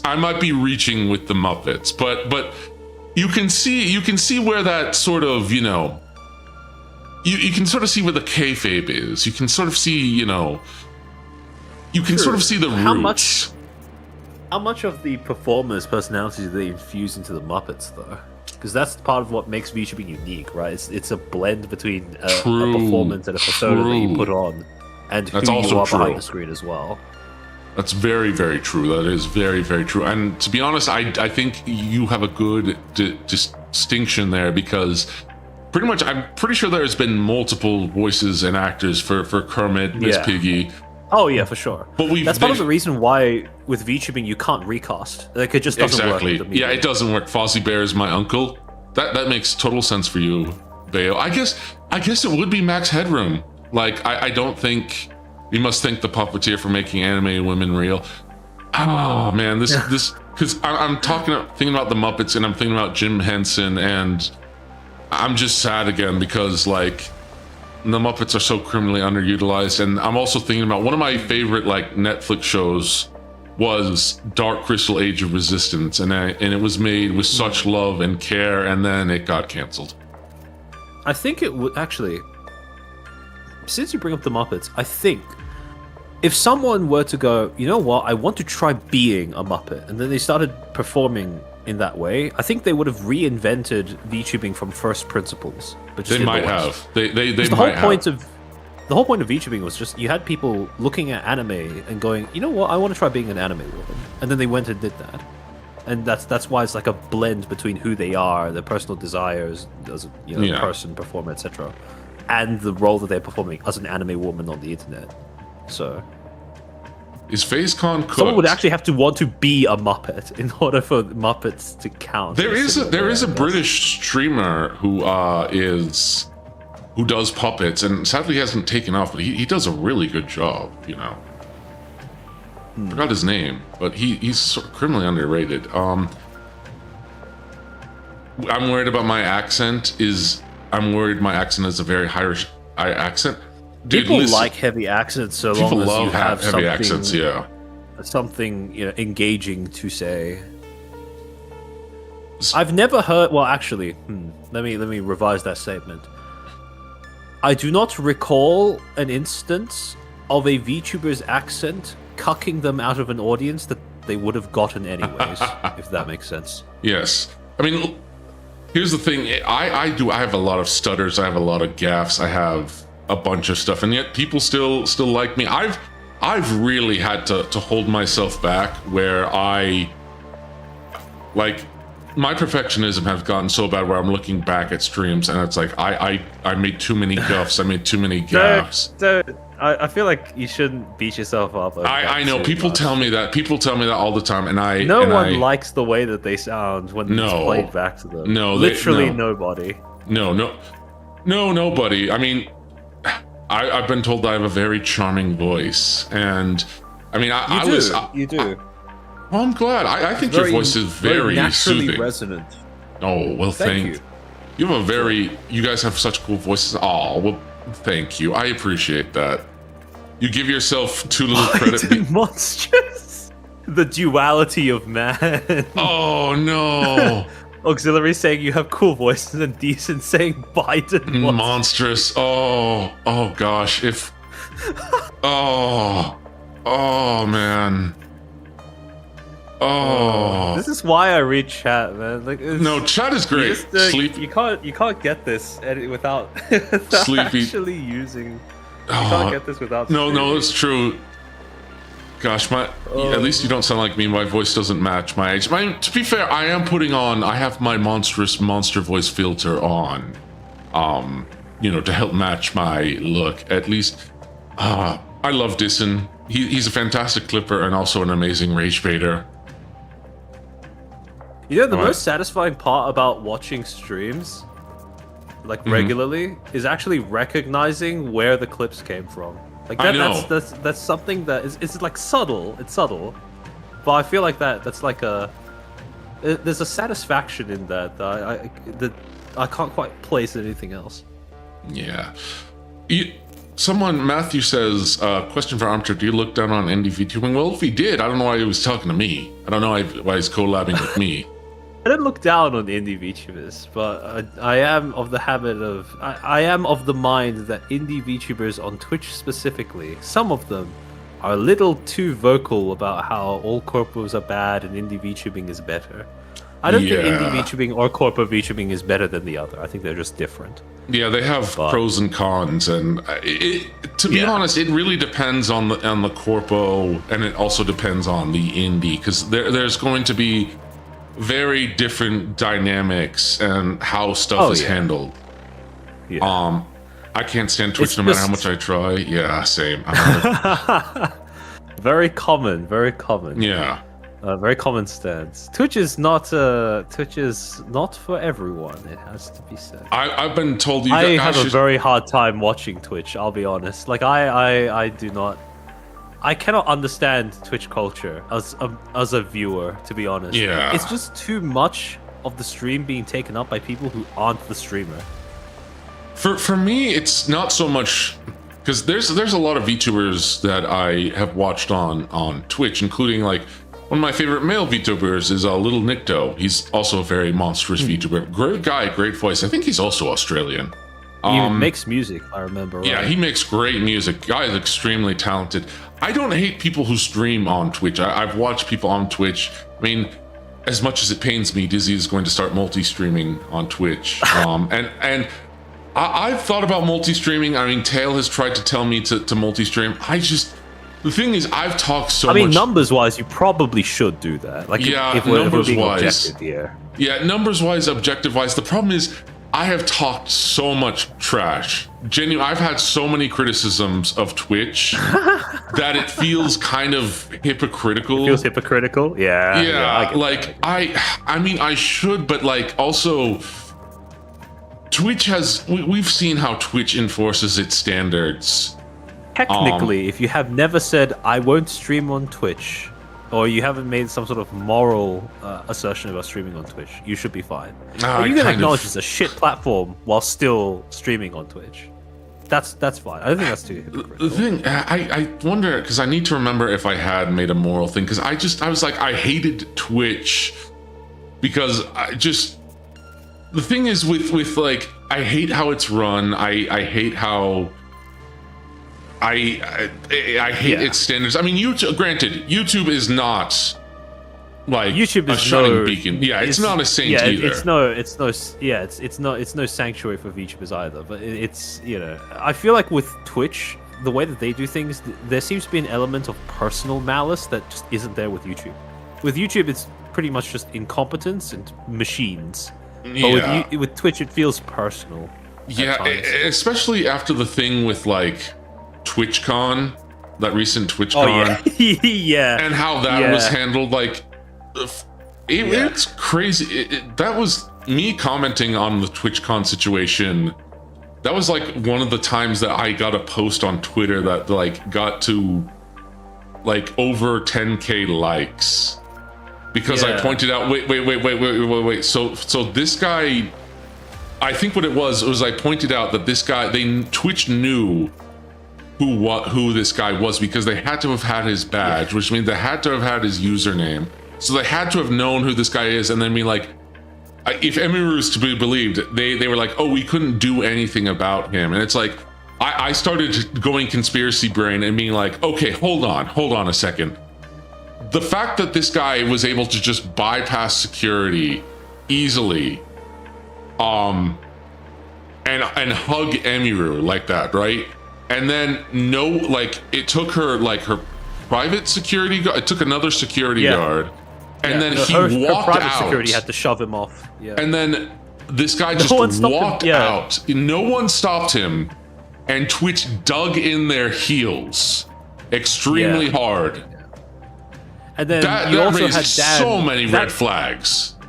When the CEO went in to do an interview with a journalist afterwards, and he basically said, oh, you know, when you're streamers, sometimes you got to be very conscious of the fact that you're fostering parasocial relationships, etc., etc., etc. There's like, he didn't breathe a word about the failings of security at the convention. He just said that. That was like disastrous. The absolute worst thing you could go on camera and say after that. Yeah, and that was like, Dissonant was like probably personal cleansing. I don't know if he was, but it made me think he knew someone there if he was able to get away with that, is what I'm thinking. Oh, Beowulf, no, they didn't ban private security. Emiru cited an instance in the past where she had a previous incident where someone had tried to touch her at a con, and her previous bodyguard had intervened and, physically detained the person. And after that, Twitch had said, no, you're not allowed to do that at our conventions. And as a result, that bodyguard was no longer with Emiru this time when she went to the con. That was that particular bit of lore. So it's not that they banned private security. It's that they essentially punished Emiru specifically, her private security specifically, for actually doing their job last time. So that's why this was so egregious in the eyes of a lot of people, because this was a problem that Twitch actively stopped Emiru from being able to prevent. Yeah, and that's again. Normally, I don't. I try to live by Hanlon's razor, where I assume maybe ignorance or even stupidity rather than malice. But the fact, when you have so many errors that happen like that. Yeah, and there's no explanation for that. Yeah, there's bird it gets raid. to a point where Crusader it's too much. Oh yeah, Nova Crusader. Hello. Oh, welcome. I don't know what Nova calls his fans, but yeah, don't hear it. Yeah, it's risk mitigation thing, and they made bad calculus. Again, if it really was I mean, I won't throw it out that it was just an absolute cavalcade of errors rather than malice, but it becomes I think at that point it becomes there's no point in distinguishing. Yeah, no, I think you made a point about that. You were right. Like at one point, it becomes indistinguishable from malice. Yeah. It reaches a certain point where the distinction between malice and incompetence is not worth making anymore. I think Twitch well and truly passed that point with the whole Emeru thing. Yeah, and sorry, I'm just thinking about it. Like, are they still doing another TwitchCon? Yeah, this year. Because haven't they had so many? Look, I get it. Cons are always a lot going of to things have went wrong scuffs. with the past one. Yeah, but like here's like something with say FazeCon, which I imagine is going to have scuff. The thing is, TwitchCon has Amazon resources. Yeah. So well, do you remember when a bunch of VTubers who went to TwitchCon or who were at TwitchCon also said that the gifts their fans left for them had just vanished into thin air? Yeah, I remember. Multiple VTubers, yeah. Remember the foam pit? Yeah, and gosh. That too. Oh man, yeah. There's a scandal at TwitchCon, and they keep getting stolen. Amazon is cheap, like chintzy cheap. Okay, yes they are, but like. It's still really bad. Like just because they're cheap doesn't mitigate the fact that they are a big company, and optics-wise, it is awful when they make mistakes like that. I guess for me, I'm just still surprised that Twitch is running, and maybe it's because, to be honest, it seems it's just a tech demo for the AWS streaming like capability. I'm pretty sure. Yeah. I've seen people say that before, and I think it makes the most sense considering how poorly the platform's actually managed and how it's basically just a money sink for Amazon. It's not making any money, and they are very lax on bots being used to basically inflate the impression of engagement on the platform. That makes sense. Oh no, Bob, I totally get what you're saying. You're offering an explanation. No, I totally get what you're saying. Every time I think of TwitchCon, it makes me think of a smaller version of Hollywood. I mean, this is making me no friends, but like a lot of major Twitch streamers, a lot of that they have that LA Hollywood. I think vibe. that's fair to say. Yeah, they have a very LA Hollywood sort of.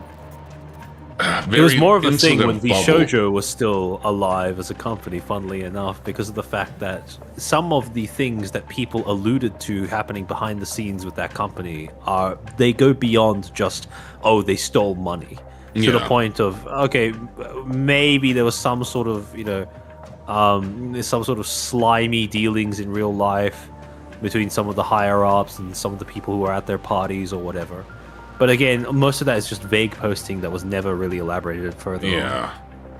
And, gosh, that was... The whole VShojo thing, that was such a... That was... It was quite surreal. It was. I've never seen a company collapse in 24 hours. Yeah, that was crazy. The more, especially as I was, learning more about, VShojo and all the different VTubers there. Some of them who I am a fan of. I do like Matara. I haven't watched. Well, I guess Matara was VShojo, or was she just affiliated? No, she was VShojo. She was VShojo. She just left. She left in 2025, if I remember right, or March 2025, if I'm remembering correctly. Yeah, and it imploded so badly. Yet Dan Clancy insinuates Twitch makes sense from AWS cheapness. Dan Clancy is just that man. Where do you even begin with him? He's a funny guy. He's a funny guy, and funny partially, funny in. I mean, just the whole thing. Like I still remember. He's a stereotype of like a horny old goat who likes to hang out with the youngins at the party. He really is. Yeah. I mean, the whole thing, like, funny as in weird. Yeah, like, there's a funny haha, like, he's the old goat, like, old pervert. But, like, that's actually him. Yeah, that's actually him, but he's also seems really incompetent and he doesn't know what he's doing. Yeah. Like, he does not strike me as someone who is particularly savvy. in what he's doing. Yeah. Like anytime he makes a statement about anything, he is very bad at speaking He's publicly about things going wrong with Twitch. and look, I'm not, you know, I've said, oh, I speak eloquently. I make no bones about my gaff. I make jokes about my gaff, and I have a hard time being apt. I like to beat around the bush. It's part of my autism. I feel like if I was in Dan Clancy's position and I did what he was doing, I think I would have a mental breakdown, like trying to run Twitch and being the face of a company and having all that pressure on me. And he just seems like he does not care, you know? He just does not seem like he cares in the slightest. And again, it's also the thing. To be fair, if my company's success did not hinge upon my competence, I would also phone it in every day. That's true. That is true, because I feel like Amazon is just like keeping them afloat. Like straight up, Amazon is probably keeping Twitch afloat. And again, to me, it's I think foolishly I predicted that Twitch would sort of die, this year, right? Because of just, I mean, in terms of bad things are were. People giving up on the platform? I mean, I thought people would. I thought people would. I was after going to say, TwitchCon, after the ad Twitch's thing. biggest VTubers have very high tolerance for its shenanigans as a platform. I mean, I get the appeal. I see, there's stuff with Twitch that you can do, the interactivity. I see the appeal. It's just like how it's treated VTubers in the past, how it definitely favors certain creators over others. And there's clear nepotism involved. I don't think that. To be fair, I think that. Let me revise my previous statement. I don't think it's that people are especially tolerant. I think that most of the outrage is performative, which is on the opposite end of the spectrum. It's not so much that people are putting up with a lot. It's mostly that I think that people are not as angry about it behind the scenes as they are on Twitter. Basically, like when Twitch screws over a VTuber or whatever, you'll get tons of people coming out and basically saying "fuck this platform," etc., etc., etc. Yeah, but then you'll, for example, then you'll get instances where, let's say, for example, a VTuber ends up being able to speak with Dan Clancy or whatever, and people will fall over themselves to go, yeah, okay, this is a good thing to just finally speaking to us or whatever. Or maybe Dan Clancy will get invited to the VTuber Awards one year or whatever, and people will have gripes with it on Twitter, but it's not going to affect Streamer Awards. That was the Streamer Awards was just such a man. The Streamer Awards is funny. It was funny, but it was also just like the whole VTuber category. Just it raised an unnecessary. It's pretty fire. obvious that it was just there for people who were running the awards to mock the people who ostensibly were supposed to be represented by the awards, right? Yeah. It was basically them going like, "Oh, look at this! Look at this weird anime thing." Lol, lamau, uwu. And it kind of brought prominence to the Burnt Peanut, who I'd never heard of before. Yeah, same.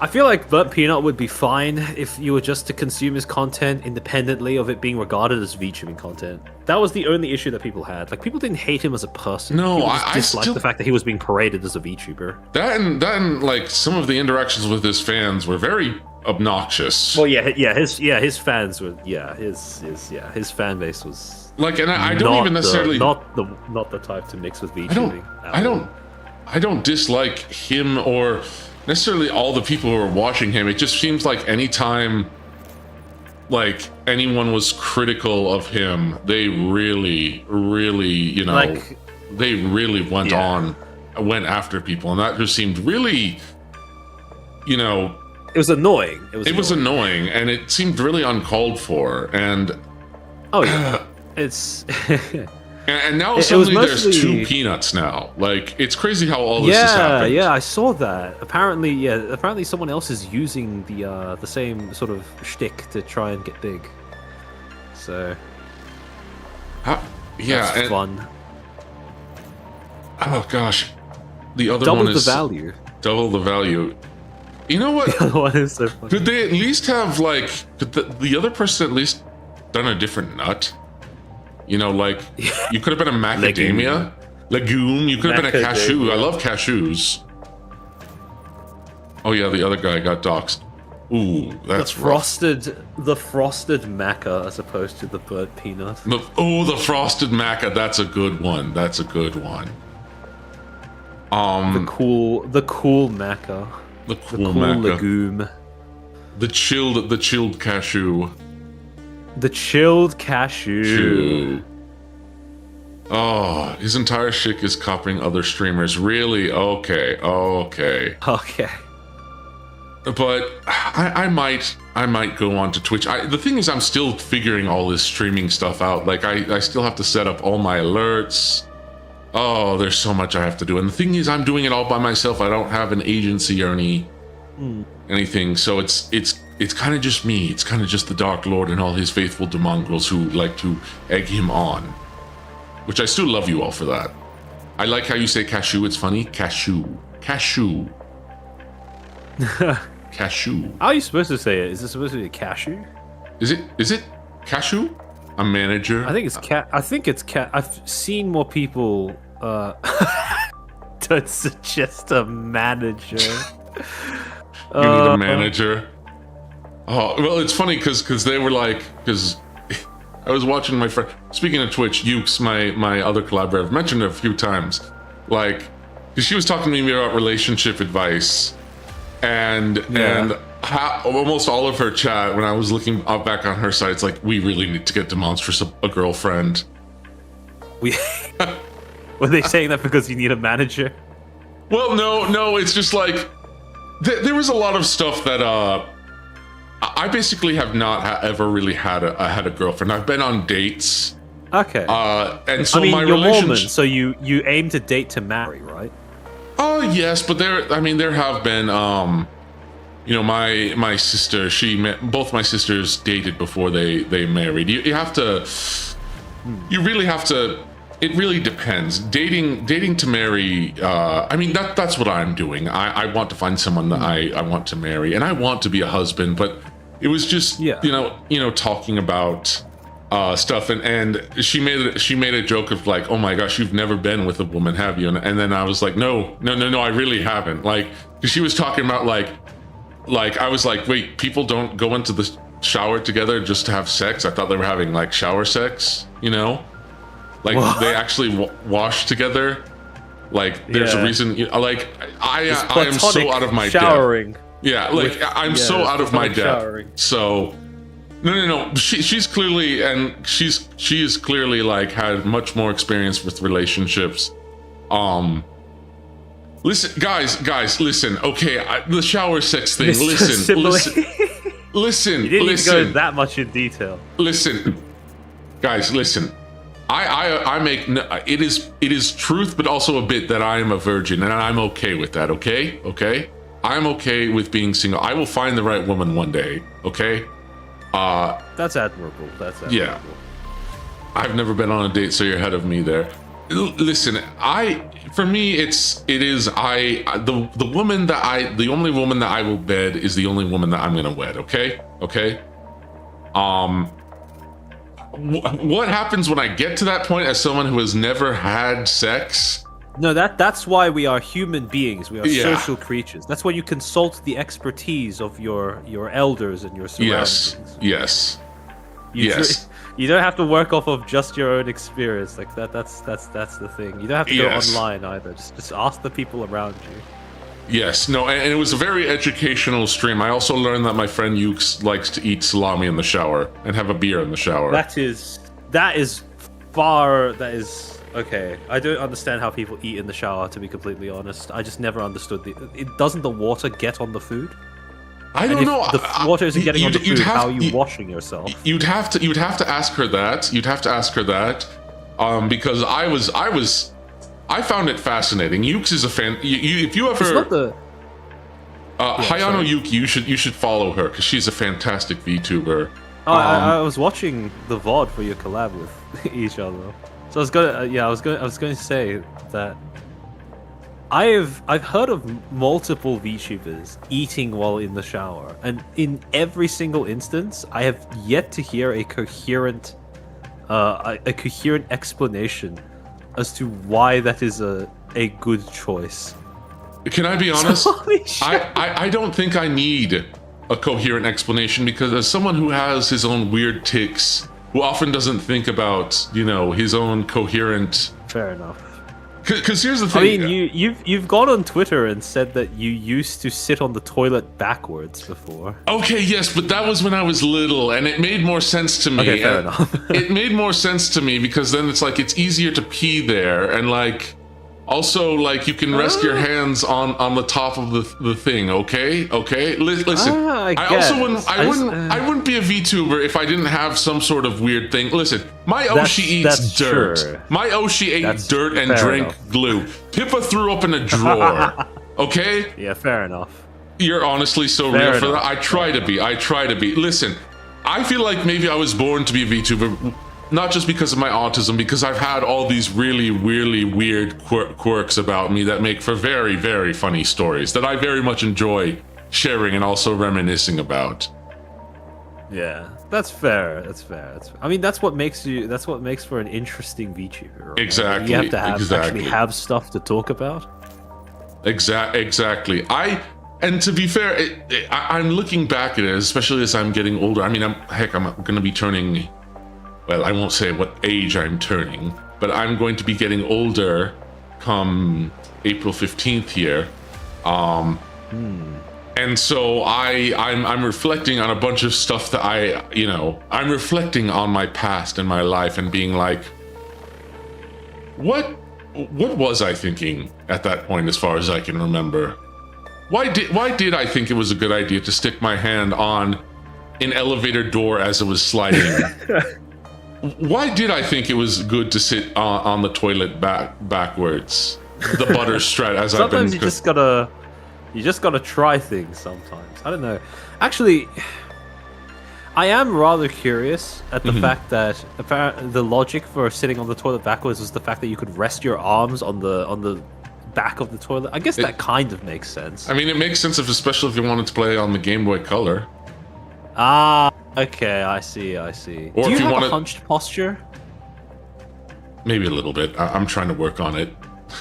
But I'm also I'm also a little bit of a monster. And hey, listen, my Oshi said that she's into that, like, what real women want is Nosferatu, and I mean, the guy has a hunch, so.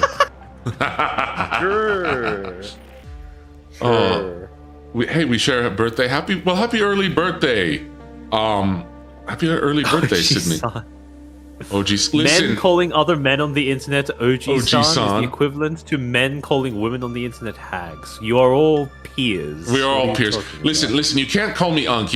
I don't know why you're saying Unk, because I am an uncle, and maybe I'm a bit uncool. But if you're gonna use the male version of hag, you have to call me a geezer. Like, why have we not used geezer? Why are we not using geezer?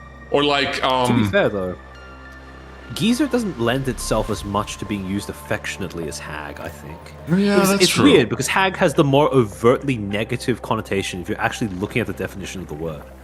But I feel like maybe it's because of the fact that it's only one syllable to say, so it comes off more casual. But yeah, no, geezer I don't think it has the same sort of. It's not the same feeling when you use it to describe someone as hag. No, it's true. You know what? Maybe we should just start calling each other jalopies. That's a fun word. For those who don't know, I actually forgot what a jalopy is. I think it's a really old car. Wait, is it a type of car? Hold on. Jalopy. Maybe, actually, hold on. Maybe if we started calling people OGs, as in OGs. Oh, that could work, especially in the VTuber community. That could work. Well, yeah, I could see OGs maybe being a thing. See, okay, I made the mistake of saying VTuber community because I believe that, like, it's not really a community. It's more of it's a medium or an industry.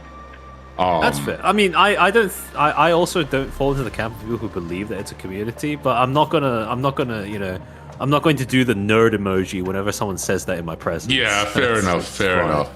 But you think Unk is gonna end up being hagged for males? I've heard women being called Unks. I think Unk is already on the path to becoming the male version of Unk hag. is. But the thing is, people use Unk universally, regardless of sex. Yeah. So that might be the only thing preventing it from becoming the equivalent of hag, is that people use it to describe women as well. Like, female VTubers will say, "Chat, am I Unk? Does that make me Unk?" Because of the fact that it's that common. Like, you don't see people using hag to describe male VTubers outside of making jokes. Yes. So that's why I'm saying geezer, man. I mean, look, hag comes off the tongue more, but like geezer is such a good word. Like, I like the word geezer. Yeah, I agree that geezer is a good word. I just don't know if it catch on very easily. Wouldn't the female equivalent be aunt? And orgy would probably fit more, but I could be wrong about that. On this path, I suspect. I mean, I guess Unk is probably the guy's equivalent, where it's primarily aimed towards men, but it can be unisex. Yeah, the female equivalent is auntie, and there are instances where VTubers are jokingly called auntie by their chat to make them feel Dizzy old. hates that. Dizzy hates that. Yeah, no, I know. And she's an auntie herself.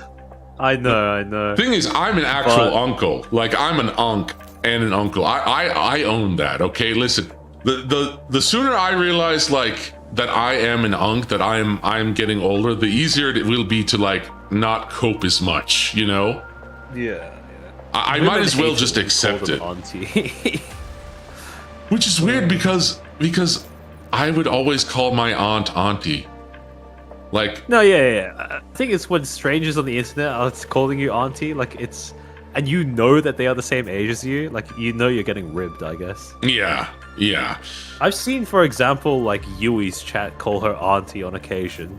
And Yui does not strike me as an auntie. Like an instant reaction. No, she doesn't. Yui does not strike me as an auntie. Oh gosh, Yui and Dizzy's dynamic is hilarious. I agree. Yui's great. Same with Aqua. Oh, I'm glad that they have that lady was founded. It seems to be an Asian thing where they really hate auntie. Calling a female VTuber and having her react is to fair. True. That's actually I didn't realize that was such a good spot, but yeah, no, you're absolutely right with that. I'm trying to think of like some cultural. Maybe that's a thing in like Asian, in Chinese cultures where you use auntie as a term to affectionately refer to women older than yourself, even if they aren't actually related to you. True. So if you get called auntie, it comes with that added connotation that someone is implying that you are their senior. Yes. Oh, now I'm trying to do any cultural tells. I mean, I guess you could tell that I'm Mormon by the fact that I'm a teetotaler. I don't drink and I don't really swear or I take the Lord's name in vain. You know, that sort of deal. I think that was a tell. Like that.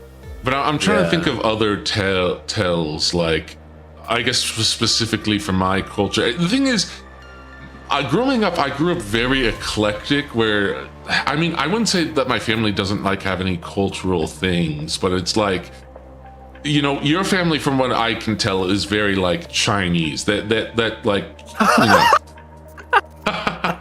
but there's like there's that through line where my it's not that your family has no culture. It's more so, I suspect, that the culture is so intrinsic to you and around you that it's difficult to discern, right? Yes, exactly. It's like asking a fish to describe the sensation of water. Like, they don't even know what water is because they've lived in it all their life. Yeah, and so I have a bit of a leg up because of the fact that I'm a Chinese person growing up in Australia. And for the most part, I think I have done a reasonable job of integrating and assimilating.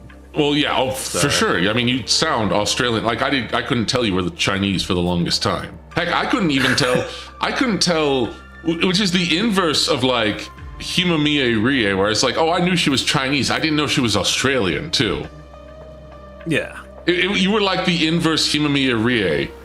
Like, you're male, you're not as freaky, and I can tell you're Australian. Fair enough. Fair enough. Like for some But yeah. Australians, it's easier to tell when someone is Australian. You Oh know, yeah, like, some Australians have like a very, very audible twang to the way that they yes, pronounce words. like Cleo, you can tell is Australian. Yeah. Cleo, you can tell is like the Irish Australian. You know, it's easy to tell.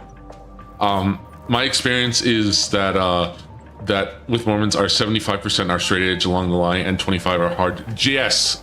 As a Mormon inactive, I will say yes. That is 100%. I am going to verify that statement to you right now, Bob. That is 100% correct. I feel like America has no culture because all cultures are like a white light in a prison. I wouldn't say that's the thing. Is the problem with trying to say American culture is that American culture is very, very regional. Like, it's going to be split up into like different regions. Because the fact that America is as big as it is, it makes sense that Yeah. its culture is going to be a little fragmented. And there's a lot of diasporas that have mingled and intermingled. And there's also like microcultures. Like, I grew up with a show called Gullah Gullah Island. And that's based off of the Gullah Geechee people, which are, you know, one of the few like African where they retain mostly African culture, because a lot of like African like culture from, you know, it's even weird to say African Americans because they're not really even African. If you look at a lot of Americans who happen to be black, they don't even have like a lot of traditionally African culture from where they, you know, their ancestors came from. It's Zaboomafoo. Zaboomafoo's a different thing. If you tried to get, for example, a black American who is descended from Nigerians, and you get someone who lives in Nigeria and is visiting America, and you put them in the same room, they're very different. Completely different. Yeah, like, you're not going to see any sort of resemblance between two in terms of very different accents. Very, very, very different accents. And again, a lot of people, like, even though, you know, immigration is a hot topic issue, right? And not getting too deep into politics, a lot of people have assimilated. A lot of people have. I will say, one of the common themes across different American pockets, different American cultural pockets I've observed, is most of them, I should say, up until about maybe a few years ago, pretty consistently, you would find that one of the unifying themes is that all of them have expressed the desire to extend a massive middle finger towards whatever their cultural ancestral homeland was. Yeah, like, yeah. Irish people have a disdain for Ireland. Chinese people have a disdain for China. Et cetera, et cetera. that was the case for a very, very long, you know, a very, very long time. And I think it's still the case in a lot of cases, because I mean, that's kind of the whole thing with America in general. I mean, that goes back to the country. As a country, that's rebelling against the UK, I guess. Yeah, it's a bit of rebelling against the UK. It is very much like a lot of people who genuinely come to America and want to integrate very much appreciate that sort of spirit of rebellion, where it's like they want to keep certain parts of their the people who really want to integrate. It's not that they want to give up everything about their home culture. It's more so that they don't want. They are very ready to identify and dissociate with some of the flaws or disadvantages. Yeah, exactly. And they want to integrate, and they also want to share. Like, there's a positive experience where people actually want to, you know, share and be like, I want to be with you guys. Hey, can I share something that I love? You know, it wasn't like trying to be like, it's my way or the highway. There was a sort of a shared, like, you know, there was sort of a shared what's the good word, like a shared cultural zeitgeist, where it's like we want to see people who are like who like what we do and want to share. Because I'm not someone who believes that like cultures need to be isolated. I think there's definitely things about cultures, especially good things, like I think there are things about positive aspects of cultures that you can conserve, but it's also understanding that not all cultures are Not all cultures incompatible. are the same. Yeah, and they're not all the same, and they're not all incompatible. You know. I was going to say that people who are going to insist that all cultures are equal are people who are trying to look at cultures from an inhuman, I would say, omniscient lens. Like, there's no such thing as a person, like a real person, who can say with 100% confidence and genuinely mean it, if they had to live through it, that all cultures are going to be equal for them. No. Because there are always going to be cultures that do not jive with the way that you want to live your life. And as a result, to insist that they are equal would require you to ignore the realities of how they are and how you would not be able to exist with them. Exactly. Like, it's the whole moral relativism argument, but applied to how people perceive and understand culture, which I don't think is reasonable. Like, one of the things about growing up in Australia that I am quite grateful for is basically giving me something besides just Chinese culture to understand and know. Because from that, what I can do is then use it as a reference point to gauge, okay, here are the things about Chinese culture that I might not be able to identify and articulate otherwise, and here's why I do or don't like them, or here's why I do or don't think that they're functional, right, or that they are dysfunctional. For most people, that is not going to be the case if they only grew up with one culture that they only they knew from birth and they never really questioned it, right? Because again, culture is like air. It's like water to a fish. You're not going to be able to identify it because of the fact that it's so intrinsic to everything around you. And it's also like something you have to understand is that culture is also not, some people like to think it's something that is set in stone for people. It's really not, because if it was, people would not. Because you could say, oh, well, what about conquest, where people had ideas forced upon them? That's true, but a lot of people adopted certain cultures because they saw a positive value in them. Cultures, I think the whole conquest thing is that you can't really convert people to different cultures. No, you can't. Is the way that I would put it. Like, you could force them to live under a regime, but they would default to the same behaviors. Yeah. Which is why I'm pretty sympathetic to the argument that culture is downstream from genetics, at least to some extent. To some extent, I would say to some extent. People are programmed to behave in certain ways on average. Like, you will get exceptions, and sometimes those exceptions will migrate to other places where other exceptions align more with the way that they behave.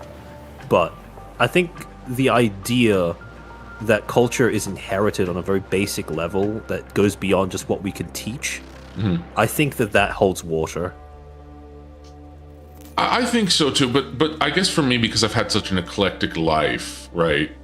And also because I've learned, I think more people look at genetics as something that is going to be, like so set in stone. And to certain things are. But here's the thing, life is about adapting. Life is about, adapting. And so that's what separates, life from actual machinery. Your genetic disposition, I think, I'm not going to say that genetics has there's no play involved in that. But I don't think it's so deterministic. I think I don't think it's everything. Yeah, but it plays. I'm not going to deny that certain personality traits and stuff that I didn't inherit from my parents, most certainly. But I'm also a completely unique individual.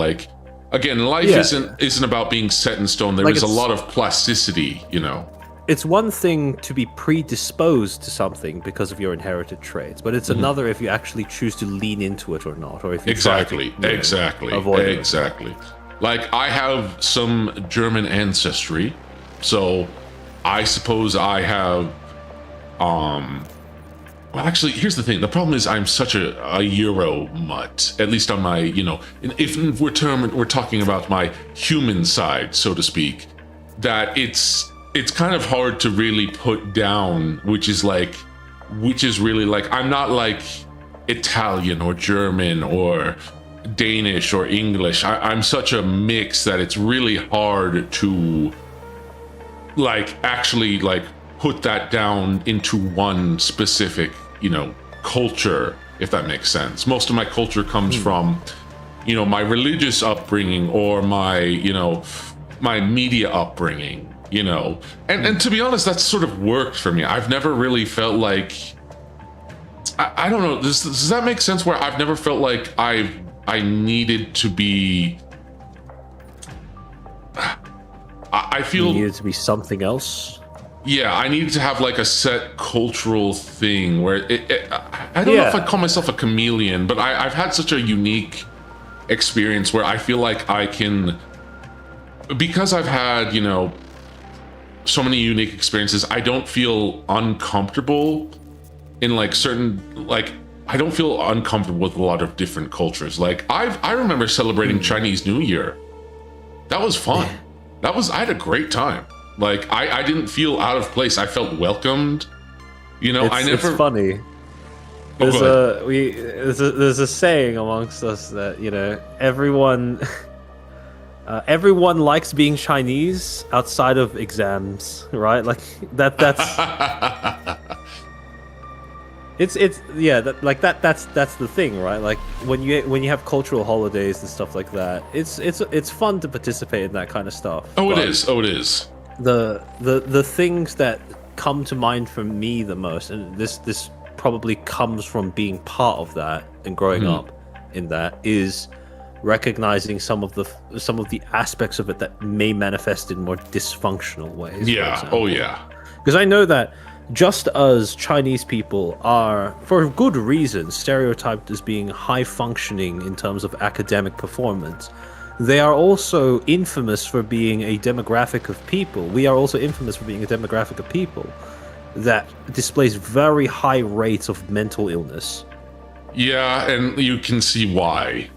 You get the pressure because of the culture. parenting styles and stuff like that. Yeah, and part of that comes from having a population that is as inflated as ours, but on top of that, there's also cultural elements that go beyond just your population size. Oh gosh, because I'm thinking about if I marry an Asian woman, specifically like a Chinese woman, like I would have to think about how our parenting styles would. I would assume that. That would be the ultimate test to see if people reset to factory settings when they have a child. But I would assume that. Yeah, if someone was brought up a certain way and they didn't enjoy it, I would assume that the resolve is not to do the same to the next generation. Yeah. I mean, I just be a good father. I mean, true, but here's the thing.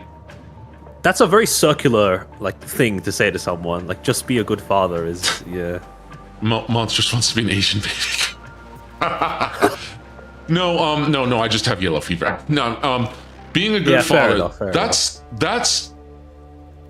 Here's the thing. There are many good fathers. It's the problem with saying being a good father is I know what you mean in some regards, but it's knowing what people mean without having any clearer an idea of how you actually accomplish that goal, right? Because there is an oversimplistic, unfortunately, but there's no definition to that ideal. Yeah, because again, your kids are going to probably need different things because again, your kids are going to take a lot after you, but they're also going to develop into their own people as well.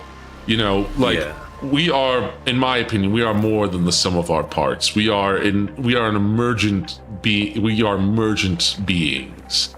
So where we are a mixture of two things that create something new, that yes, you can see where the two parts came in, right?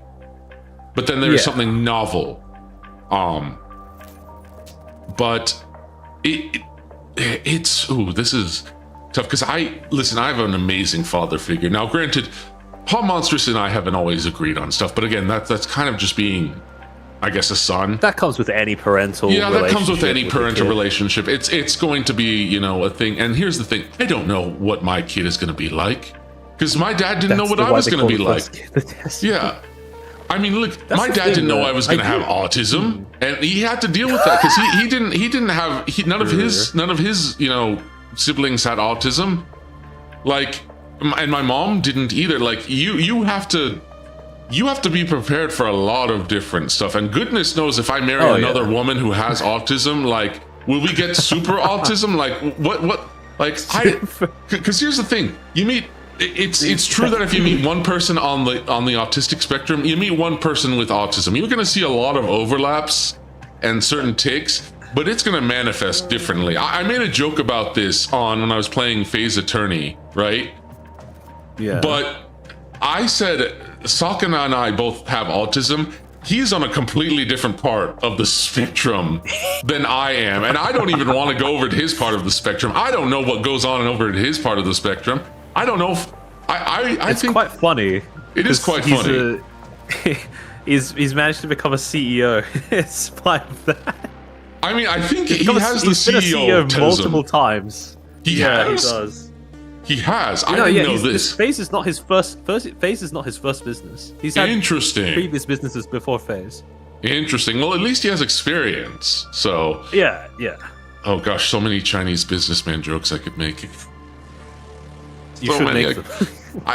The thing is, it's not that I don't want to make them. It's I just don't know which one to pick. There's so many options. It's the smorgasbord, and then trying to think of. I wish I could be a StarCraft turret. Autism attracts. No, it does. But I've had this weird thing where. If you introduce me to someone and you expect us to get along because we both on the premise that we both have autism, I instinctively like get pensive. You recoil. And yeah, but if I discover someone who a lot of my friends have autism, the thing is we didn't didn't lead with we're both autistic, we're going to get along, right? Yeah, you just discover it. You just discover it. But when you lead with like, we're both autistic, we're going to get along, Then it becomes sort of like why am I being put in the special needs group? Right? Yeah, like that's kind of the way it feels. It's also just like for me, it's just like it feels so surface level. You know what I mean? Like it feels far too surface level. Like I don't expect everyone who is Chinese to be friends with each other because they're Chinese. You know. You'd be surprised at how often that is the case. No, I get why that's the case. I mean, there's certain cultural overlaps. But like, I also know that a lot of Chinese people also hate other Chinese people if China is anything to go by. Chinese people hate what? Sorry, you cut out there. Sorry, I know other Chinese people hate other Chinese people. Oh yeah, no, for sure. Because the thing is, we are part of, I guess this is why we're not a world superpower, and not really. Not really. We are not great at maintaining, how do I say, intracultural alliance, I suppose is the way that I'll put it. Competition between Chinese people is very, very high. Oh yeah. That's part of the exam culture that we have. Like we'll be polite to each other's faces, but we will still view each other as competition when it comes to getting into positions of privilege or power or whatever. I mean that makes sense, but it's also just baked deep into the way that we do things. But it's also the way I view like other cultures. It's like a lot of people have, contempt for familiarity breeds contempt is what they say. Yes, like, and it's true. Like think about how many times the Europeans have gone to war with each other. Heck, think about the different periods within like the same European country where they fought each other. You know, it's kind of like, how do I say,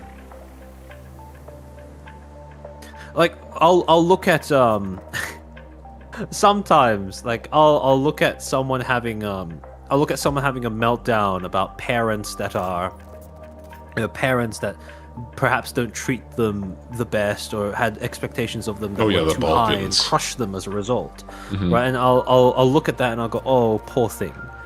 And then I'll look at a Chinese person talk about the same things and I'll go, yeah, no, I understand. I know where that comes from. Like I've been here before. It's kind of like that kind of it's that kind of thing, right?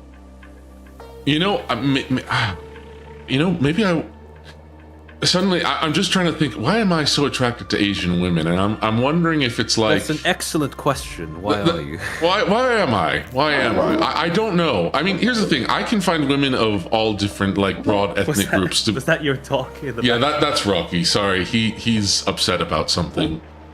He heard you talking about Asian women and he got excited. He got excited. He got excited because of anime. I mean, that's part of it, but like, I don't know. There's just something very, very pretty about Asian women.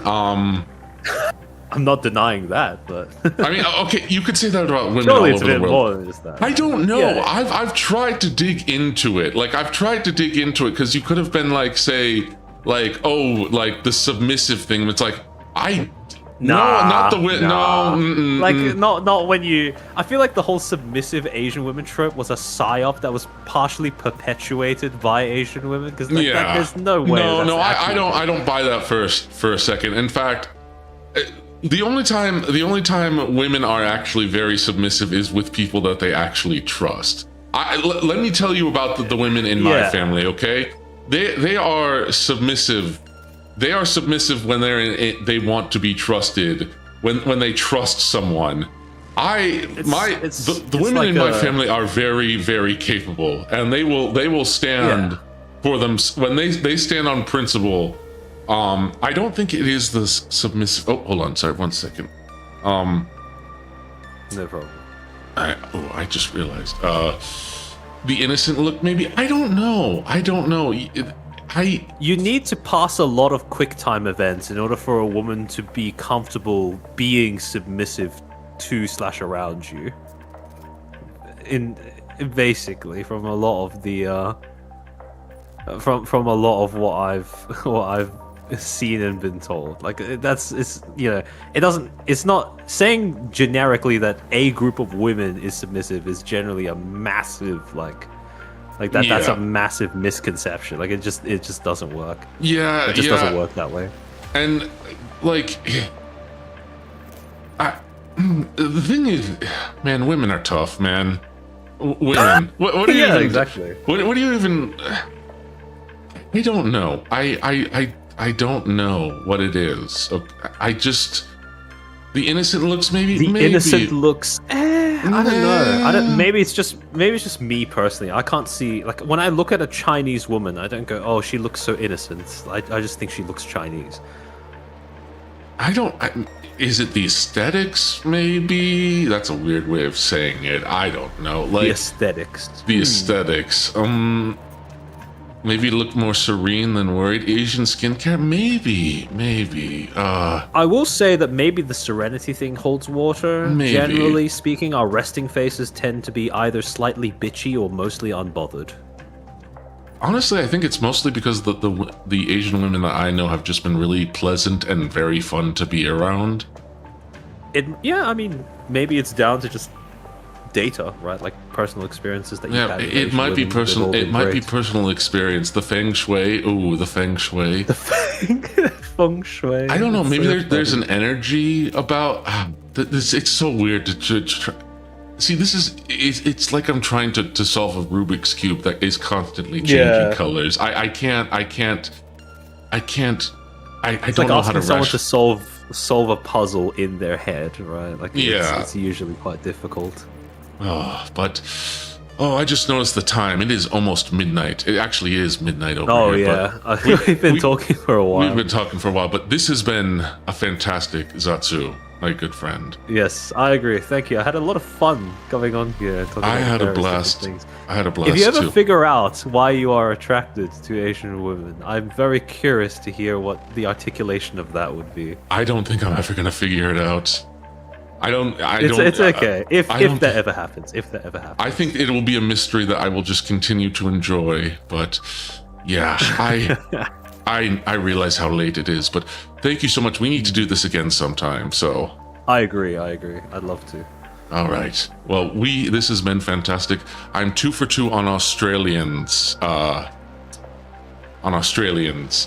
Collabs. So, anyways, thank you so much, my friend, and thank you all for joining me. I really appreciated this. This was a long yap, and I hope you all enjoyed it. But